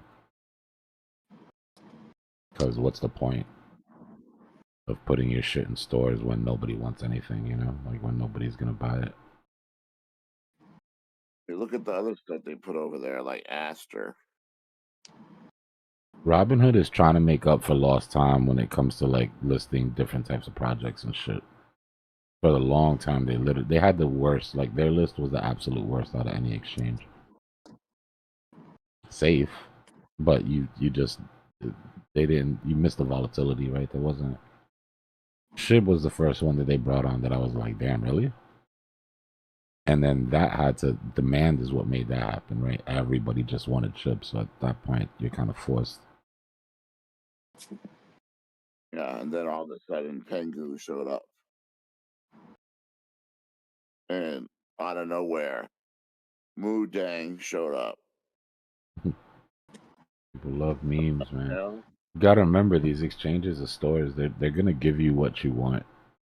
If they can get the right deal with the team, they're gonna give you what you want.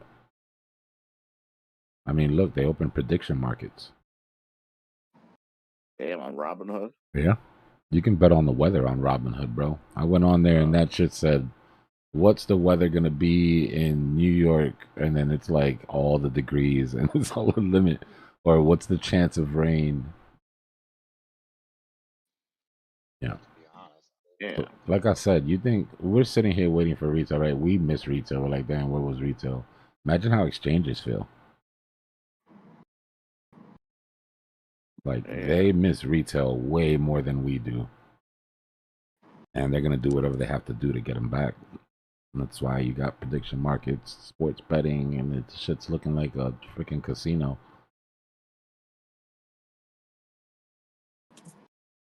Let's go check it out.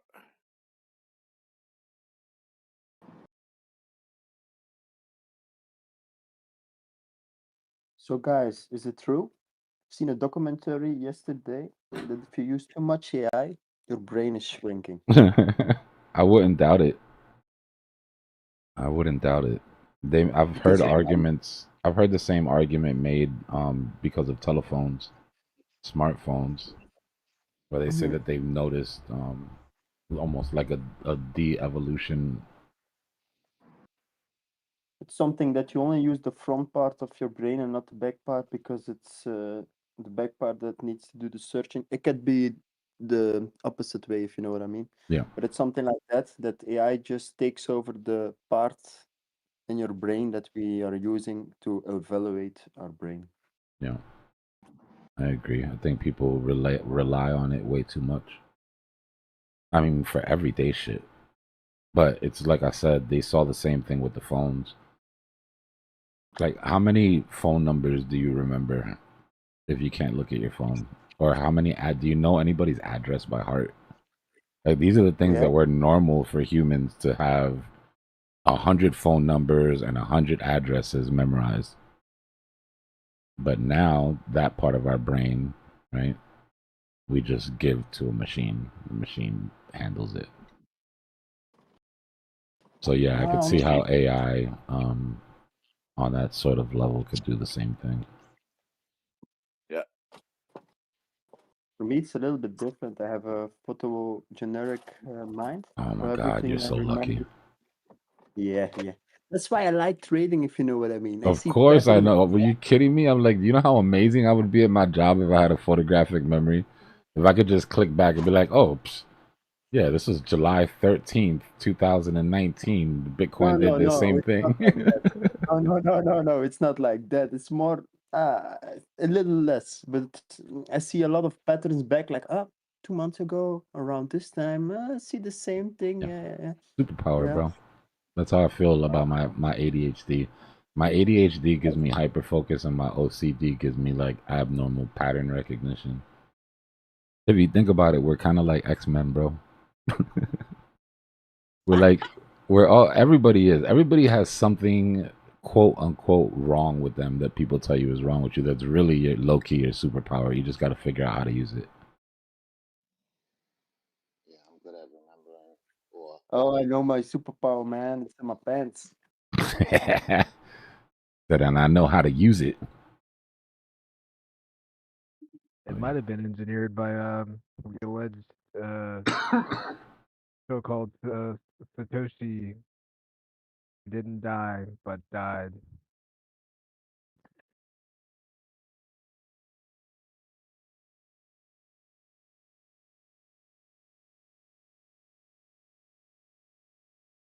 So I'm going to do the smartest thing. I'm not going to take a trade today, tomorrow.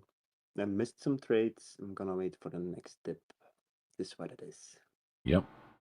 That is absolutely right.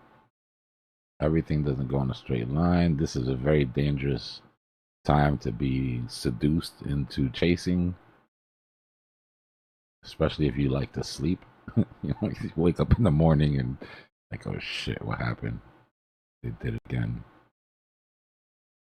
After crossing those macro limits that we were looking at, the potential downside is the bigger risk, right? The potential upside is minuscule compared to the potential downside if things go wrong. And the problem is during a bear market, it's not even things going wrong. That's things going right. If things go the way they're supposed to, it's going to end bad. You're betting on anomaly or chasing an anomaly.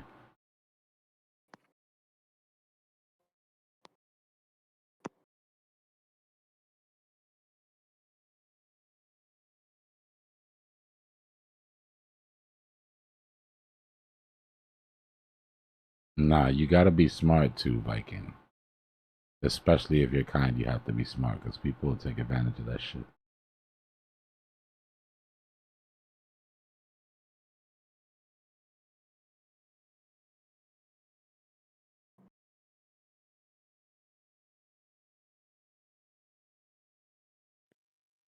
To the guy that just asked that question, always be dumber than you are because people abuse and like to abuse.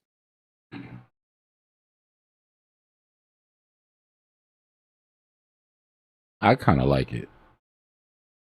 Like, I'm aware of what I look like and what I sound like. So I know that when I come into certain rooms, especially, rooms where there's like people with a lot of experience in finance, that I get underestimated. And honestly, I wouldn't have it any other way, bro. I wouldn't have it any other way. I think that's the way to go. I hate it in business. I cannot explain it quite well, but simple. I mentioned it multiple times. I'm having a capital of almost 2.3 million of cards sitting here from clients. We make panels ourselves. We from a straight plate we make, you know what I mean? Yeah. Body parts. Yeah. Then I go into a closed by body shop that used me often, and then the painter there who just put something in with some glue and stuff like that look like me, like oh, he thinks he's the man. No. But those are the guys you're competing. They think you're competing with. At the end of the road, once they're coming in your shop, they're licking on your heels and on your knees. If you know what I mean. I hate those people. I can't stand it. Oh man. Yeah.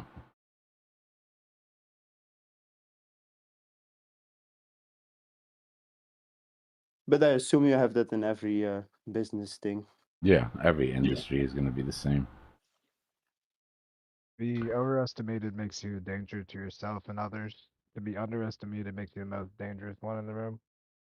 Yeah, please don't underestimate me. Please. Keeps expectations nice and low, and then I know I'm always gonna outperform those you know what I mean? What I noticed is also don't follow other companies on social media. Don't follow other businesses. Just be kind if you meet them in person. But I don't like looking at other businesses that it doesn't have Messes with your yeah. yeah. I feel the same about I try to look at everybody's TA. Like on Twitter, like even if somebody has just the wildest sort of idea, right? Just as a TA guy, I give it a once over. But I can't. Sometimes you absorb too much of that shit. You're like, I just can't do it. It's one of these days that shit's contagious, bro. So one of that shit's just gonna sink in. Like I do things the way I do for a reason. I appreciate that there's a million ways to get to the same sort of, result. This is just the way I choose to do it. Dbloc, but your TA is on point already for 6 years or something like that. So you're still a man. Appreciate Thumbs it, up. bro. Appreciate it. I'm trying, man. I'm getting better. I can feel myself getting better, which is good. Like you should never especially with this bull market. Like there had been so much of the same that this was like I don't know how to explain it. Like it broke me out of my comfort zone in a good way.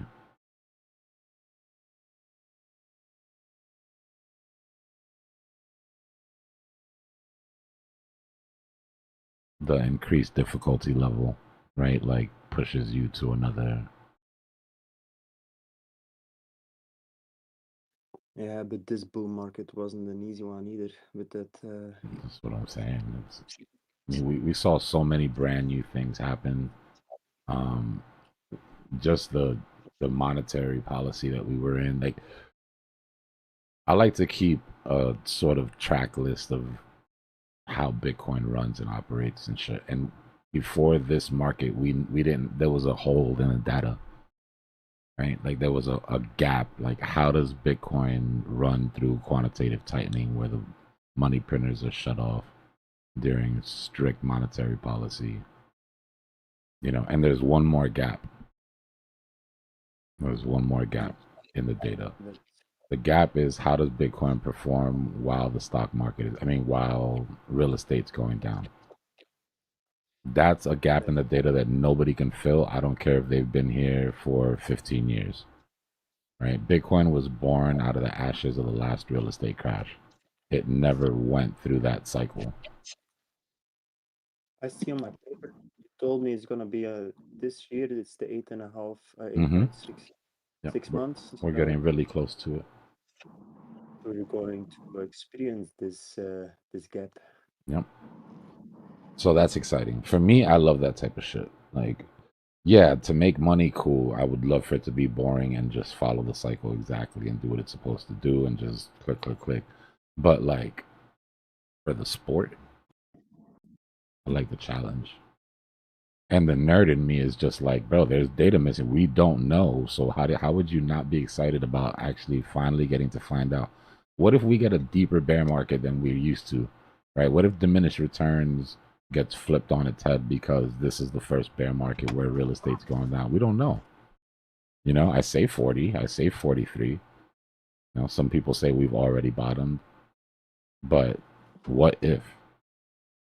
Right? Bitcoin's never had to perform with real estate going down at the same time. And not only real estate going down, but you've got real estate going down, equities going down, crypto as a whole going down, bond market down, Dixie down.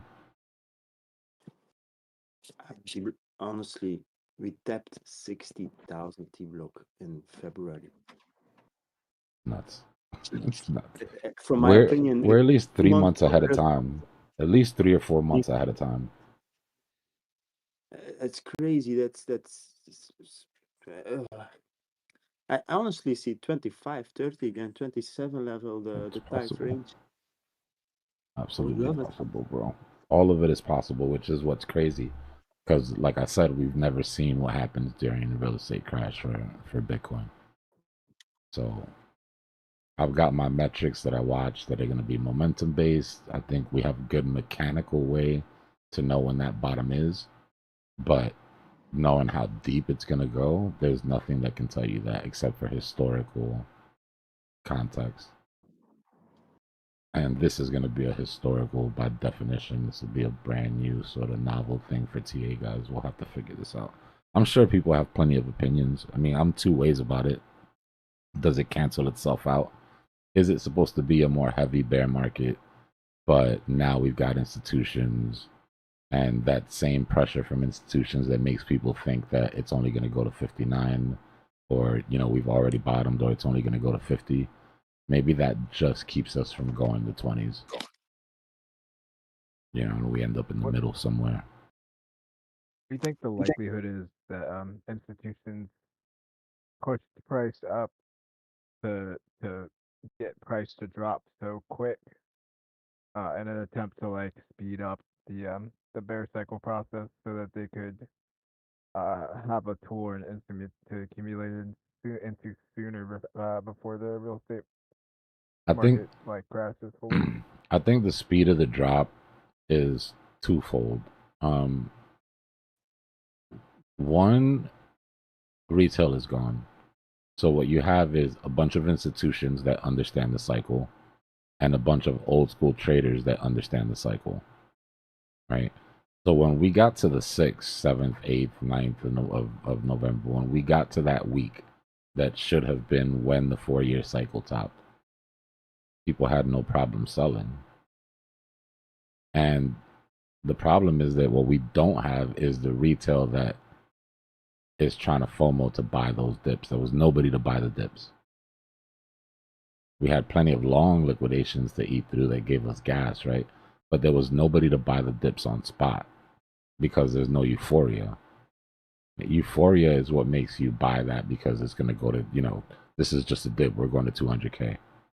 But we didn't have that. What we had is a bunch of traders that agreed that the cycle was over and that at the very most we're looking for one relief rally. You know what I mean?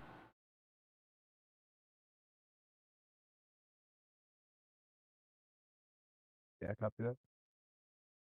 Remember, I told you guys when the ETF got accepted, the first time I got my hands on some BlackRock sales material for the ETF, right in the sales material, there's a section on the bear market. Right? Because you got to think, if you've got accounts under management, the very first question anybody that has respect for their money is going to say when you tell them that they should buy some Bitcoin is, well, isn't it volatile? Right? And then you explain to soothe them on that, you explain it's cyclical. Right? The same way that I call you and I say, hey, it's time to sell gold and go into oil, or it's time to sell oil and go into stocks. It's cyclical. There's a time to hold and there's a time to buy. What made me feel good about that was until that, I wasn't sure if they were going to play the game with us. Like, I wasn't sure if they were just going to say bear market. Pfft, screw the bear market. This shit is always cheap. We're looking 20 years out. We're never going to sell. We're just going to keep buying, and you guys are screwed. If you don't have enough Bitcoin, good luck. Those days of a 60%, 70% dip are over. But they didn't do that. Right? They've played it the same way that OGs have played it. They respected the length of the cycle, and they've started to move their money offshores, right? They've started to sell, and they started to push their money into emerging markets.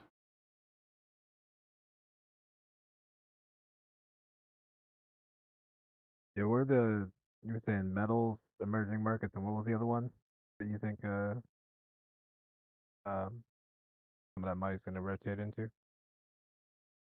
I mean, for right now, that's really all I'm looking at. Metals, I think, continue. Paper, I mean, that's a whole different story. But if you're holding physical, I don't think you have anything to worry about. And even if you're holding paper, I think there's going to be a catch-up trade. to cover that premium. I just heard a gold guy today, a gold and silver guy today on TV say, we're buying gold and silver 20% under spot.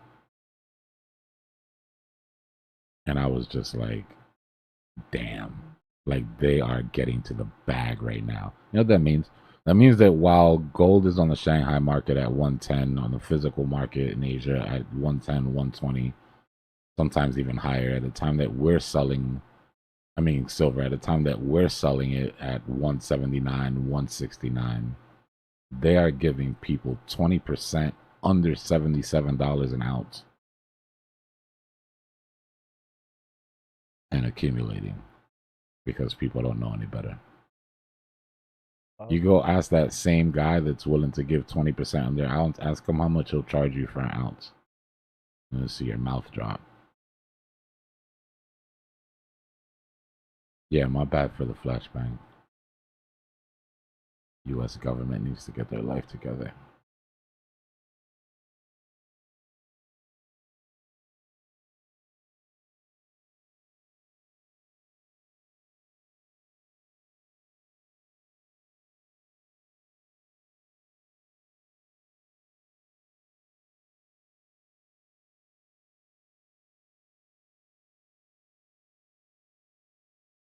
It's the ATR CNC, the average true range.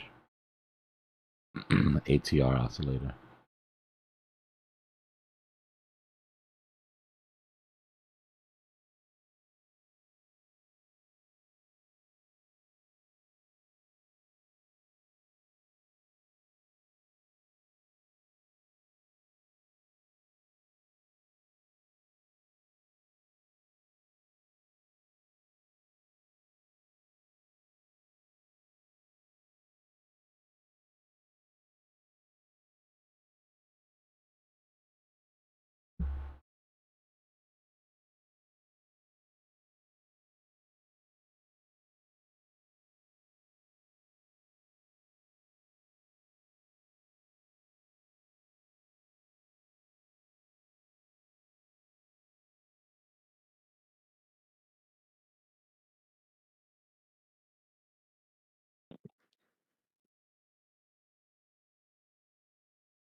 No problem, bro.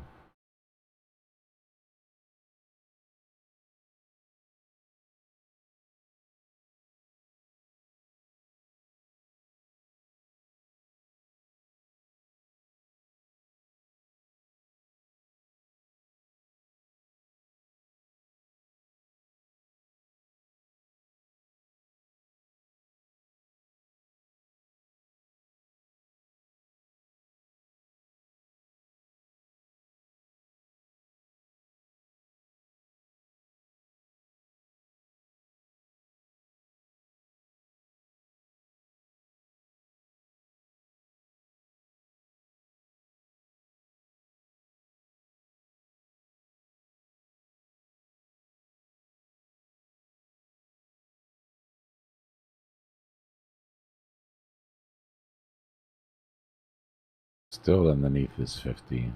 Third attempt to get over.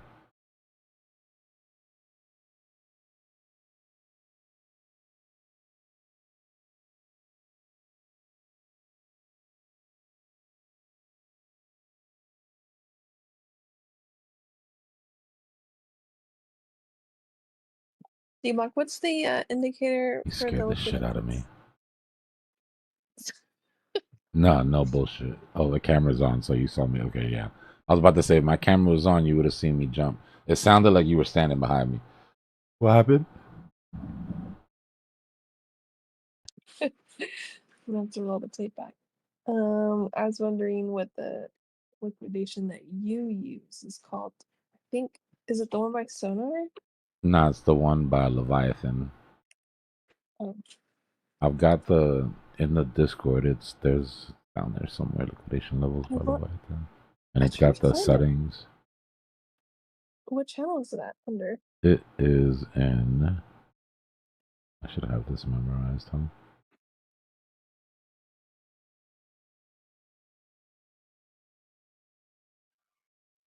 believe it's at the top of indicators.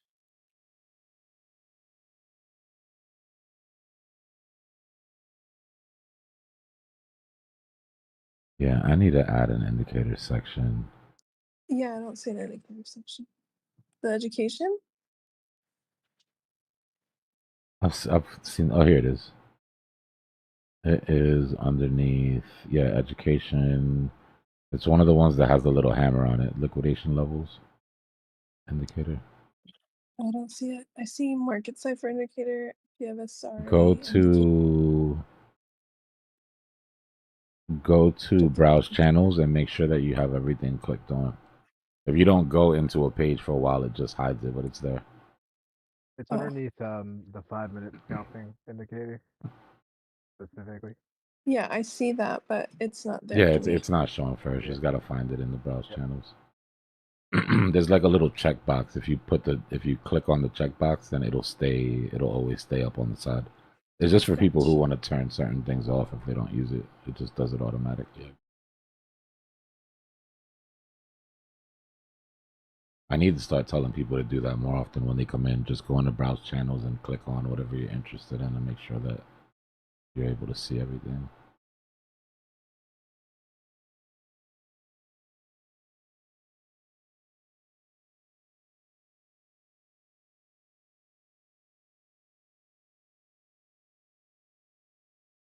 Yeah, I had a little jump scare ghost. I mean, to be fair, she did come in here like you know when you're in trouble when somebody says your name, Dbloc. And it's like, oh shit, what did I do? It's because I'm a lady, huh? Yeah, that's probably it. Yeah, I'm figuring you.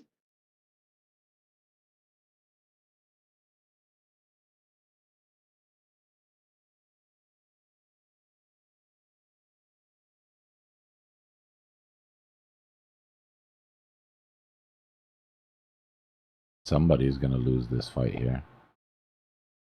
This is either gonna break the bear flag or it's going to break the 50.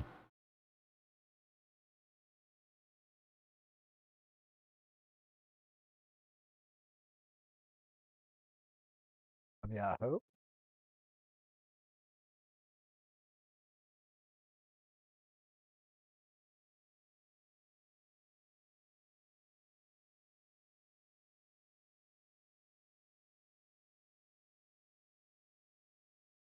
The good thing about time, it doesn't wait around.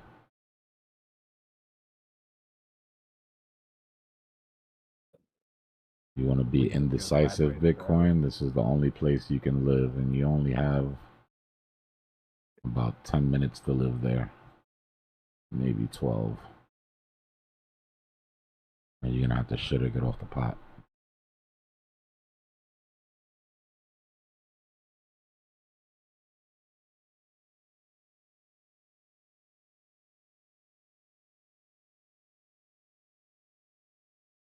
A trap under a trap.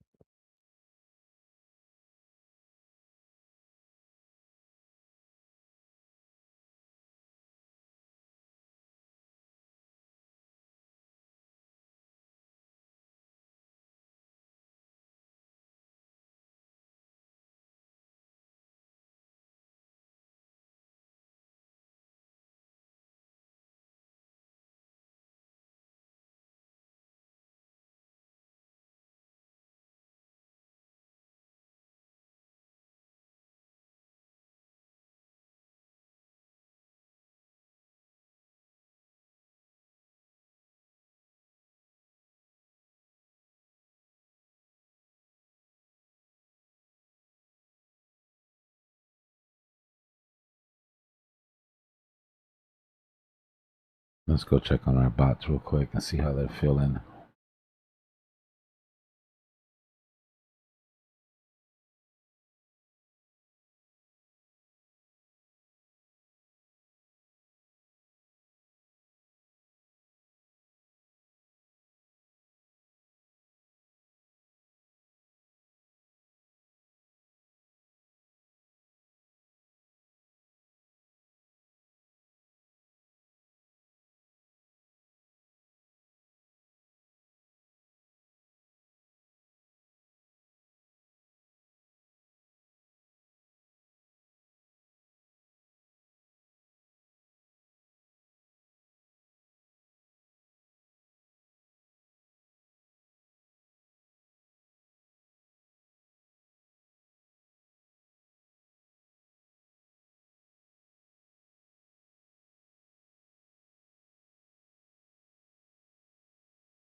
That's funny. Cypherbot is so much less of a degen than Moby is.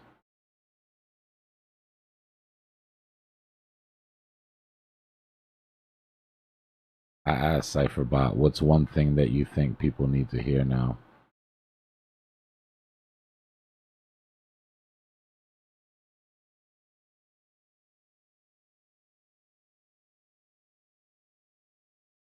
He said, if you decide to sit on the sidelines and wait for October 2026 floor, you're essentially trading potential gains for certain safety. Since the 2-week 50 EMA was broken, this rally is a dead cat bounce, meaning the percentages you're missing out at are capped by heavy institutional resistance. Here's the breakdown of the potential move you'd miss. It's dope. I made sure that he gave both sides when he does shit like this. So he's showing you what you're missing by sitting out. If you're missing this rally, if you're thinking about FOMOing in. If you stay in cash and we hit the primary relief rally targets, here's the math that you're missing, leaving, or here's the math on what you're leaving on the table. Starting at the current price is 65.8. CME gap fill is 17%, high probability, most likely the local top. Thanks. I kind of agree. If we do push to that, I think that'll be the local top.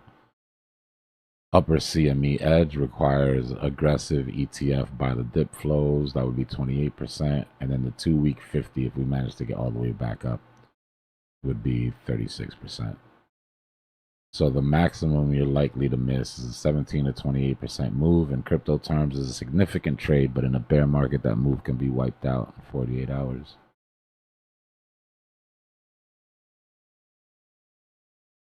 The risk metric. Now compare 17 to 28% upside of risk of being stuck in the bag if the rally really ends early.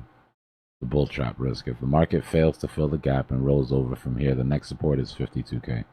A 21% drop from current price.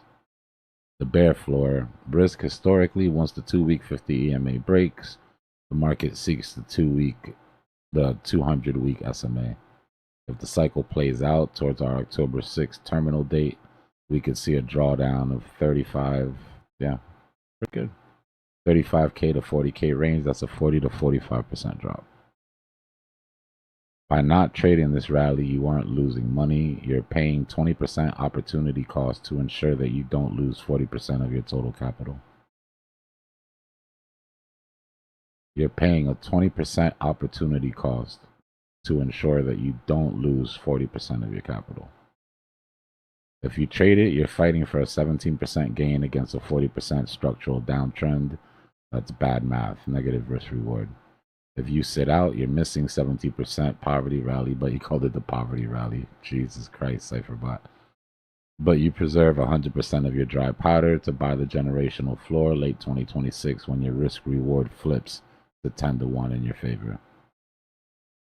Don't let the green candles trick your brain. The 2-week time frame just gave us a sell signal. If you absolutely must participate, use only 25% of your cash. Interesting. To play the move to 77K gap. Keep your other 75% for the real bottom. Not financial advice. This is a freaking toaster that we're talking to here, okay? He just thinks he's me. Would you like, sorry, Cypherbot, I didn't mean to call you a toaster. I'm just trying to make a point. Would you like me to calculate exactly how much BTC you could buy if you press da-da-da? See, so like, nice little pep talk from Cypherbot. I agree most of that. I agree with most of that, actually. No, my toaster told me all that in the morning. Bro. I don't disagree with that, Maddie. I don't disagree with that as a possibility, right? But it would be a move into these liquidations, right? That would fall short at this resistance. Somewhere around 75, 74. And then roll over. I just need to see evidence. The evidence of that for me would be if we build structure here, which is what I'm trying to look for. Right, if we come down and build structure and we get actual volume, then I would assume that we sweep at the very least to 80. The reason that I don't think that the CME gap is automatic is because 80 is going to be a massive psychological level here.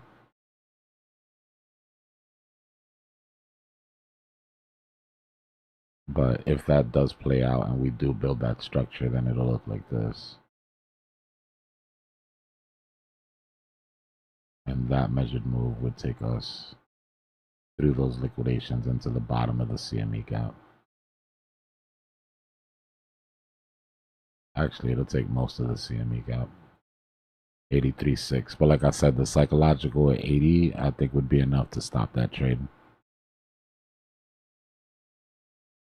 Morning, H.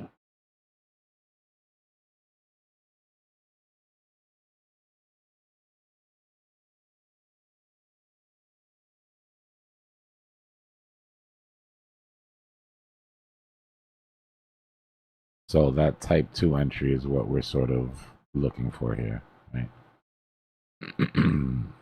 For that to play out the way we just talked about, you want it to catch within this range. That support resistance at 62.6 is the line in the sand. We break that, I think we go lower. But this would be the W that I just sort of drew out. Right, so find support either at 382, which is where we are now, although I don't think this is going to hold, 0.5 golden pocket, or this SR flip, and then look for volume to pick up.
It's late.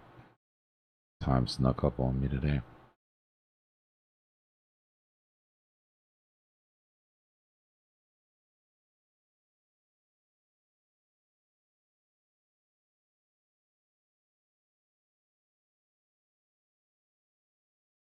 Yeah, I like this liquidation indicator better than the other one.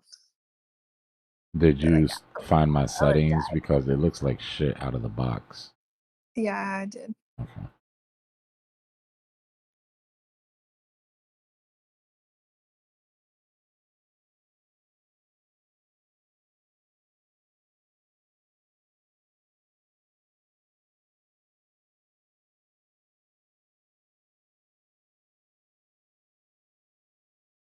Because the other one I had, I couldn't turn off the dead bodies. It's bugging me. Yeah, I can't. That would drive me crazy. I mean, it's good to have the option to turn them on, but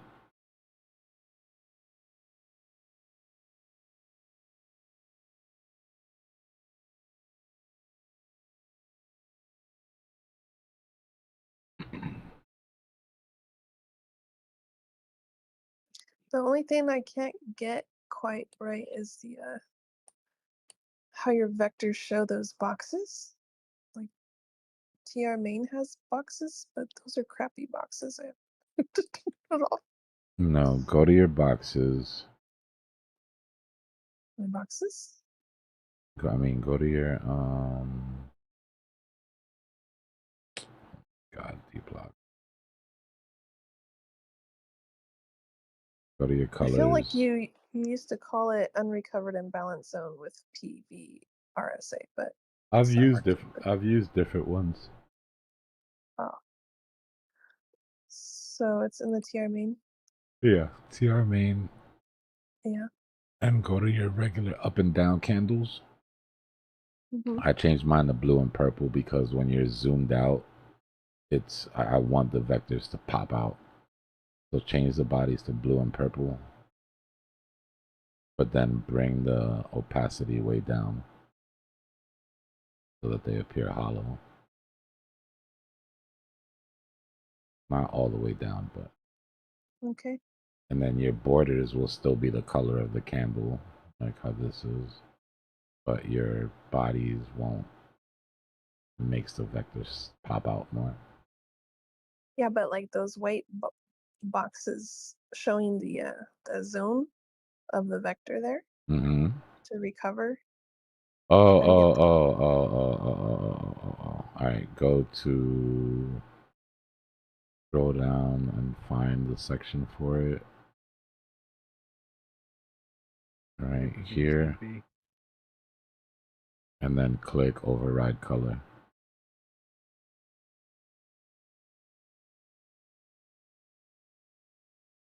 And then put whatever color you want in that box. And then go to your zone border width and put it on 0. So it doesn't have that like outline. It's unnecessary. Yeah.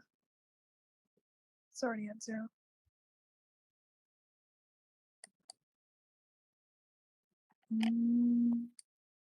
I appreciate you, T. You're welcome, bro. Anytime. Yeah, I have the border width on. Actually, I do -1, but that's because it helps me differentiate it from like I have a fair value gap indicator as well.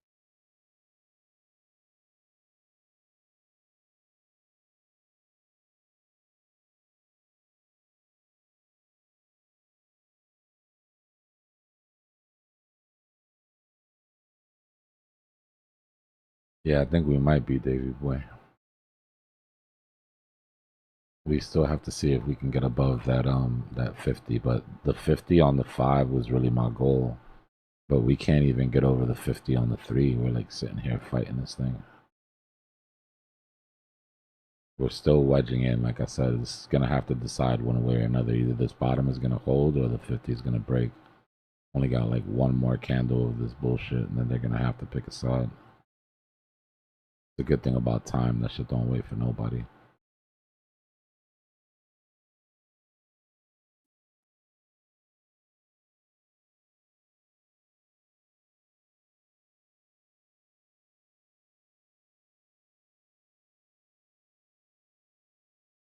Didn't work for me. What, it didn't work? You uncheck the box? Yeah, uncheck it. Yeah, it Well, doesn't. no, not uncheck it. Check it. It says override color. Yeah. So check Okay. it and then add a color to the box.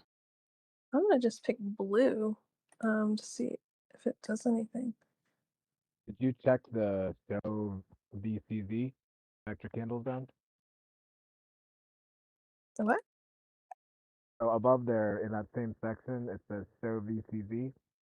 Show. I appreciate you, Maddie. Training has Show been what? fun. It says VCZ, like Victor, Charlie, Zebra. I Like don't it's know what you're vector saying. candles down. So on the indicator, Yeah. where it says show or override color, Yeah. at the top of that section, where it says vector candle zones, there's a checkbox, that first checkbox. Oh yeah, Says it's show checked. VCZ. Do you have it checked? Okay. Yeah. Maybe I'll close it and reopen it. Also, what is your zone transparency? 90. Yeah, then you should be able to see it. That's crazy how hype came down and filled its entire 10-10 wick.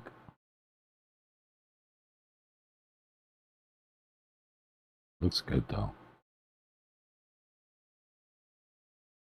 Pretty good actually.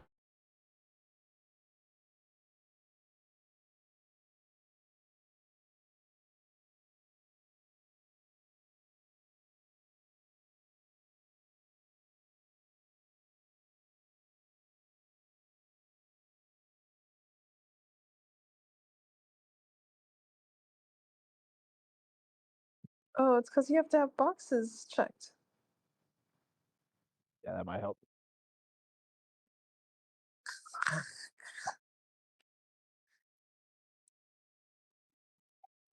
But it brings on these like other boxes that I don't need. I don't know what they are. Those are probably for the market sessions. You can turn those off. Market Cypher. Where's that one at? It's a whole different indicator. That wouldn't affect that.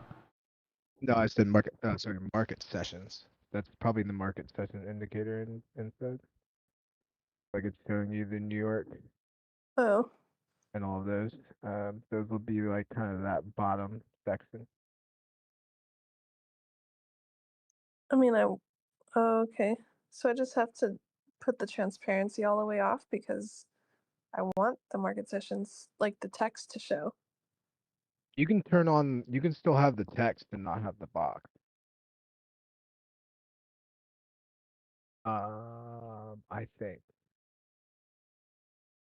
I think if you just turn off the where it says show session, but you keep the label on. I can't remember though. Oh, let me look. Yeah. Or no, if you have opening range, that'll change it too. Yeah, it was the session. It was. Are you still able to see the label? Oh no. Was it? So was it? It was like a bar. Because if it's a bar, like a it's a big square box. That's the Yes. session. Yes. Okay. Maybe it's Yeah. the opening range. Yeah. Because I have all my opening range turned off. On hype, you don't want to lose 324, 324, 321. As long as you can stay above support and you can push past, you can probably get a nice little breakout here. Short term play. Hype has been so bullish.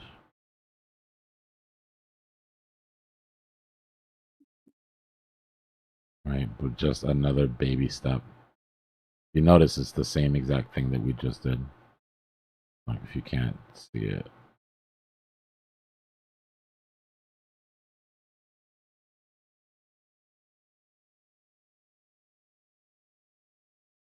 You see it now. Then the measured move.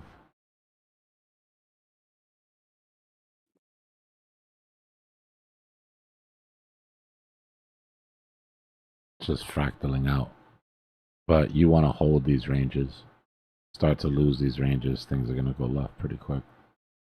This is the 1 hour chart, by the way. This is actually a pretty decent support back here. Comes all the way across.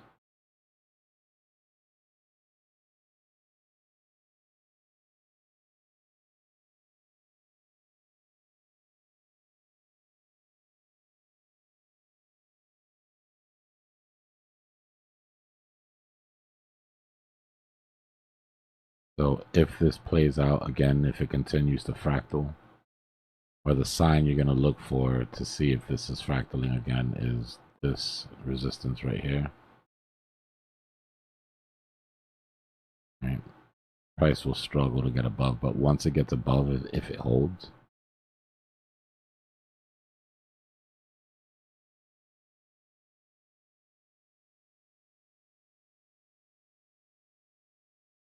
then this measured move should be pretty close to where you're going to end up fractaling again. So don't, not financial advice, but if I was in this trade, I wouldn't hesitate to take profits at the top of this measured move for another consolidation. Unless it's just like a long term or something. Yeah, no problem, bro. We're breaking that bear flag now. Measured move takes us down to where we would hope is going to be our type 2 entry.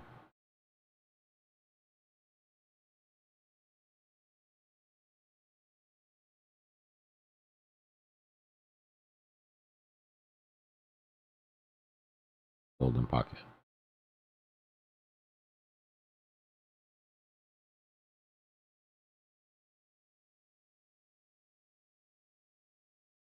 Dang, my charts look great now. Just That's needed a the little first step. TLC. I got way too like used to just how crappy it looked. Look better, Old and do busted better. charts. Yeah, it looks way more updated.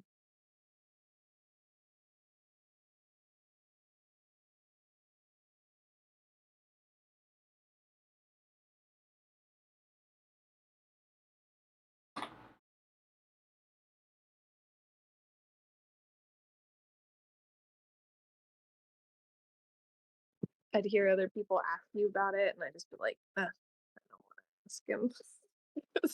I don't want to You know, change. I couldn't pay attention. No, I couldn't pay attention at the times, you know, and then I was like stuck in my ways anyway.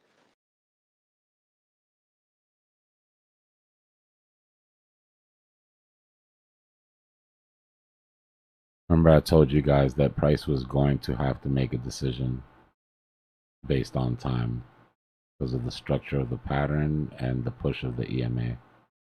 Yeah, so we drew the little triangle and we said, you guys can bullshit in here as long as you want, but nothing beats time.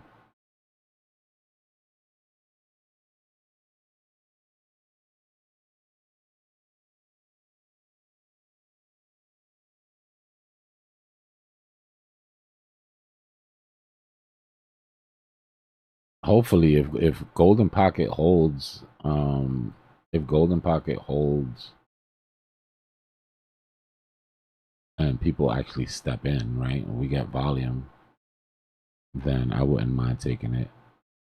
But it's also the point where you start to worry, right? If it doesn't come in and we don't get big volume spike at that level, and we lose that 62.5, then I think we see 50s again.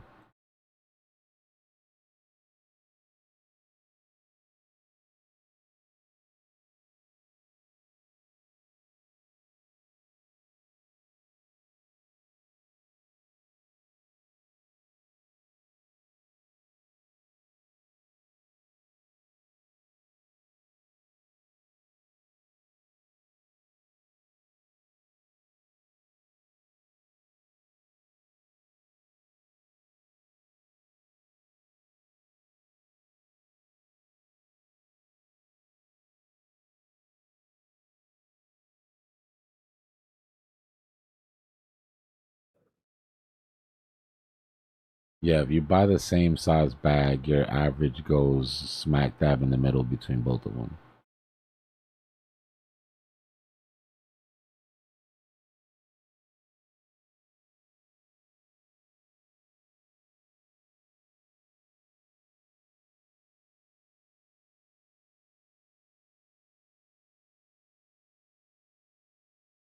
One of the best things about trading spot is that when you find yourself underwater, with some creative sort of dynamic DCAing, you can bring that average down to where even a dead cat bounce brings you out of, out from underwater, where before you would have needed a 30% move. Now a 15% move can save you. But it's dangerous, right? You don't want to do that on everything. There still is potential risks of becoming a bag holder.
Yeah, it's kind of crazy, Jennifer.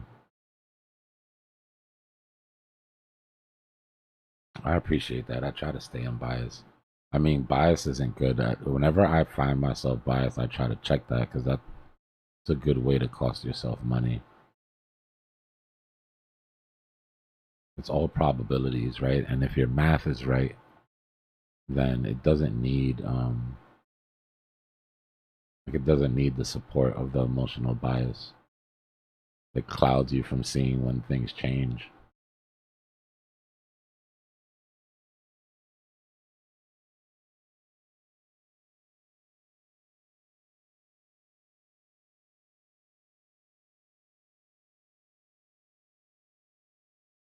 Yeah, I mean, honestly, if it wasn't for ISOs, this would have been a really, really, really bad sort of year for alts. But you know, we had that ISO run towards the middle, well, towards the late sort of stage that at least put some good money in people's pockets if they took profit, because it did round trip rather quickly.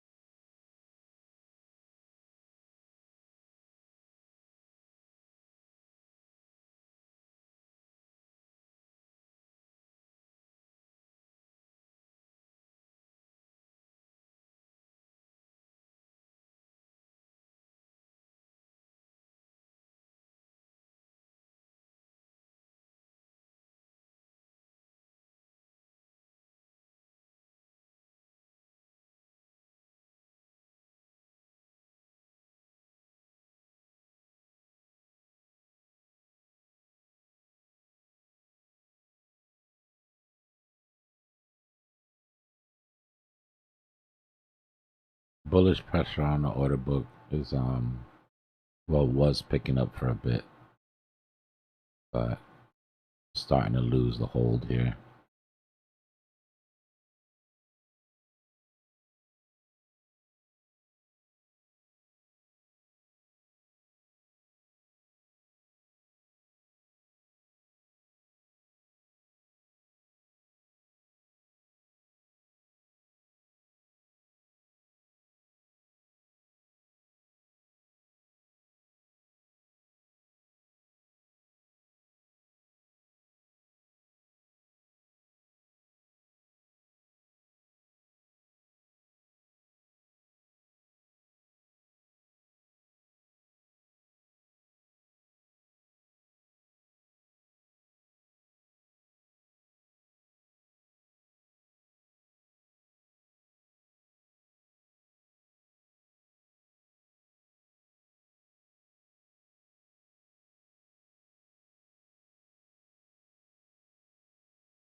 Interesting.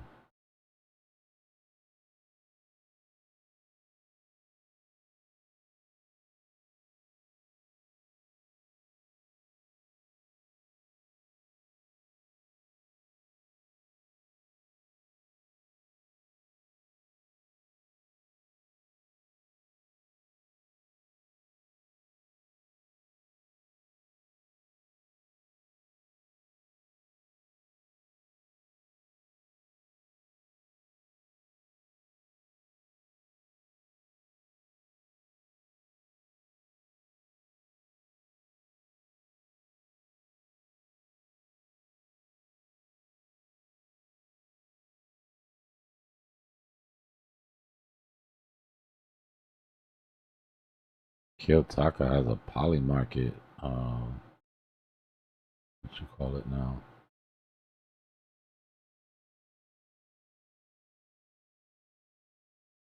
at that earlier. I thought it was kind of crazy how they show you like how much money they're making every second from trades, or how much money is being spent on trades. And Hmm.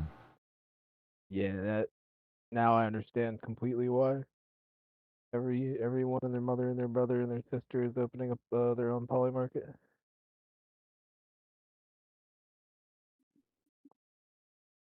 What I look for on Polymarket are asymmetric bets. I want to see certainty. Supreme leader gone by February 28th. 8% chance. Supreme leader like Korea? Iran. Oh, French election. Knicks versus Celtics. What price will Bitcoin hit February 2nd to the 8th? Today's date? 7th? Ah, I want to see that. All right, let me stop. Let me focus.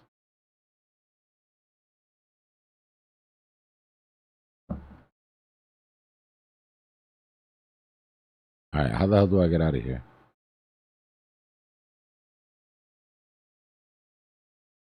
This? you have to connect your money first, Oh, and then they let you.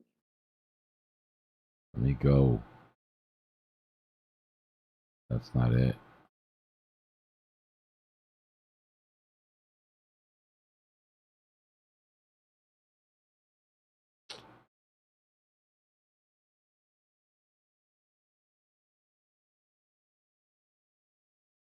Oh, it's a different page.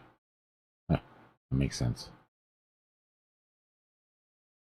The whole time I was trying to, yeah.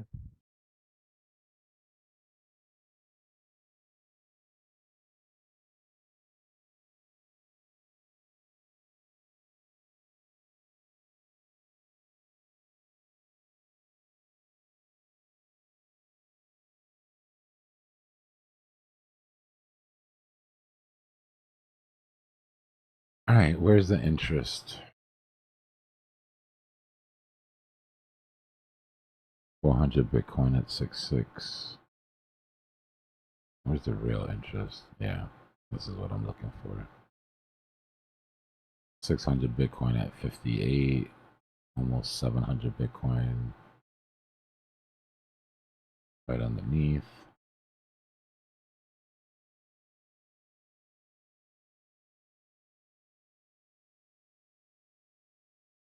Supreme Leader is a crazy title, bro. Unless you're like a streetwear reseller or something.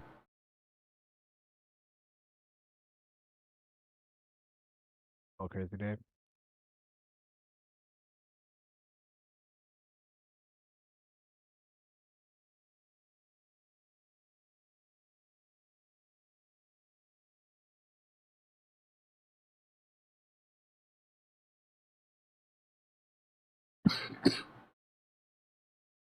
$40 million on the book.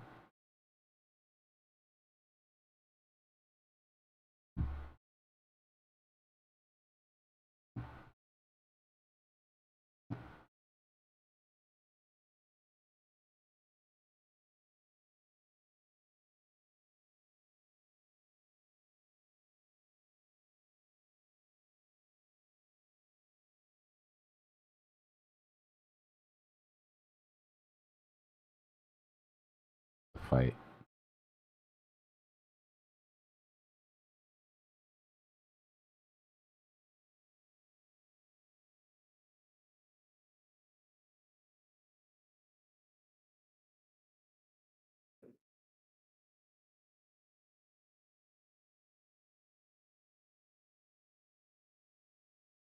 I haven't even checked on it. No, still none of them shown up. I know a couple people took the referrals too. But maybe it just takes a second to pop in or something. Yeah, they might update that like daily or something. Or it might be that they have to like verify their email first or something.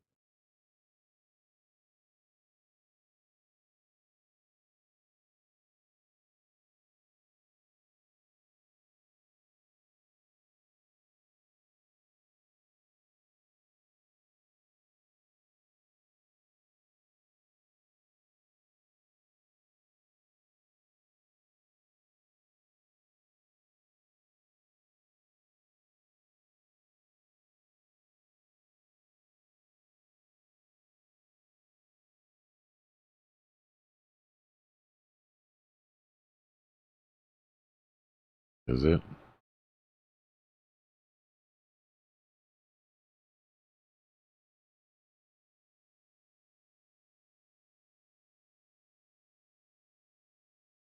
Yeah.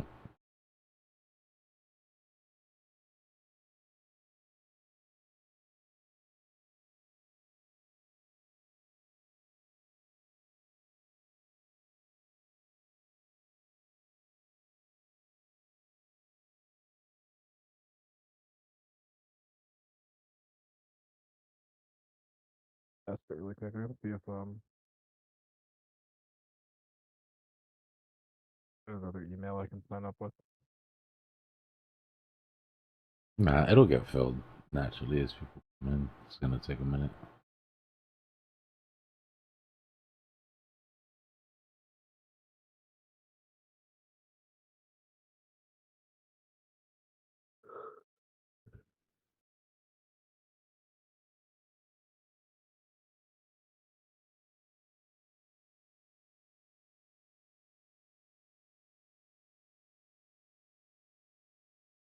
Yeah, it is kind of dancing around on this thing a little too much for my liking. Remember, in my opinion, and it's just my opinion, total needs to stay above 2.31 trillion for any relief rally on Bitcoin and alts.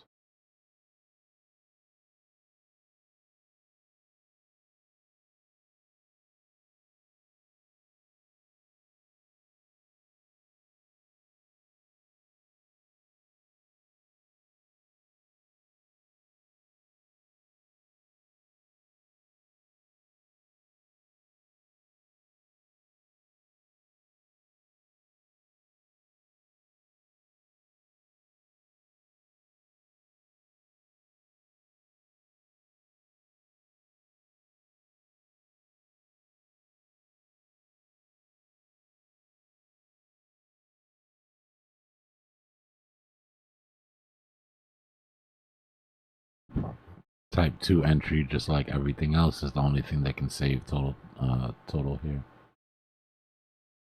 Right, this would be the right side of our W.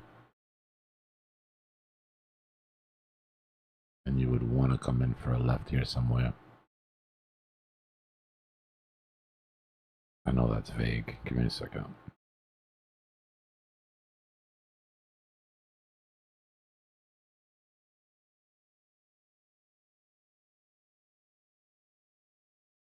.5 retracement looks decent here.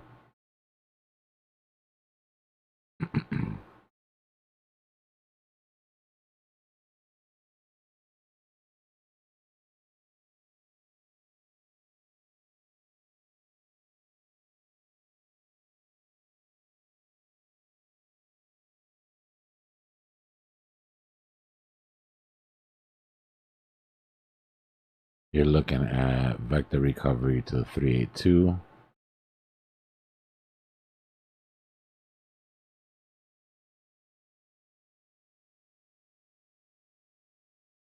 And you're looking at this order block here basically between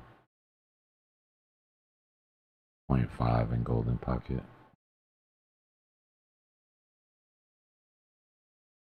Turn on your VPVR.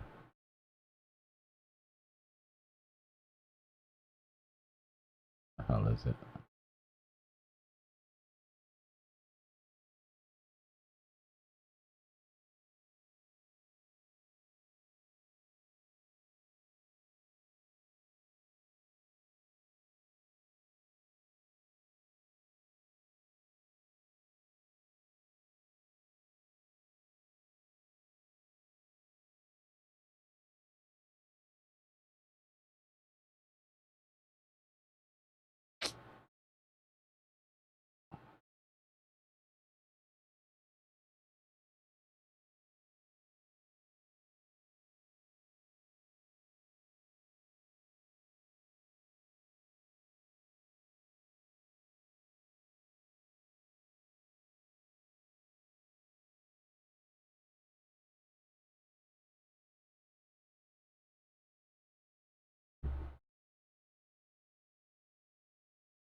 So that's what our gap profile looks like. Right, holding at this high volume node. Nothing really to stop it from coming down through that gap. Grab that vector. If that breaks, we're looking at resistance somewhere in this range. But I mean, we want to stay as close to that 2.31 as possible. The reason we want to stay there is because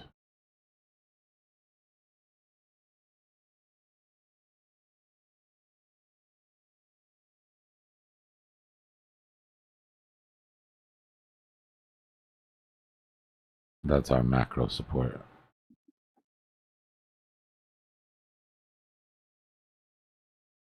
Right, you've already broken the uptrend, about to stay over it.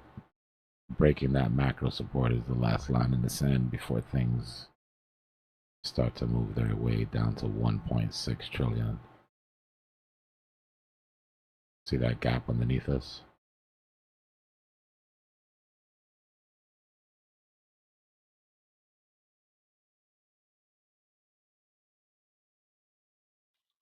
It's a little scary that we're about to release the trap shorts this early in the weekend. Nah, this is really low levels of control by market maker here. Sloppy. Scary stuff. We'll know for sure when we free these trap shorts, right? Which is basically losing that support resistance at 66.4. That's when it's like, you've completely lost control of the room.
Night Dev.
SKR is still slowly grinding down.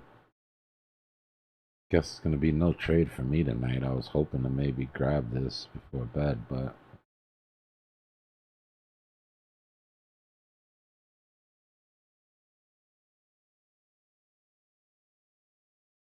this is definitely not the type of thing I'm trying to set a grid for. Just the type of entry that I need to watch play out.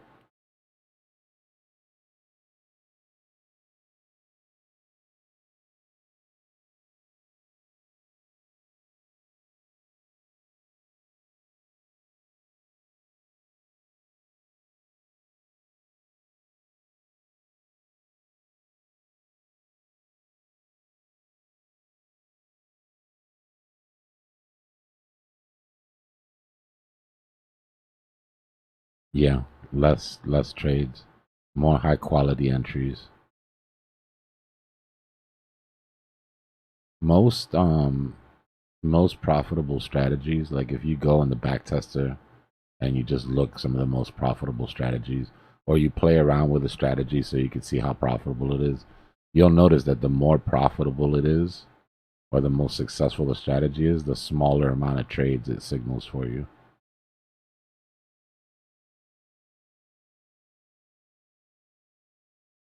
But they end up being higher quality trades.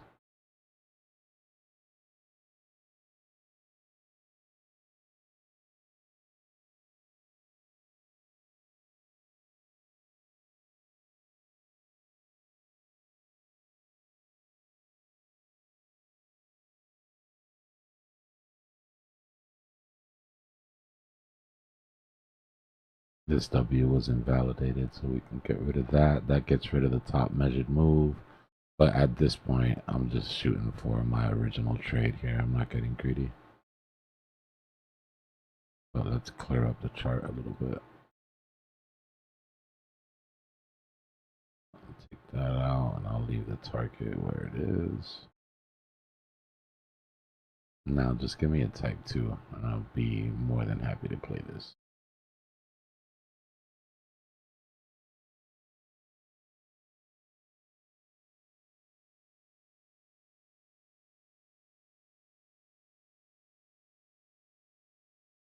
Really sort of cleans it up when you look at it on higher time frame, which is why I want to take it.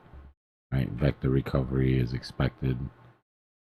Structure, if you're going to continue, is expected.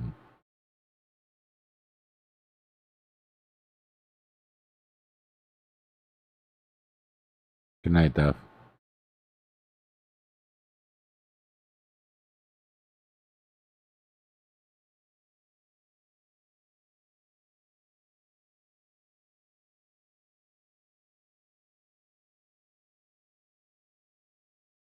You sleep at work? That's crazy. I wish I could sleep at work. That would be cool.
High Def doesn't sleep. He commands his cells to regenerate.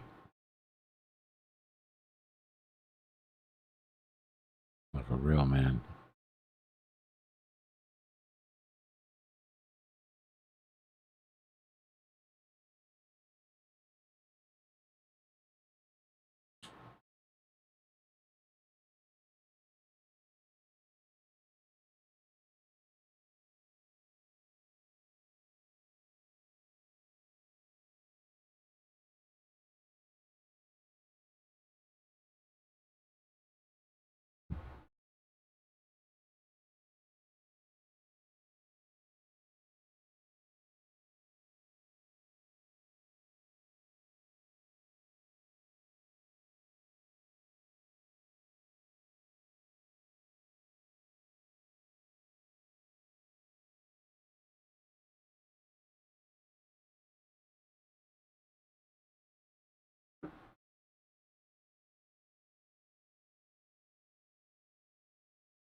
Yeah, I'm getting ready to go to bed now. I was just wrapping up some shit with CypherBot.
Good night, H.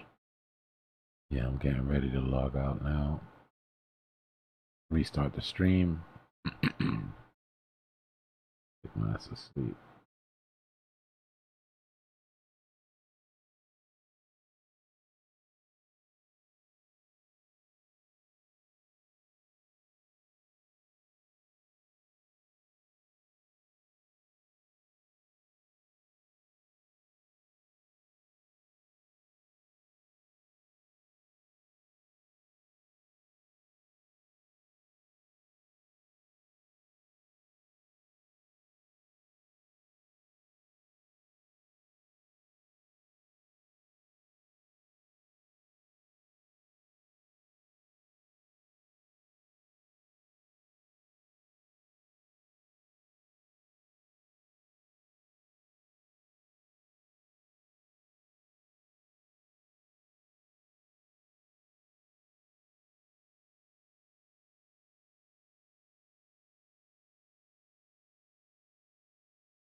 Of all the things you could imagine right now, Viking, literally anything in the world, and this is how you choose to spend your time.